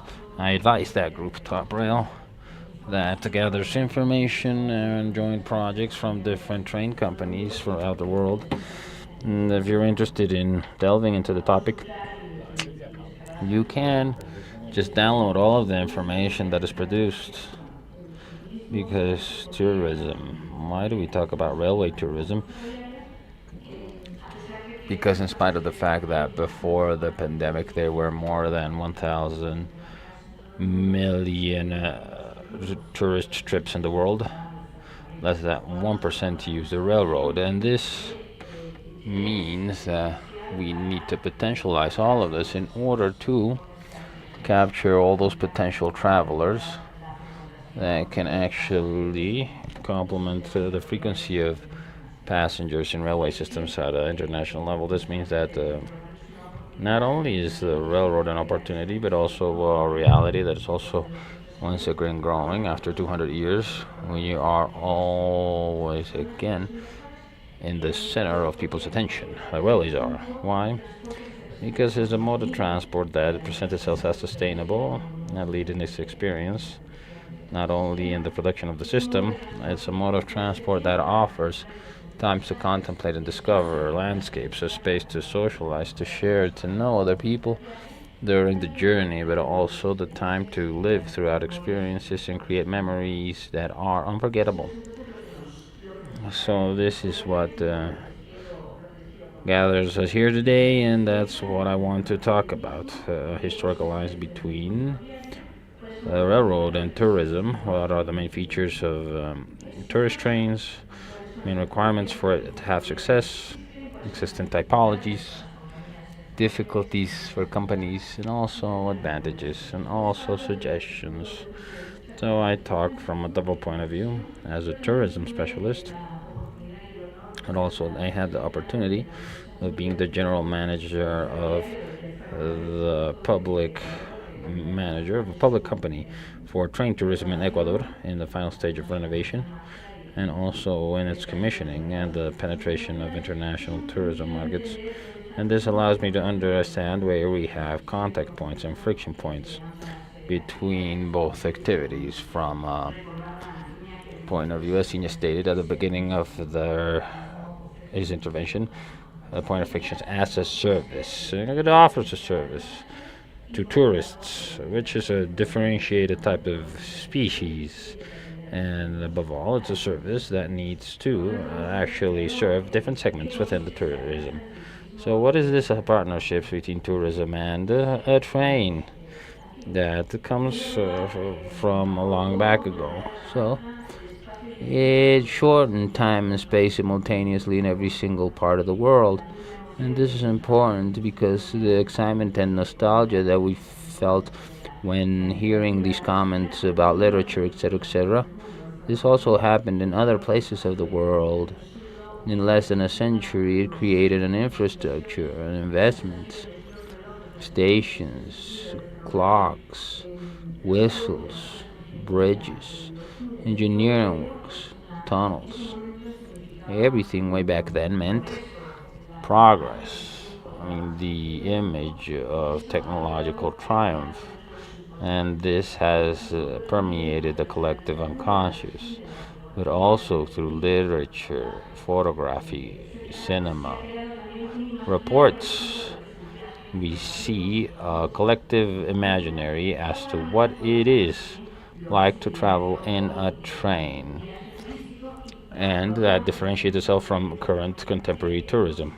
And however, when we talk about tourism in a train, the consumer well knows a little bit what we're talking about, and they buy that product easily because it's an imaginary, and this is a very important advantage that we have as tourist trains as compared to other types, because every single one think it's interesting to participate in that activity. So I just want to quickly just try to show you what are the requirements that every single successful tourist train experience has. Well, they just travel well recognized tourist destinations. It is easier to recover your investment if you are investing in a place that already has certain demand, legacy, heritage, or dramatic landscapes, or high natural value tours. And also, the services needs to be comfortable. The temperature, the seats, entertainment. It's not necessary for every single tourist train to have a level of design and luxury such as the Belmont trains, or have leather seating. But it's important when we talk about the tourist trains that our clients are people that are on vacations, and they contemplate that each moment of their experience needs to be part of an indelible memory. So any elements that can disturb that moment when the journey is part of the experience and not only a mechanism to go from one place to another. In that regard, it is very important to take into account service for the passenger. Might be not leather, but we have to be available to give a blanket. What is very important within the tourist train? Histories, narratives, through different means of interpretation. A guide could accompany the group, or even new technologies. In some cases, AI is being used to interpret landscapes in real time, or history, or how attractive are the monuments. And this makes experience acquire meaning, and the time and transport can become a touristic experience. So, the meaning of the price paid in relation to the value that's offered is going to increase, and satisfaction is great. But we also had added value activities such as guided visits, ticket for tourist attractions, etc., are part of it all. Also very important from the point of view of service, ease of purchase, contact, explanations. We need to take into account that the clients are two, the final a passenger, but also the whole touristic ecosystem, the distributors, tour operators, travel agency, and also platforms. Accessibility through which the final client is going to purchase that journey is going to make the success of this product. So I want to share with you a little bit an analysis of the typologies of tourist trains. It's not only about heritage trains, and I also like to rescue something that has already been said this morning, and then it is related to the purpose. which is basically the design of the project, the train project, has to identify whether tourism is a necessary activity to achieve the profitability of that project. If the tourism has potential, then we need to identify what mode of tourist trains are we going to implement. I mean, you don't produce it as if it were a magic act or it is self created. You need to plan it in a way that is detailed and through time contemplating its own self evident features. And it is important to know where or how can we begin in order to continue to grow. So we have four typologies and they can be combined. However, all serve different segments and also have different impacts in the territory. The most well known are the heritage tourist trains that use the rolling stock, historical. I mean, facilities that are no longer used. We have cruiser trains, classic, that we associate to the Orient Express and other images that we well know, and also the day thematic trains, activities packages packaged aboard a train, and the commercial trains used by tourists, and each has a completely different strategy. So, as we said, historical and heritage trains use that rolling stock that is conserved by volunteer associations, or they have them in their inventories, or they haven't been able to throw them away or use them, and they're restored and put to serve in lines that are not so well served, and this generates certain interests in tourists to have a theme-like experience in nostalgic mobility accompanied by theatrics or by special food or by visits to the train yards or museums, elements that are part of the history of the railway. It is very important because each and every single country has train aficionados with their own expectations and to see the detail, the quality, and how it is conserved. But the public that we can attract to increase profitability requires more activities, more broader activities for family, students, and new moments that we consider important, and also that can be used for social media promotion. And so it is very important to design the product so it can be easily understood. However, there are certain difficulties to start to function these legacy trains. And many times it's related to the cost of maintenance, cost of spare parts and its operations, also environmental costs of these services, but also safety and environmental standards. And it's also very important to have certain commercial mentality. I mean, the company needs to be able to generate these tours with ancient trains as is demanded by the market and can become a business line with interesting profits. What about the cruiser trains? Those are based on the classic trains like the Trans-Siberian Orient Express, where we had journeys from 3 to 14 days. People dressed up to eat, there was a party, and everything has been maintained alive thanks to the literature and the cinema. And today it's being revitalized to the extent that millions of dollars are investing huge amounts of money in not only restoring and fixing up these trains, but including, for example, leak plates or Le Corbusier principal designs with very elegant materials. It's a huge, excellent level of service with menus designed by Michelin star chefs. So it's basically to relive this luxury tourism As you can see on the slide, the level of the design is pretty high, as well as the level of service and decor and price when you are a consumer. So it's basically from $900 per person per day to more than 12,000. And the service is exquisite and excellent, and we have different ways of offering these types of trains. For example, there we have the Panda train in China, that it's in its fourth iteration as a luxury train. What they design is an experience for every single type of passengers, multi-general families, and the theme are pandas. They seek moments where they can take photos that are apt for social networks. They have a karaoke, they have a tea coach, karaoke coach.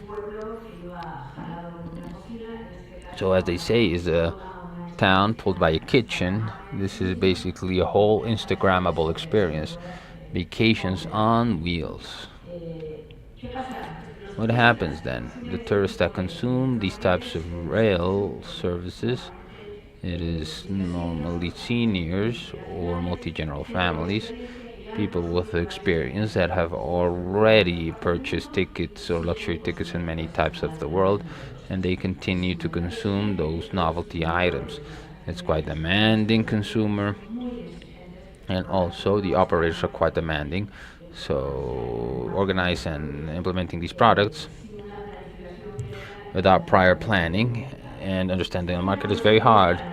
Then we have the panoramic, thematic, or day trains. Those are basically excursions that are organized to a certain destination.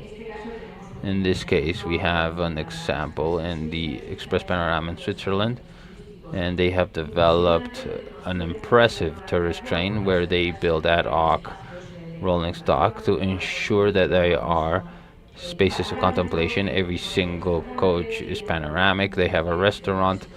They have ticket where they include tourist activities and a multi-modal experience. And today we have talked about multimodality. I mean, it's not only necessary for the transport of merchandise, but also to improve the quality of the tourist experience. But what is more important, and you're gonna see in every single photo, are gastronomic experiences and entertaining experiences. This is what food does and party does, and that's why we have an experience that is going to be really marvelous, and it's going to hook the passengers. But we also have different day activities, those that take us to a tourist place. At the same time, the company, instead of limiting the transport, the tourist, they transform that journey into an added value experience. Therefore, they can raise the price.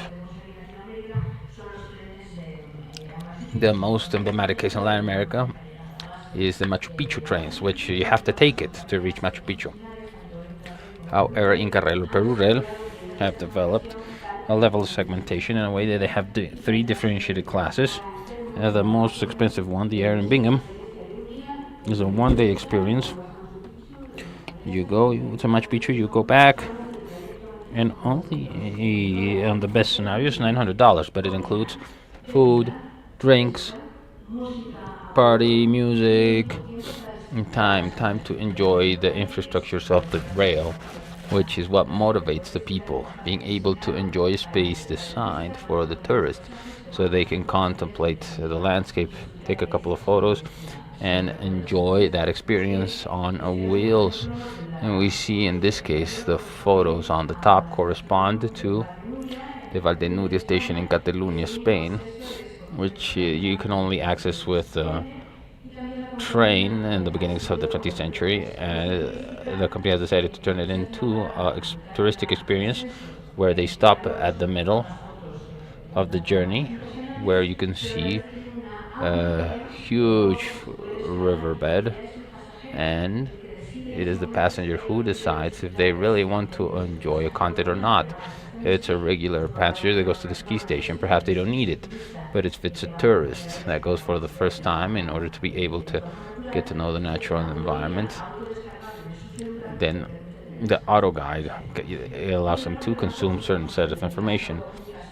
And then we have a thematic case, a train to the stars in Arica, Chile, where they use two interesting elements, a nocturnal train and the nocturnal sky of Chile, that allows for an activity that is also growing in the touristic environment, which is basically the contemplation of the sky. Then they use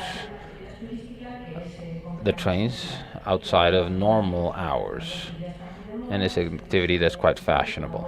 Sometimes they try to solve a crime within a train, so we try to generate an experience that is thematic and make it entertaining. And you that love trains, you're shaking and you're saying, but this is not my job. Why are you telling me this? It's a way of generating income that is going to entice companies to invest.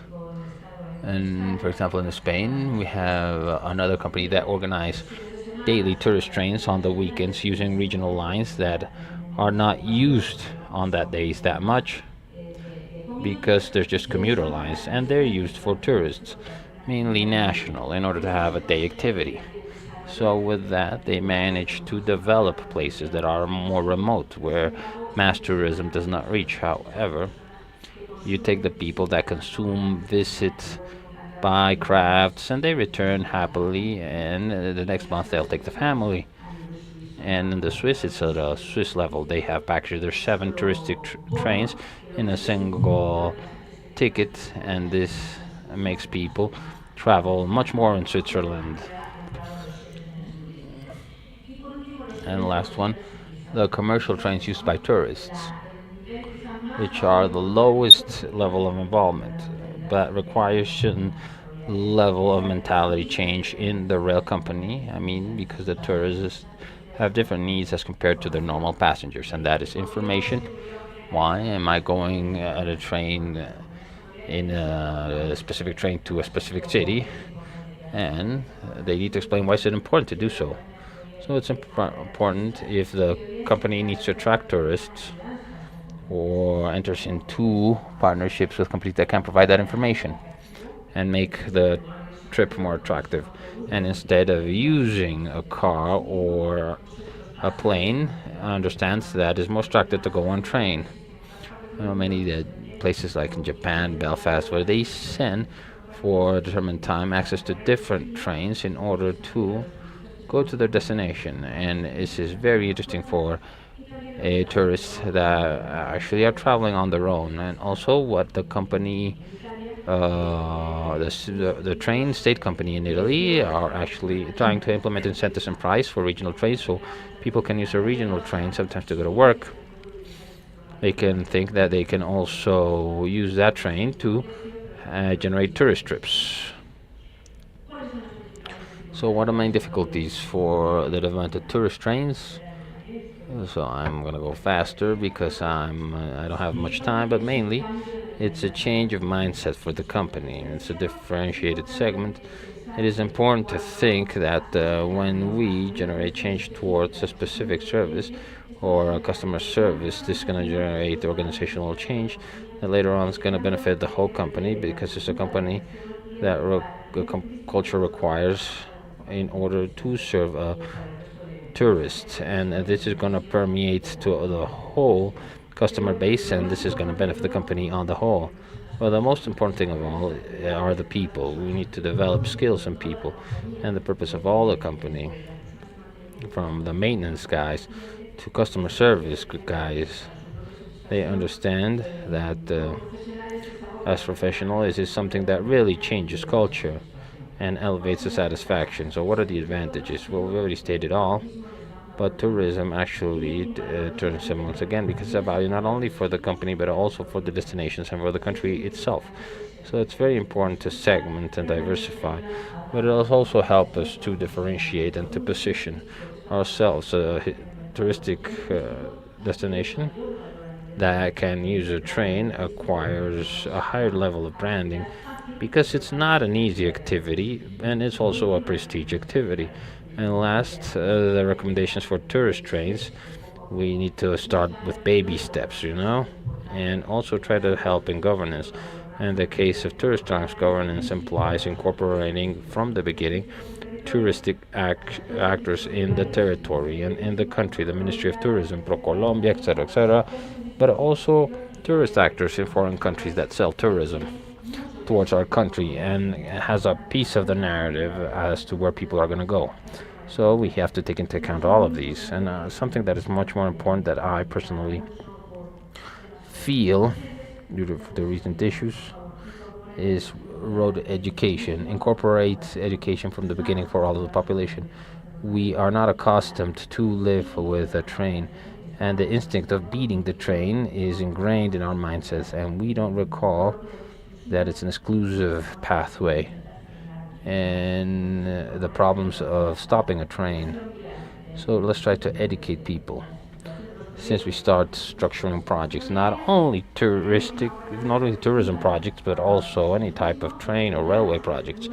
And we need to understand that we are not expert in tourism in the railway world, nor the railway world is an expert in the tourism world. And so we need to join efforts. And if we believe that if tourism is going to have an important role, we need to incorporate within the project the parts that tourism and the railway world are going to contribute. And hopefully, in a couple of years, we can talk about Trans-Andean Railroad that crosses our countries, and we can have an Andean ticket to travel through Latin America in a train. Thank you very much. What?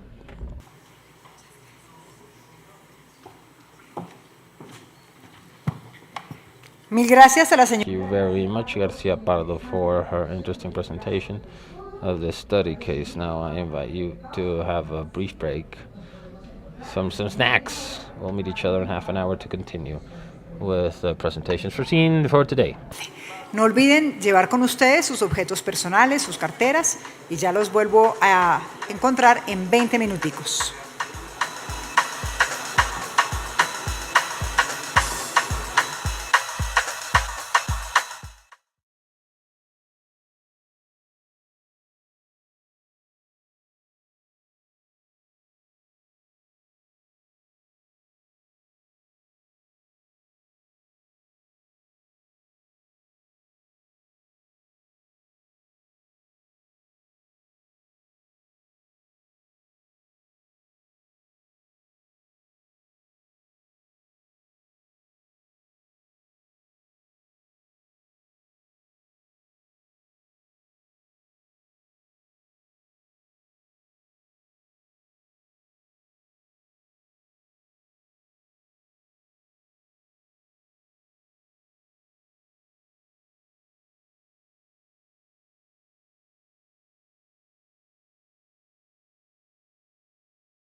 to take a seat. Don't forget to mute your cell phones.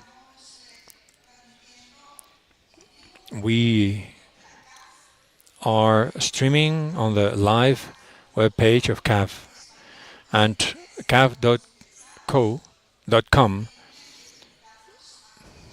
on the web.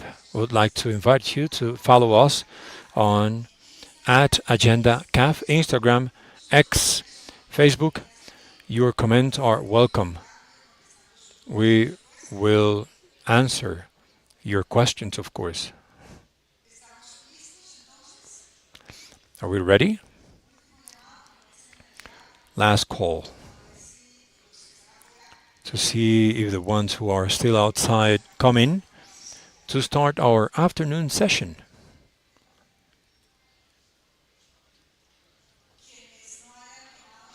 The ones who haven't taken your simultaneous translation devices, there is a table outside where you can pick them up.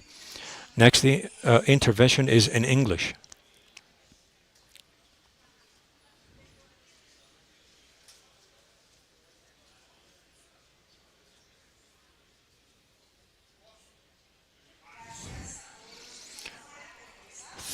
Thanks to all the ones outside for coming in again to resume our agenda. We have super interesting. We have a conference first, a presentation, then a conversation later, afterwards.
So let us move on with our next presentation called Governance and Organizational Design. I'd like to invite the speaker, Patrick Denhef.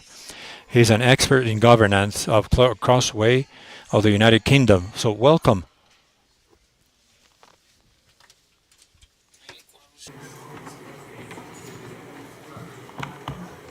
Gracias.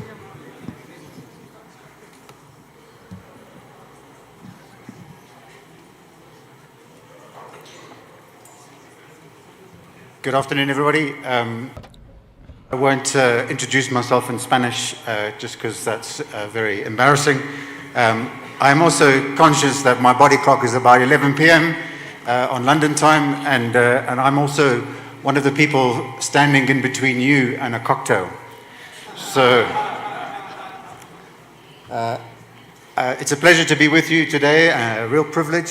Thank you for the invitation to the organizers and to you as guests. My background is as a project practitioner in the major project delivery and initiation in the railway sector. I spent 13 years of my career working in the senior leadership team on Crossrail, the delivery of the Elizabeth line, and I'm currently involved in projects around the world, including Mongolia, Vietnam, South Africa, and I've also been part of the team here in Colombia working on the reactivation of the railway sector.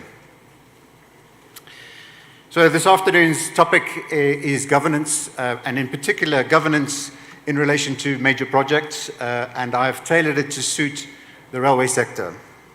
Now, if you were to Google or ask AI and ChatGPT What do we mean by governance? Because everyone has a slightly different perspective or interpretation of governance. This is what you would get if you typed it into ChatGPT. Basically, I'm not going to read that, but it's a very complex answer to something which actually could be quite simple if we standardized it and we offered the same principles for all major projects. In layman's terms, what we're really talking about is how can we organize ourselves in a particular way to ensure the success of a project? And the purpose, therefore, being is to mitigate the risks that we have in major railway projects. For some of you, you may have heard of this. It's called the Iron Law of Mega Projects, and the phrase is coined by Professor Bent Flyberg from Oxford University. And it comes out of analysis that he did of 20,000 projects from around the world. And the outcomes of that analysis suggests that the data that of that 20,000 projects, 99% of them were late, were over budget, and they didn't achieve the outcomes. Which translated the other way means that for every project that we will do in the future, we have 0.5% chance of achieving our initial objectives. The analysis also suggested that 62%, of the projects, the 99% projects, they were all over budget on average by 62% across the 20,000 projects. And that's a staggering statistic for anybody, for any financier, thinking about investing their capital and equity into major projects on behalf of governments. In the global sector, we will be spending almost $6 trillion in the railway sector globally. That's 508 billion in 2025, and next year estimated to be 620.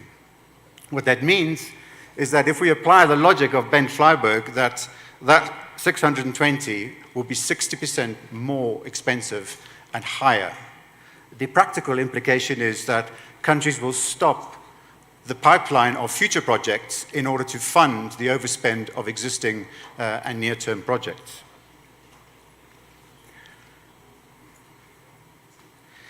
The other thing we've noticed in our travels around the world, as Mike suggested, we've done 77 commissions in 34 countries.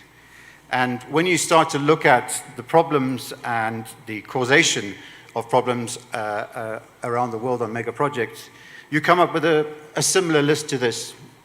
These are the top 10, and perhaps some of you recognize this already as things that you are trying to mitigate in the projects that you are structuring and trying to deliver. The interesting thing about these things is if you analyze causation in more detail, you will see that a lot of that can be translated back into poor governance. So structuring of projects in a governance way that does not support the outcomes and the success of a project. So, what does good governance actually give you? It improves your ability to mitigate risk and to control the project. It gives your funders and your governments greater confidence and transparency, which in turn supports better competition. And it gives increased flexibility and protection of your projects so that future governments or future mayors or future economic issues will not disrail or stop your project from proceeding. So what does good governance look like? I'd like to suggest three things and three components. The first of which is I've summarized as core elements, and these being the requirements, the product. What is it that you're doing and how well you are defining it? Who are the entities, the stakeholders, and what are their relationships? What is the legal framework and statutory requirements that you are working in? What are the constraints? And what is your strategy for delivery? And how is it going to be funded?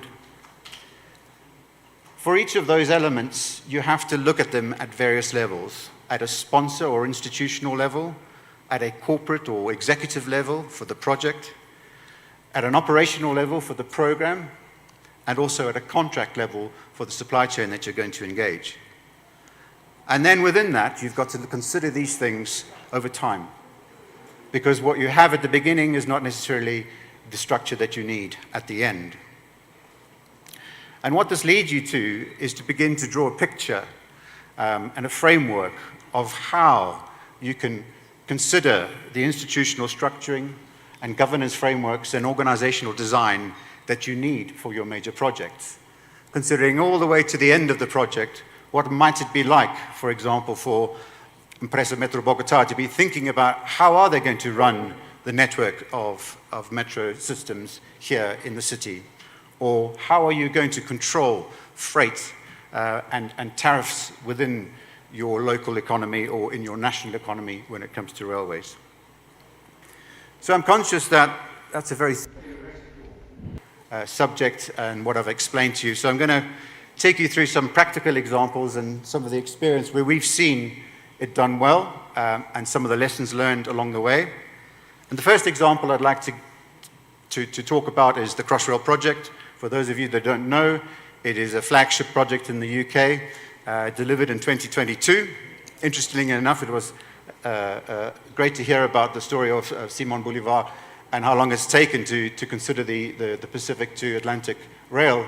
On Crossrail, we started in 1941, and it was delivered in 2022. So it took a long time, 81 years, but eventually it was delivered. But it's a massive mega project running from east to west across London with 42 kilometers of board tunnel, 10 new stations, 100 kilometers of overground network, and 30 stations. The governance structure, I'm sorry, this is a very detailed slide, but what I would want to show to you is how over time we were able to start to map out the various levels that described on the previous slide.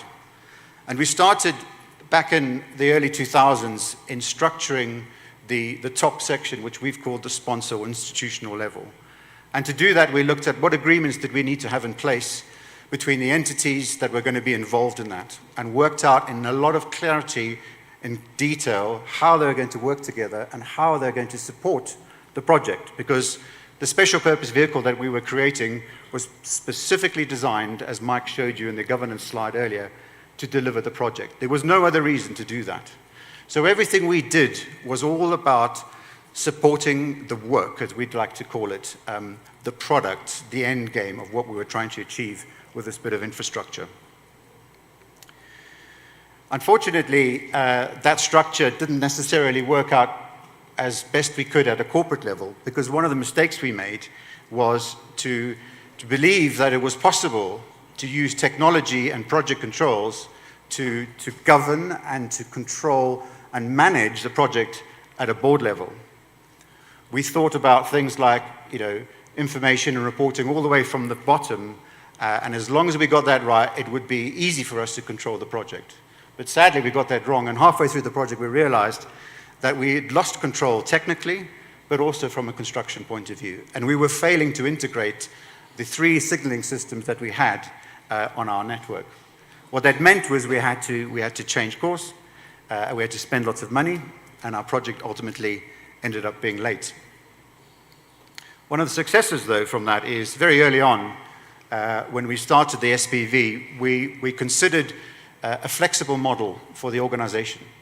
So something that could stand the test of time, something that could adapt, shrink, grow, depending on the need of the project, depending on what the work was, where we were in the life cycle of the project. And so we came up with this model, which thankfully it worked really well. It provided a lot of clarity and flexibility to the project teams. They were able to forecast their budgeting properly. They were able to show transparency to the government of how they were spending the money. But more importantly, it helped them with the capacity and the competency assessment of what they needed every 6 to 12 months. And again, that provided a lot of confidence to the government to show that the team that was in charge of this project were up to it, they knew what they were doing, but also everything was available for them to see. The other example I want to mention to you about good governance is here in Hanoi, the capital city in Vietnam. So the aspiration of the government there is to spend $55 billion US to deliver a 15-line metro in just short of 20 years, which is a massive undertaking and something that obviously we will wait and see how they get on. But our role there was to work with the government and the government's special purpose delivery entity to consider at a sponsor level or institutional level, how will the existing entities work together over time to deliver those 15 railway lines. Considering the efficiencies that were needed, given that the country is very new to rail, and certainly in metros, and they did not have the skills and the capacity within the local or even in the international market to be able to support them. So we looked at a model that created the efficiencies by joining a bunch of their existing departments within government to be able to focus on the sole delivery of these 15 lines. We structured it into 3 phases because they wanted them initially to be all delivered at the same time. Now, the other thing that was important was that the client, as Mike was talking to you earlier about transit-orientated development, would like to see the social and economic benefits as a priority for their project, which meant that the organization and the institutional structuring that we were to do had to consider this and how it would be practically implemented in real life. So we came up with a model using the principles I explained earlier and the flexible, scalable model. And we introduced both the shadow operator on the right-hand side, but also the TOD company. So we created a new company within the special purpose vehicle with different powers in order to be able to buy land, trade, and do things that a government entity can't normally do. But we did that with an umbrella of an existing set of companies. But again, you know, this is not just about being efficient, cookie-cutting your organization design. It's about understanding what the capability is and what the capacity need is throughout the life cycle of the project. And so there's a lot of work that goes on behind this. It's a very, very simple diagram, but it is trying to represent something that can evolve over time and protect the project from going off track. And the third study that I wanted to mention to you is in South Africa. In South Africa, we are supporting the President's Office and the Department for Transport in a similar initiative to you have here in the country, which is about the recovery and reactivation of the rail sector in South Africa. South Africa has a very big network. Mostly it's freight, but it has quite a significant passenger requirement. But unfortunately, the rail sector in South Africa is in a crisis. So through decades of underinvestment, fraud, and lack of financing, there is a significant shortfall in the country's ability to transport its freight out the country. So the predominant export is bulk minerals, both on the iron ore and the coal side. And that shortfall has dropped by almost 60 million tons per annum, which is a huge dent to the annual fiscus of roughly $10 billion US. And it equates roughly to around a loss of 300,000 jobs. So as a country, economically, they are in a specific crisis. And so our challenge was, before we could start anything about reactivation, we had to look at recovery. And the maintenance backlog for the rail sector was roughly 8 to 10 billion US dollars. So we came up with a set of objectives and a program of works looking at all of their rail corridors and how we could specifically plan and manage the work first, understand what it was, then look to the reactivation and the reformation, and then of course anything that we could do to enhance or expand the network was something that we considered further down the line. Now, South Africa had already passed a new law, a new act, a new rail act. They had started to look at policy changes already. And so they were already on the way to doing that. And so we piggybacked onto the back of their hard work already to come up with a structuring approach, which we followed elsewhere. And the concept really was to map out what is the landscape, what does it look like, who are the entities. In South Africa's case, it's a state-owned entity that controls both the passenger and the freight network. And the consideration was, economically, could we extract value out of that? Could we Could we change that structure? And could we separate out from that state-owned entity some of their crown jewels, really, and some of the things that could be privatized in a certain way that would provide better flexibility, better interaction with the private sector, and more engagement. The main focus, of course, was how were we going to deliver the recovery? And so the concept was to create what they call a private sector participation unit, which is a unit which is sponsored by the Department for Transport and the Treasury, but it was created outside of both of those environments. And the reason being is that it needed to be a standalone entity. It needed to be autonomous or semi-autonomous, and it needed to be, have the capability to be able to do things differently than what they had been doing before. Because if we gave the recovery work to Transnet, the state-owned entity, it would fall back into the same problems that they'd had before. So again, we just looked at a traditional model of how would you structure and organize your entities and your states and your institutions around the work. That was the main focus, and we started to delve into deeper levels of understanding of what their constraints were, what were their risks, what are the things that they were worried about, and that involves engaging with the supply chain, it involves engaging with multilateral banks, development banks, to understand what is the art of the possible to deliver this massive pipeline of recovery work. And so the work is ongoing. It's not yet finished. We are only halfway there in terms of setting this up, but the good news is that the government has set up that private sector participation unit, and they've been public about that, and they are now in the process of staffing it and providing the capacity that's needed and the capability that's needed, both by engaging the supply chain directly and also extracting indirectly from existing government departments those resources and that capability that's needed to staff that unit. Interestingly, in this model, the private sector participation is not funded directly from the government department. It's not funded directly from the state coffers. It's a development bank loan from the Africa Development Bank, and it sits outside that, the governance in terms of resources, and so it doesn't have to compete with budgets for resources within other government departments. And again, that gives it a level of autonomy that you don't see, which allows it to make certain decisions. It allows us to do things quickly, which is and to change policy, to advocate change in law, all of which is all about supporting the requirements for delivering the works. So it's really pleasing for me to see and to hear the Minister this morning talk about the rail agency and the steps that are now being taken to create something perhaps maybe similar, I don't know yet. But that is a really very great step forward for the country and certainly for the reactivation of the railway sector. So there's a short insight into some of the work that's being done elsewhere around governance and structuring. So thank you for listening.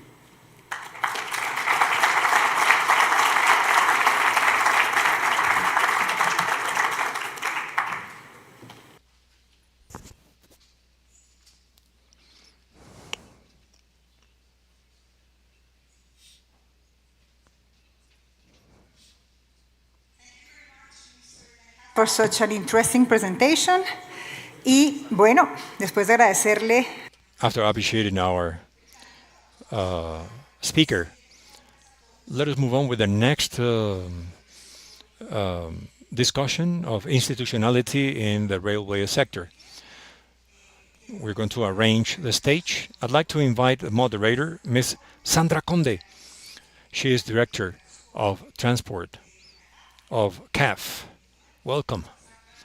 Sandra will be our moderator for this space. I'd like to invite also Ms. Gina Rincon. She is Vice President of Structuring of ANI.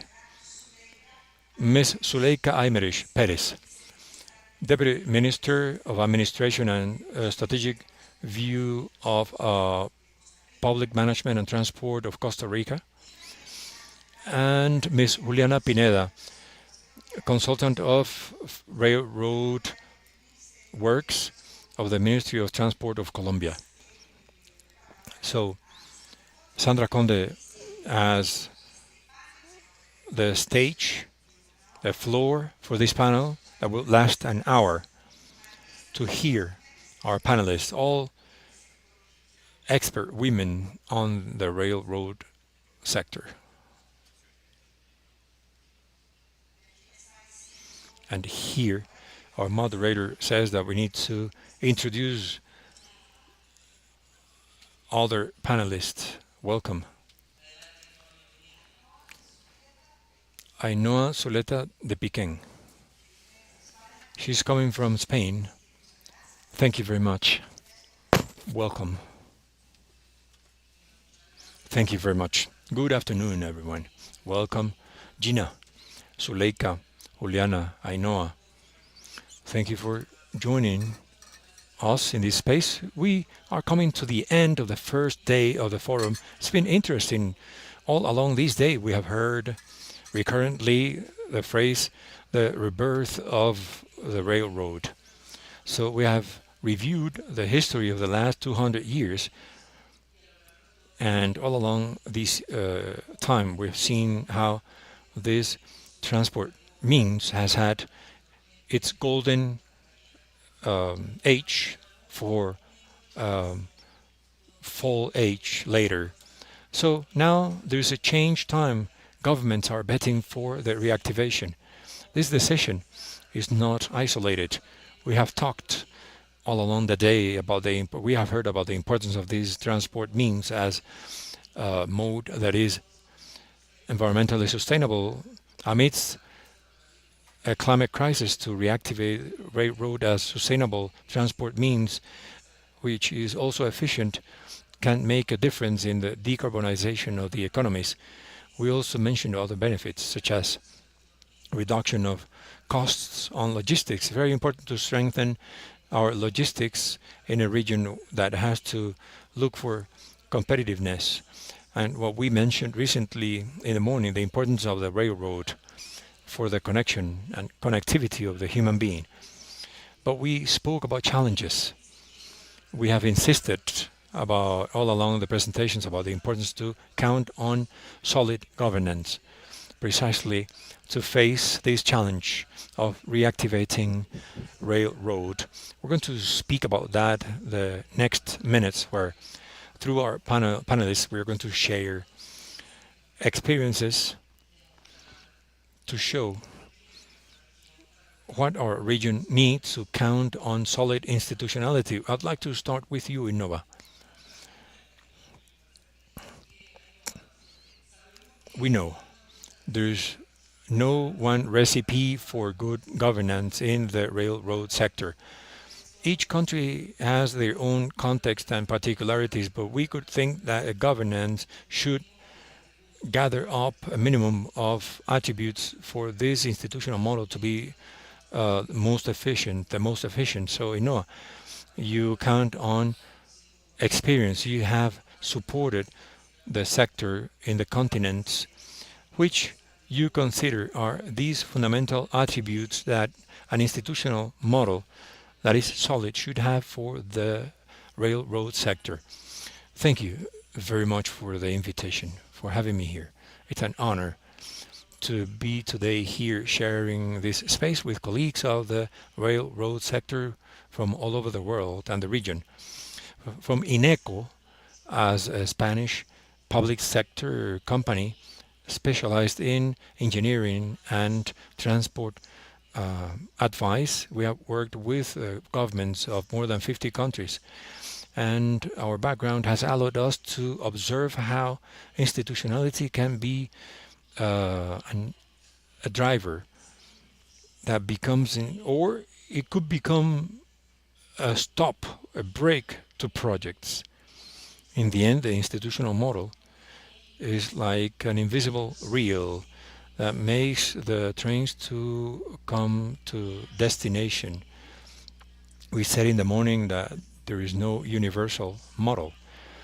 It's a tailor-made suit according to each region or country and their geographic, economic, social, political characteristics. But we have learned there are fundamental attributes, key elements that must be there in the institutions to guarantee a railroad system that is safe and efficient. Which are they according to our experience? Let us analyze four of them. First is clarity and institutional stability. To count on a precise definition, stable definition of responsibility and specific role of all actors or stakeholders in the railroad sector, avoiding gray areas and conflict on competencies. We need to know clearly, and I don't want to oversimplify because it is a complex system, but who is the planner? Who is the sponsor? Who operates? Who controls and supervises?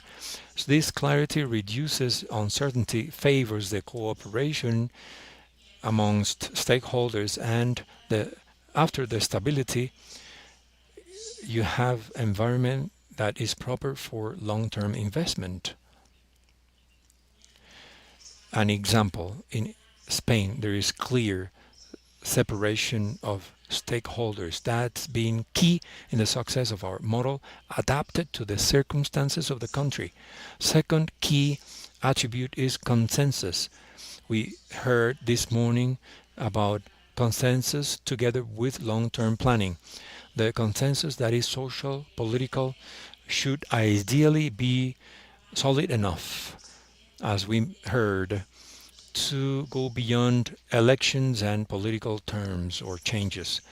We need to ensure continuity because we know these important projects of railroad need long terms of planning, execution, and return of investment.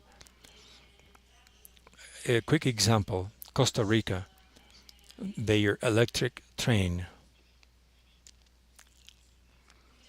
Third essential aspect, flexibility, adaptability. Railroad projects are complex and long-term. They need frameworks that, while being stable, to be capable of adapting to issues. Even if they had to start the process from scratch, institutions need enough flexibility to respond to challenges that are unknown from the beginning that are going to arise, to adjust strategies, operational models, and technological solutions. Chile is an example of an institution that is capable of adapting to different environments, urbans, logistic corridors of merchandise or goods. Finally, the fourth one, transparency and accountability.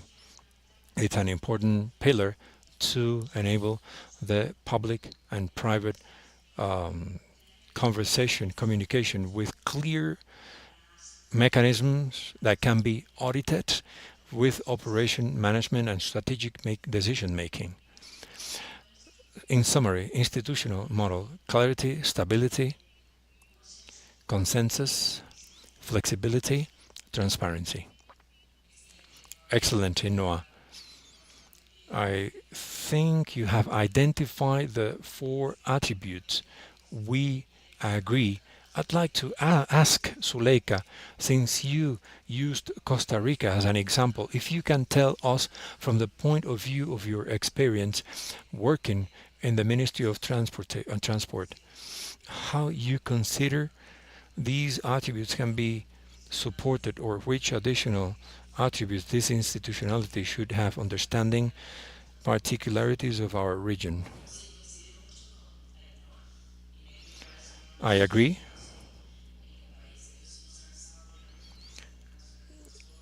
So the national plan in the metropolitan area,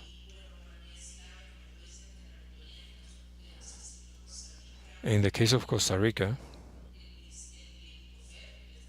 INCOFER is the Institute of Railroad in Costa Rica.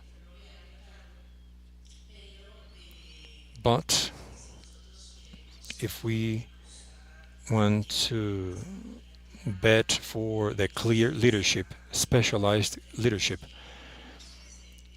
we need to go to that unique entity. I believe that everything we have heard here And I go back to what the President and the Ministry of Transport said about lessons learned that you have lived as a country. In Costa Rica, we are in the elections, during the elections,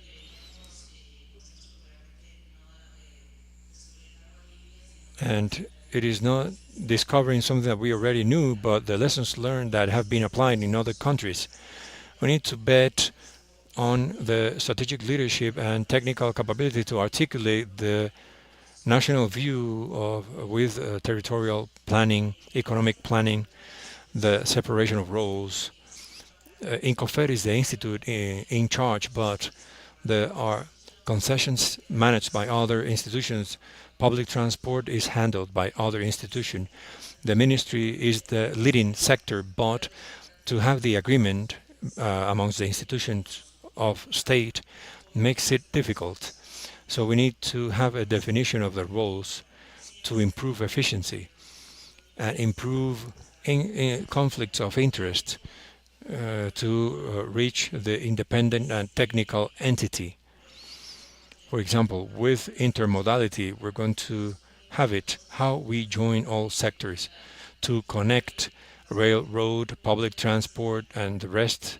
In the end, the leadership goes on different institutions in the country. We need to evolve towards the technical operator that is a sole operator from state. That technical financial autonomy will allow us to have administration autonomy, access to financing sources, funding sources, including budget, green funding, external funding. As I explained, the intermodal view and in the long term how we articulate railroad with buses, cabs, and road management with passengers and cargo. It allows to add up to the railroad infrastructure in the national plans of transport and territorial zoning plans, decarbonization and public policies. I think one of the attributes is transparent participative governance based on evidence. I think that's biggest lessons learned. There is a lot of progress in other countries. We need to work with reliable numbers, mechanisms of follow-up and tracing, and adapt that to the countries. The lesson learned here is that there is a lot done. In the end, we need to adapt everything that has been done in other countries to our countries. Inoa mentioned about the electric train in Costa Rica, and it hasn't moved beyond the paper.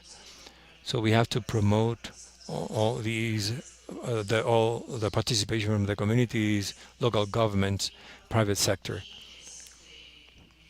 and improve the planning, the operation of the system with all the lessons learned that I consider many countries have here in the region. I believe there is no difference from country to country. I have heard the presentations and we have lived the lessons learned of other countries, but we can apply them to our region. Make good use of what the progress and adapt the progress to our country. You mentioned within attributes an important aspect, which is coordination among different institutions, mainly when we have countries with mixed corridors of freight and passengers. So these investments are totally different. They require business models that are different, with which governance and institutionality set up a challenge. So I'd like to ask Juliana, how can we guarantee a solid coordination between central government, subnational government, and railroad operators to facilitate an operation timely operation and efficacy to maximize this railroad project. Thank you very much for your question, Sandra. It's an honor to be here. It's thrilling to see the auditorium full since the morning, to see how the industry moves people. We're thrilled about railroad reactivation. The country needs it. As for the coordination between the central government and the subnational governments and railroad operators, I appreciate the question because in the end, to be able to point at the same direction is fundamental. In the reactivation, there are planning strategies. Initially, National Plan of Development is the one that sets up the path for the national governments, but we also have planning tools. We currently have the Master Plan of Intermodal Transport since 2022 and the Railroad Master Plan of 2020, which are master plans that have set up the roadmap for the railroad reactivation. I think it's important not only the planning tools from the national and regional point of view, but also governance and how there is articulation between the central government and the subnational or regional governments. So These are the plans, the tools, planning tools that we have right now. But the planning unit for national transport is right now trying to develop a transport infrastructure plan, which is going to be our roadmap, specifically for intermodal, multimodal transport. I mean, it has a vision of every single type of transport, and not only at a national scale, but at a regional scale. Now, from the train point of view, it's basically the backbone of the transport systems. But to be able to have intermodality is quite important. So this plan is developing a plan in coordination with other sectors, and this is very important. But for now, we have these master plans that are till up to date. And another point that I want to highlight is basically work that has been performed at a governance level. I mean, the minister mentioned this morning about the importance of having a national railroad agency. I mean, we've had many diagnosis or analysis of the railroad sector in the country. And one of the important topics is the institutional framework, as was already mentioned, to have a robust institutional framework, and this is fundamental for any approach. But we're talking about the railway reactivation, so we have a national railroad agency, which is the authority of the railway sector, is quite important. And the Ministry of Transport is working on it in collaboration with the United Kingdom and Crossrail.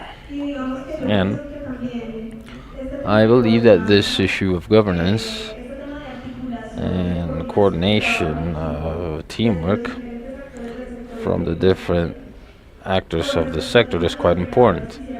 Now, I just wanted to mention the operators and the recent example, and the fact that there is an operator in Paz del Rio, and let's say they made a request, an operational request, to have to transport passengers in the Velecito Bogota corridor, and to make this permit for Paz del Rio in between Paipa and Sogamoso has been a coordinated job between many institutions and many entities: the National Infrastructure Agency, the Ministry of Transport, and all of the actors involved in the railway sector. So that teamwork made it possible to inaugurate this passenger service in this railway corridor. So this is an example that I like to mention because it's in a success case. However, there's so much to do. However, we consider that direction is the appropriate one, and the roadmap that we are drawing right now in a coordinated fashion with all of the sector is something that is really getting good results. Yes, Juliana, and effectively this morning when the minister talked about the creation of these national railway agency, well, we received the news. It was quite pleasing because definitely when we talk about coordination with all involved parties, there's a key stakeholder, which is the private sector. I mean, we said this throughout the whole day. The importance of a private sector in a sector that has high capex is quite important. So in this regard, I wanted to ask, in your experience, what role can the private sector play in this coordination between governmental levels, key actors in the sector, and how can the private sector be integrated and considered within a national railway policy? Well, first of all, good afternoon. Thank you for inviting me to this panel and above all for sharing it with this wonderful team of women. Very, very wonderful team of women. So I'd say that based on my experience in the private sector, this is not only important for coordination. I mean, the private sector is important in each and every single phase. When you structure the project, when you profile the projects, when you operate the railway systems. So I believe this is a very important point. I mean, this is not new, right? Coordination between private and public. It's taking place since long time ago, and we see this around the world in different initiatives for railway systems. And it was observed from different perspectives. Now, for example, in the United States, cargo transport is always the private sector, but they're also the owners of the rail infrastructure. In Europe and other cases, you can see other type of models, like where infrastructure management is separated from operations. And in operations, you can also find public and private operators. And this just generates competitive process, that actually delve in the improvement of a service. And we have other cases, such in Latin America, where railway infrastructure in general has migrated to become property of the state. And in one way or another, the private sector has generated certain capacity in order to operate. In Colombia, this has not been ignored. We, since 2012, have Law 1508, which recognizes these private actors, these partnerships for the structuring and the execution of these types of projects. And here we have to highlight that although this law is not perfect, we have private initiatives. We have a high index of rejection by the main initiators of the initiatives, and because, as you mentioned, capex is quite high, and it's very, very high. And this has generated lots of people backing down. However, this is a topic that we need to review, aligned with what the minister said already this morning. And this in relation to your question, and what does it need to involve them? We need to generate a tool or a step that is a coordinating table between private and public. So from there, we can review the gambles of the sectors and how they are going to contribute, specifically private sector, in all of the instruments that we are developing right now. All of this without losing sight, as the minister showed this morning, marked in the development plans, and that basically try to contemplate not only transport but also passengers. in transport has good lessons, many lessons, and have many initiatives out. It's just the tourist train, which has been successful for the country, and this is geared towards a railway culture.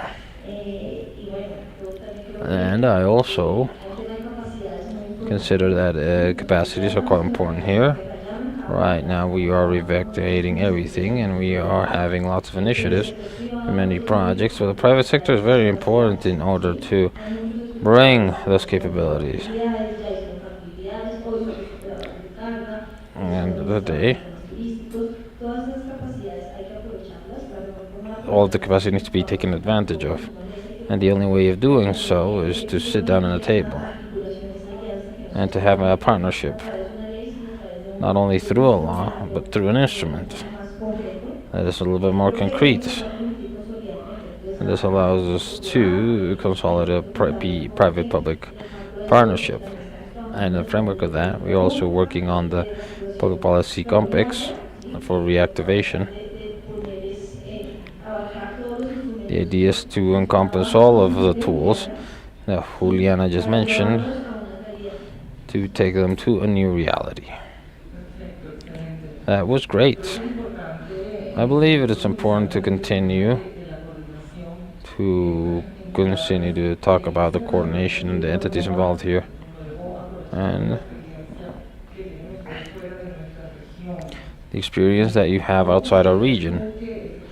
So how do you consider that it's a benefit in this office to have a specialized unit that can gather around this process that you talked about earlier? I mean, this transparency and flexibility. Well, to have a specialized railway entity, it is important for this coordination and for other things? Yes, it is. Absolutely. I don't only believe this from the theory, but we have confirmed this from one time to another in the international practice. The best well-designed project can fail if the coordination does not exist. And to specialize that coordination is also important. I mean, to have such an entity is not a luxury, it's something that you need. I'm not gonna extend myself, but it is important to have a specialized technical unit. And it contributed its professional and technical capability through capable teams, continuity in the process, memory, the allowed knowledge to be stored. It cannot be just a single procedural box. They need to have budget, power when having a dialogue and negotiating and making decisions. This will eventually ease standardizations and interoperability, things that we have mentioned throughout the day. That technical entity can actually try and have common frameworks, security systems, access standards. And as to the coordination, yes, keys. It is key between the public and private sectors and the different institutional labels, national, subnational, local. And there's concrete examples that actually show it. And I will extend myself, but in Spain, the creation of ADIF as a specialized technical entity has allowed us to see a coordination and a management that we consider magnific through private contractors talking to them tete-a-tete with regional administrations and state organizations. And we believe that INECO has been key to strengthen ADIT's strengths. But there are also Latin American examples. Lina mentioned, for example, the future creation of a railway agency in Colombia. That's an excellent news. And he has made lots of efforts in trying to structure railways and standardize everything. It's in Panama. We have the creation of the national agency, the National Secretariat of the Railroad. I mean, there's many examples, but technical specialized entity with clear functions and solid capabilities is basic. Okay, and you mentioned something that was important at the beginning, the technical capability that these entities or this entity should have.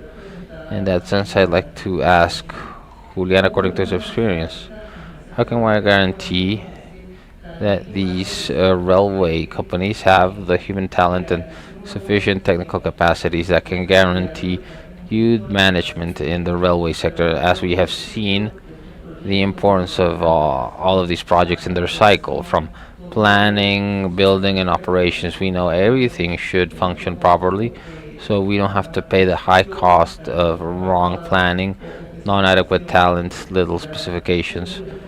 Okay, what can you mention in that regard? Yeah, this is fundamental in reactivation, and it is formation of education. And Colombia, unfortunately, we have many programs in infrastructure, railway infrastructure, and we're not talking only about higher education, but also technical education at a technology level and specialized topics. And from my point of view, I'd like to also share my personal experience. I studied civil engineering, and in all of my career, especially under my undergraduate degree, railway systems were not that important within our curriculum. I mean, roads, automobile roads, was the one that had a greater presence in every single course. So, at the end, when I finished my career, it was as if the railways didn't exist. It was something way back in history, something that you saw in the story of transport. It was like real. It wasn't a real mode that could be put into practice. It was a transport system that was an alternative transport system. And really, I did this outside of my country. I lived many years outside of my country, and I fell in love with the trains. And that's where I became an expert on the topic. And here in the pensums and the programs and universities and the academia, the railway system is not present. And this is due to demand in the market, because we don't have a railway network operating. Really, the road is the most important mode in the country, and therefore universities has focused on that basically. And we are in the moment of reactivating from the education of our students these lines, not only within the higher education programs, but also from the technical point of view, talking, for example, the National Learning Service, which is, we have many, the higher education, technical education, or technician education, which is also very important.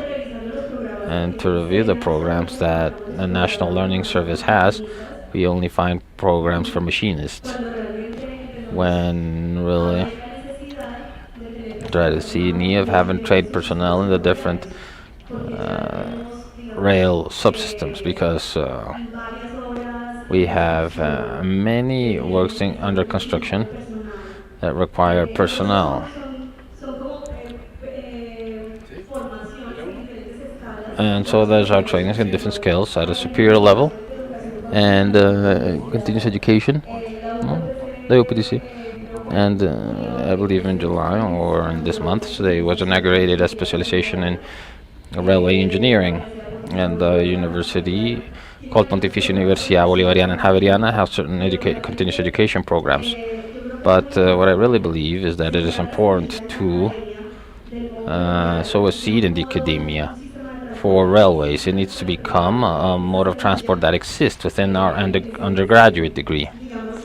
And that seed needs to begin with undergraduate students. And we also need to have training programs in the National Learning Service that are specialized in rail subsystems and maintenance, operations, and signaling and communication, in rolling stock. So the Ministry of Transport are working in coordination with the Ministry of Education in order to manufacture a roadmap and cover and build to have those programs in different scales as the sector requires.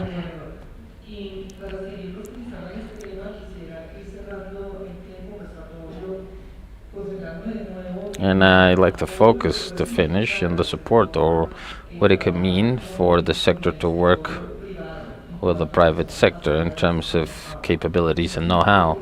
So in this regard, I'd like to ask Suleika, how can public institutions benefit from these partnerships, public-private partnerships, to increase its own capabilities so it can become a model that benefits not only during funding and building of this large works, but also in capturing capabilities and know-how. So I believe that in case of Costa Rica, this should actually try to select that model, the public-private partnerships adopted to each country as required, looking at conditions subjectively with maintenance and contracting, subcontracting contracts in Colombia, Chile. I mean, the same applies for almost every single country, and I believe these countries have actually developed these issues, and what we need to do is to use them and structure them and apply them to our country. And I believe to take advantage of them, we also need to guarantee legal security and the distribution of risks.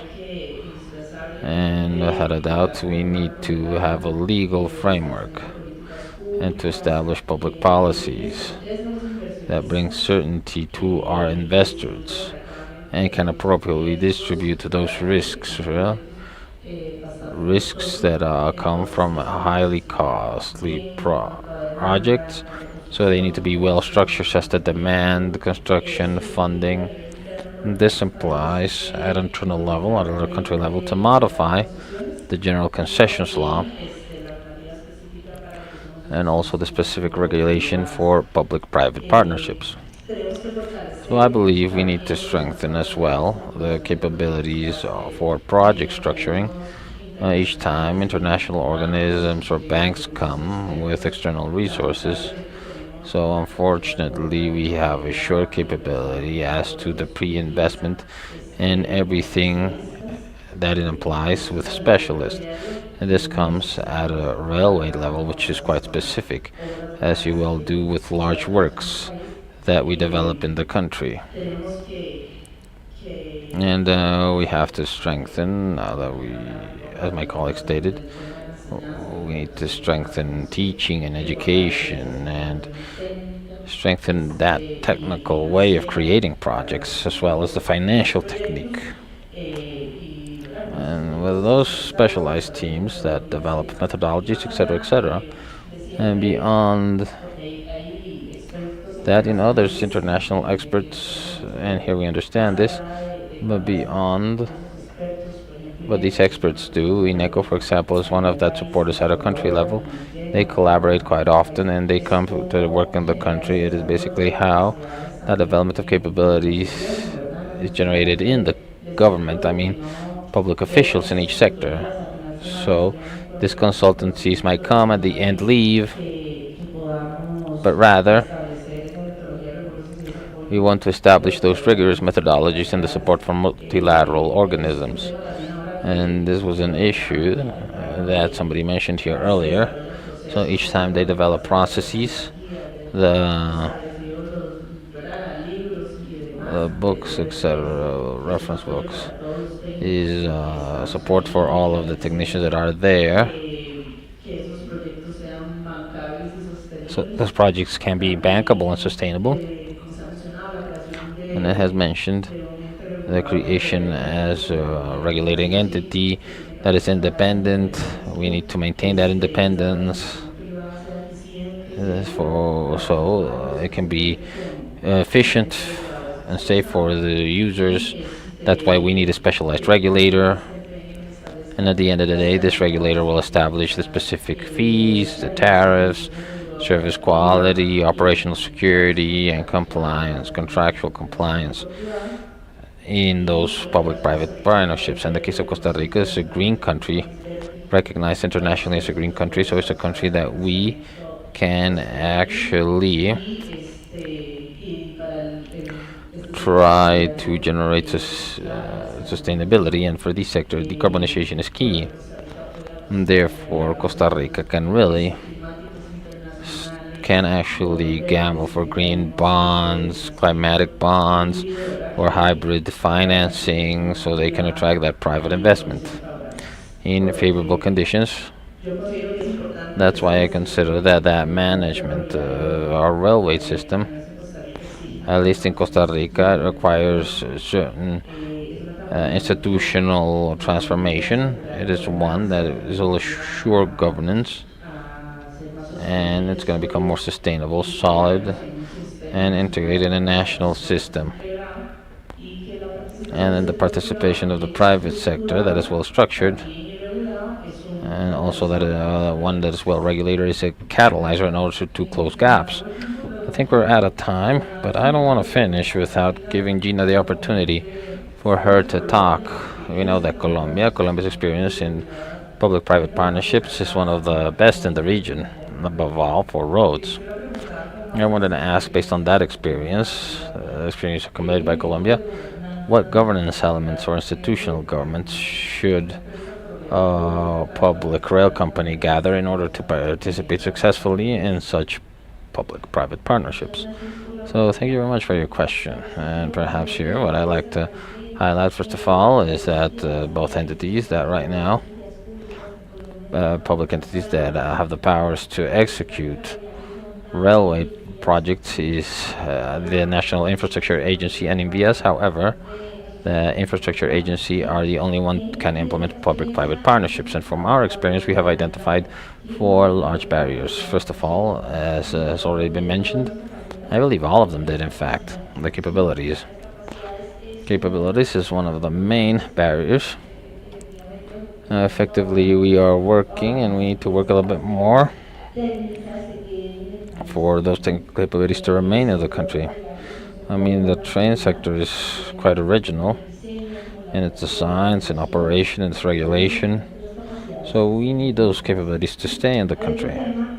There's another issue here, which is the interinstitutional coordination. I believe Inoka said at the beginning, the issue of roles, competencies. I mean, there is perhaps certain duplicity of functions or redundancy in the institutions, and I believe this leads to the fact that towards outside, when we should show ourselves in railway reactivation, it's not clear who does what. I believe that is something that we should do, and that we are doing right now.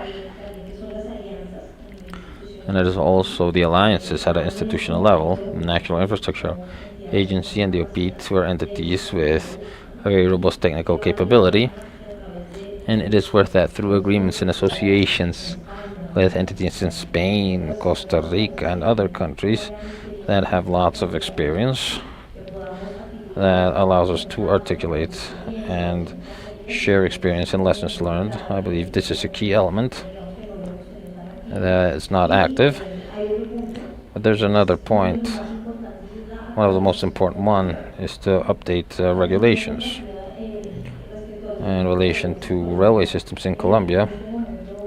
Right now, as mentioned, if we're working on the railway law, it's going to open doors for many other things.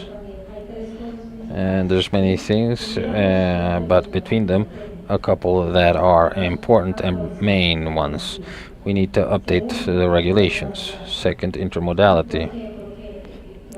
Why? Because as Juli just stated, the railway system is like the backbone of it all. So this intermodality will allow us to delve, improve, optimize the country's logistics in the framework of sustainable mobility that is efficient, sustainable. This is key. And as what they said at the beginning, the present is environmental sustainability that should be immersed in every single infrastructure project, specifically in the sector. Talking about energy transition, sustainable consumption, reduction of emissions, respect for diversity, and ordering around a railway system that is going to allow us to diversify our sources of funding, and this is very important. And right now we're working on trying to look for instruments that allows us to leverage all of the investments associated to the railway systems. And something that is very important as well that we're working on with the Ministry of Transport right now, this topics related to design criteria and technical associations that allow us to generate a coexistence between cargo and passengers. Now currently we have 191 operational kilometers for passengers. And that has important implication. The criteria of the design of these kilometers fall short, and the railroad is not so attractive for users. We need to increase specifications. So we have been working coordinated with the Ministry of Transport. All this within the framework of competitiveness and sustainability. Thank you very much, Gina, Juliana, Zuleika, Inoa, for sharing with all of us these experiences on governance and institutionality. As we mentioned in the beginning, it is key to move forward in this path of railroad reactivation successfully. Thank you very much. Do not leave for the memory photo. Let us ask photographers to approach for the photo for these smart ladies, expert on the topic that has summoned today here.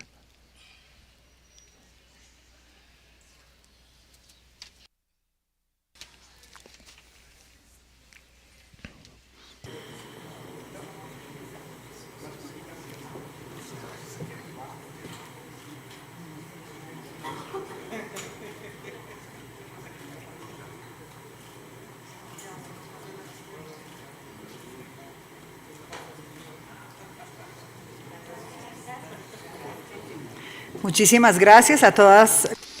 Thank you very much for the panelists. Sandra Conde, moderator, for your important interventions.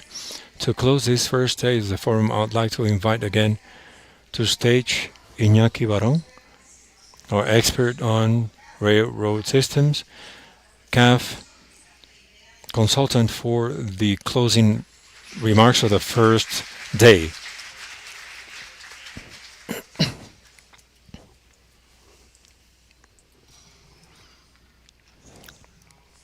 Thank you very much, Lucia. Let me see if I'm capable of organize all these.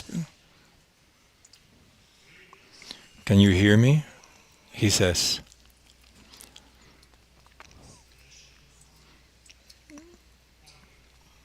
Otherwise, I can have the hand mic.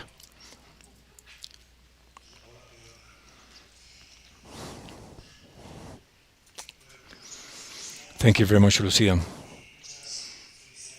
Congratulations, everyone, for joining us to the end of the day. It takes merit to be in the end of the day with us. It's been an intense day with an important agenda. This title, the reactivation, promised important topics with a couple of agendas loaded with content. First day to address the funding of governance and history.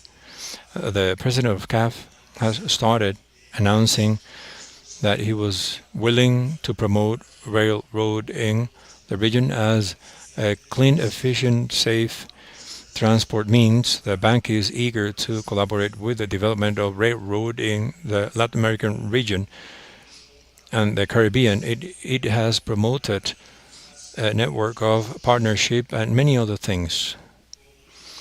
As Gabriel Garcia Marquez said, referring to the railroad, what are we looking for after the day today? We are looking for a lot. The minister has announced that she has commented that Colombia summarizes the railroad diversity. It's a driver for progress. We are upon an opportunity to stakeholders with great expectations, with big challenges, but the main message is that there is will and there is means to do it. We need to look for great projects, but good projects. We need to assess the projects socially. Besides the economic assessment, President of Chile has mentioned it. The public force in Chile and governance is not the same, which is fundamental, marvelous to keep the culture of the railroad all a long time. Good projects, good governance, excellent for infrastructure, for the development of CAF. To harmonize a presentation that I liked a lot, to harmonize regulation and improve interoperability. And that's the truth. The President has reminded us that the railroad was not born as a romantic idea, but a need of the Industrial Revolution that continues to be produced, not necessarily industrial, but in other aspects. He has told us there is no sole recipe, and he fosters legal security and technical consensus with words that are important. We have heard that we should not worry about money. That message that is fundamental. The world is full of money. Not that we can take the money anywhere, but if the project is valid, we can take the money. We have heard the experience from Britain. We have considered all, and I admire how the British work holistically. The smartest words have been interoperability, intermodality, to transcend in time, connection for the development of the region, sustainability, social tourism. Colombia and the whole region of Latin America and the Caribbean is facing great challenges, and governance should be the driver for achievement. It's a fundamental word that should be recorded in our heads. Javier Ortiz has mentioned that the railroad is a metaphor of modernity with which we can build new nostalgies. I would say that besides, it helps us get the new dreams, the goals that we are setting up. Javier Ortiz, in the first round table that I loved, has left a profound message. And they have told us that 200 years ago, they were thinking of these projects. So what they did, what we didn't do, now with the same statement, we go back to the same projects, but setting up the same goals. The difference is that the world is global. We have a lot of experiences of all the other contexts.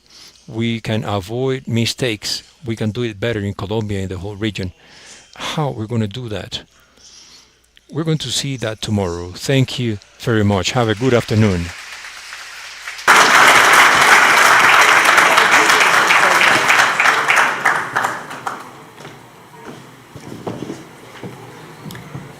Bueno, y con estas conclusiones nos... With these conclusions, we say goodbye for today on behalf of CAF, Bank of Development of Latin America and the Caribbean, the Ministry of Transport of Colombia.